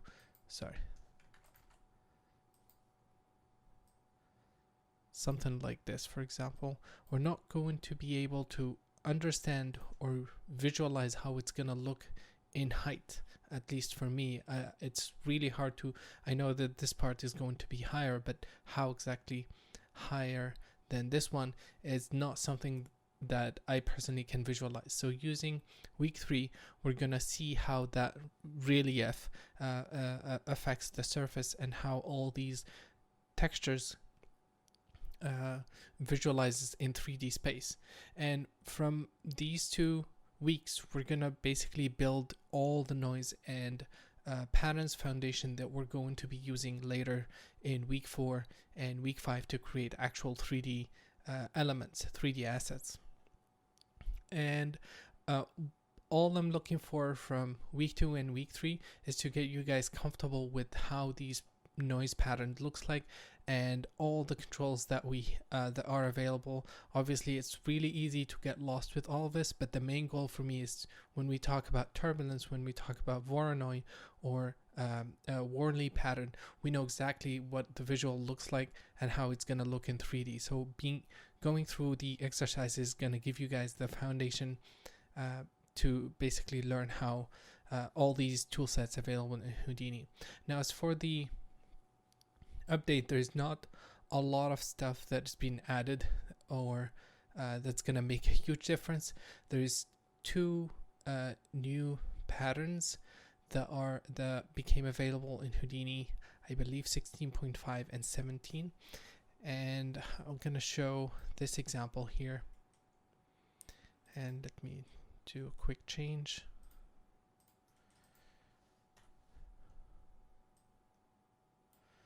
Or we can do something like this, for example. So to get these interesting sci-fi like patterns, we're gonna use this Manhattan mode here. I'm not sure if I showed this, but I think this example I didn't cover, so I'm gonna show it anyway. So let's create a Worley noise.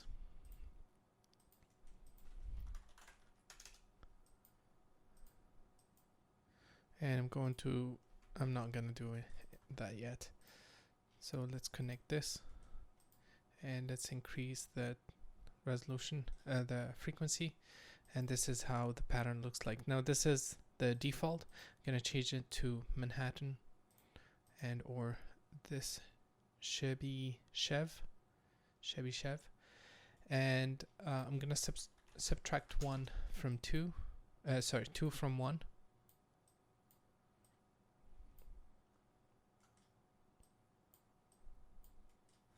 And you can see we're getting these interesting patterns. Now, the resolution of the image is not square, so let me change that.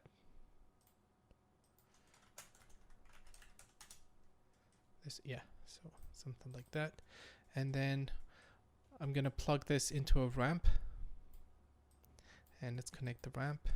And if we go up, what's happening? Yeah, sometimes it doesn't refresh, so I just copy and paste a node. And the default ramp is like this. This is what the pattern looks like. And then we can squeeze the range and get these interesting sci-fi like shapes. And then we have of course the seed function, which we can use to randomize the color of each one of these. So I'm gonna generate a random value or random color based on this, and let me copy this multiply, and let's flip this.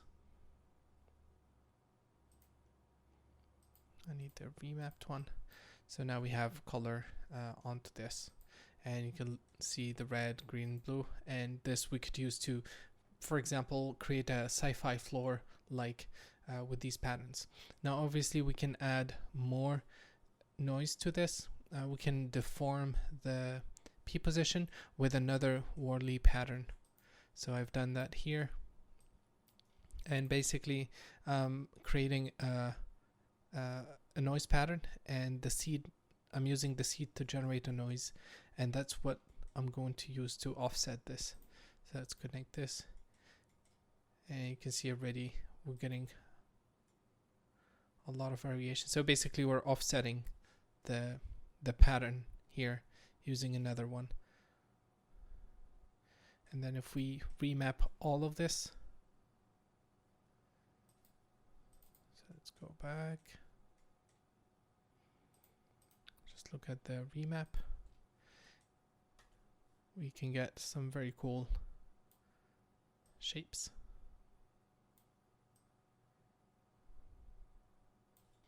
Yep, something like this. So this is another type of noise that I think can be useful in other scenarios. I've also gone ahead and created another version, and you can overlay both of them. So let me change the resolution of this as well. It's just an idea. It's not finished or anything, but you can overlay multiple ones on top of each other to create more complex pattern. So this is something to that needs to be looked at if you want to create, sci-fi floors. Let me Google something super quick.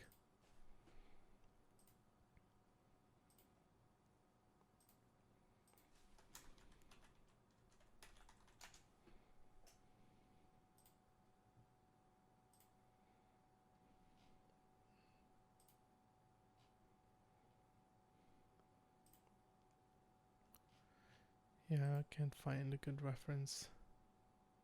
But yeah, you can create some cool stuff with this. Now the other nodes that I wanted to talk about is the sub import and the geometry node. So let me delete these guys. And let me go back to subs. I have a terrain here with just a basic height field, noise, and a mask. And let's change the mask on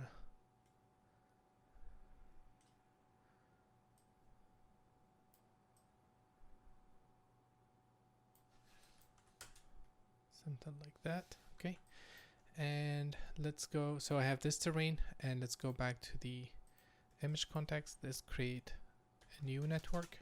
I'm going to create an import node. So if we go under import, SOP import, and let's view this. I'm going to select the geo one, and by doing that you can see now we have a view of the height field of the terrain. If I hop over here and press I, you can see it shows negative values, and that's all the information from the height field. So this is the height of that terrain, and this is how the terrain ROP export is doing its thing. It imports the fields here, the height fields, and exports them, saves them as textures. So let me change this to square. Okay, and also it imports, you can import other fields from the terrain, not just the color or the height field. If you have other fields in SOPs, you can import them. So I'm going to click here, set plane from SOPs, and if we middle click now, you can see we have mask field, and this is the mask or the noise that was created in SOPs. So the reason I'm showing this is because we can create height fields in SOPs, import them here, and do extra processing on them. So if, for example, we want to let's see, not blur, edge. So we can do an edge detect, for example, on this, but because the noise is in the negative range, so I'm gonna clamp this using a limit node,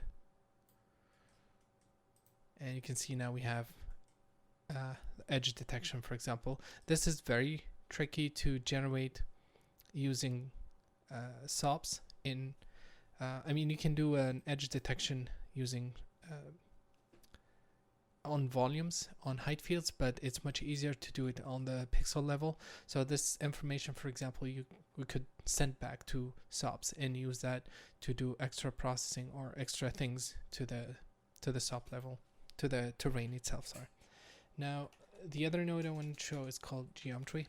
I wish this node had an extra feature that I'm going to talk about in a second.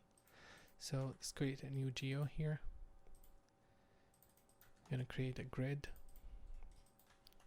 I'm going to create a sphere, and I'm going to merge them.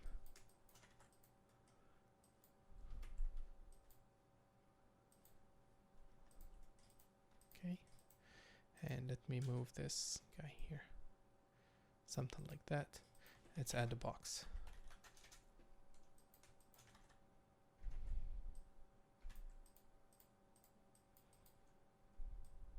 Okay, and let's go back to the composite. And I'm going to use the geometry node. I'm going to point to the Geo2, and you can see it imported the a projection of the geometry, and it's actually it's like a render of the geometry. So if we need more resolution here, I'm just going to increase the sphere resolution.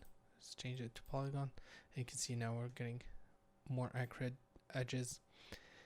And let's go back to here, and right now it's doing a projection along the z-axis. I'm going to change it along the y-axis, so this is from the top.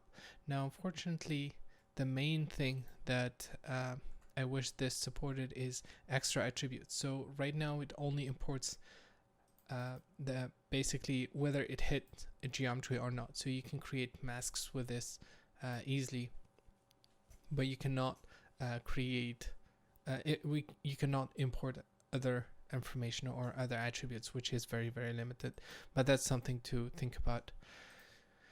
Cool. So the other thing, the other new feature, this is more related to week 3, is the terrain tools. There's not a whole bunch to talk about. They have added the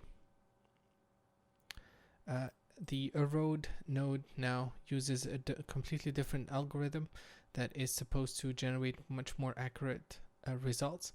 Where we didn't use a lot of erosion, or we didn't need a realistic erosion, but that's something new in Houdini 17. So that changed. And then they added occlusion masking. So let's create height field, see if we can get this to preview, and let's create a noise.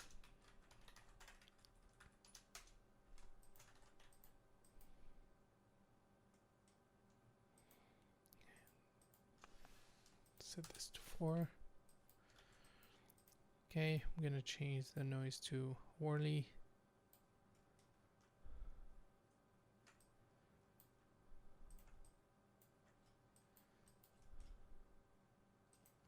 And yeah, so this is very, very cool because it can detect the cavity of the geometry and creates very cool masks that we can use to do extra things to the geometry, or at least capture specific details like the edges or the peaks or the cavities. Let's inverse this.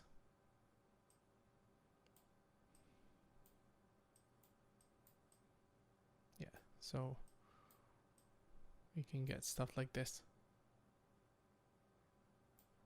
Or we can also capture the edges of the geometry.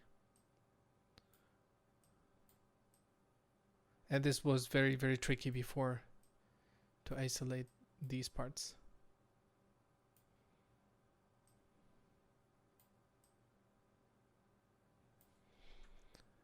Cool. So there's that, and then yeah, and then everything else is the same. There's nothing new. Now, as for week 4, I don't have any updates to add. It's pretty much everything is the same. There's no improvements or anything to what I'm going to cover in week 4. Week 5, I believe I'm going to show a new technique on how to generate a quad mesh from a VDB or from a scan model or anything using an external application. And I'm going to talk about some things that side effects added by default in Houdini to create UVs using the clustering method that I'm going to show in I can't remember which week, but there will be more updates for week 5 because there is new stuff that we can improve upon. And I think that's pretty much it. The main goal now from week 4, 5, and I believe 6. Week 4 and 5, that's it.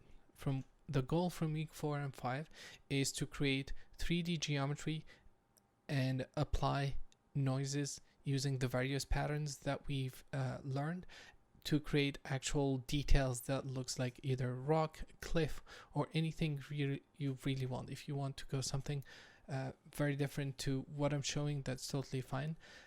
The important is you try to explore whatever patterns you feel comfortable using or you have visual interest in to create something in 3D using the volume techniques that I'm going to be talking about. I wanted to record this video to go over some of the questions that were posted on the forum, as well as provide some feedback for the assignments. So the first one, I think Bronik did a good job answering most of them, and I'm going to answer the one that needs further explanation. So Adolfo here is asking about the absolute function, and the easiest way to do these kind of math stuff is using a height field wrangle or a volume wrangle. So wrangle node, and then we can just say f at height is equal abs of height, and this is going to basically clamp the values or do the absolute on the height field and then update itself. So let's add a noise to see this in action.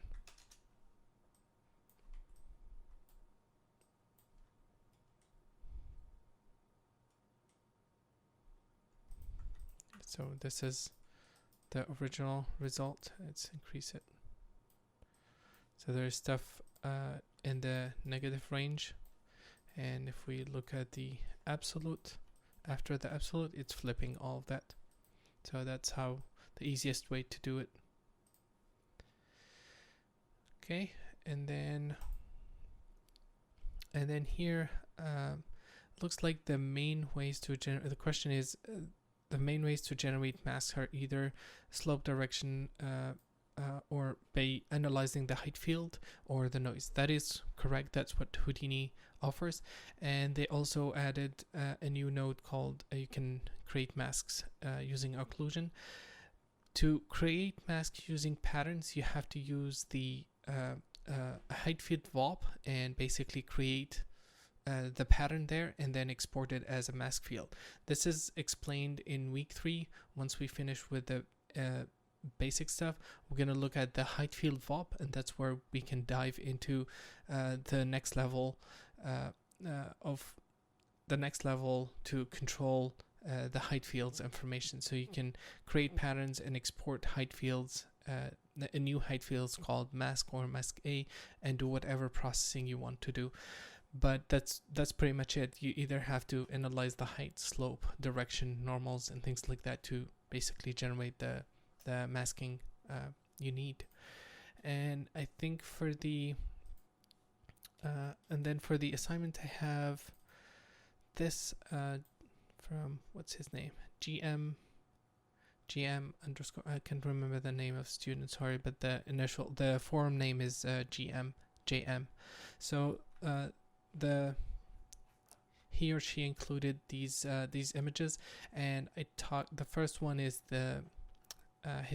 he or she asking about the mechanical forms, and this can be done using the Worley pattern, either Manhattan or the Shipshi pattern, and you can create some cool blocky shapes and overlay multiple things on top of each other.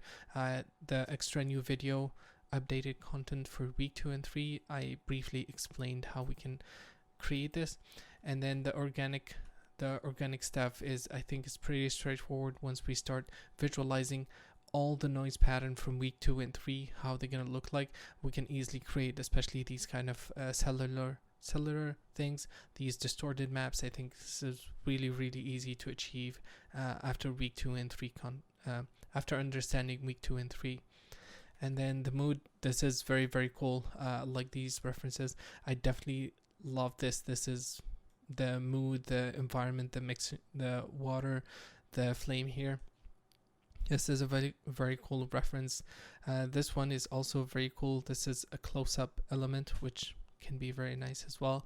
And I definitely like the silhouette, the layering here. This is very cool and can easily be achieved after week 4 and 5. So definitely you're heading in the right direction. And I think that's pretty much it. Thank you guys for all the hard work, and talk to you soon. Bye-bye.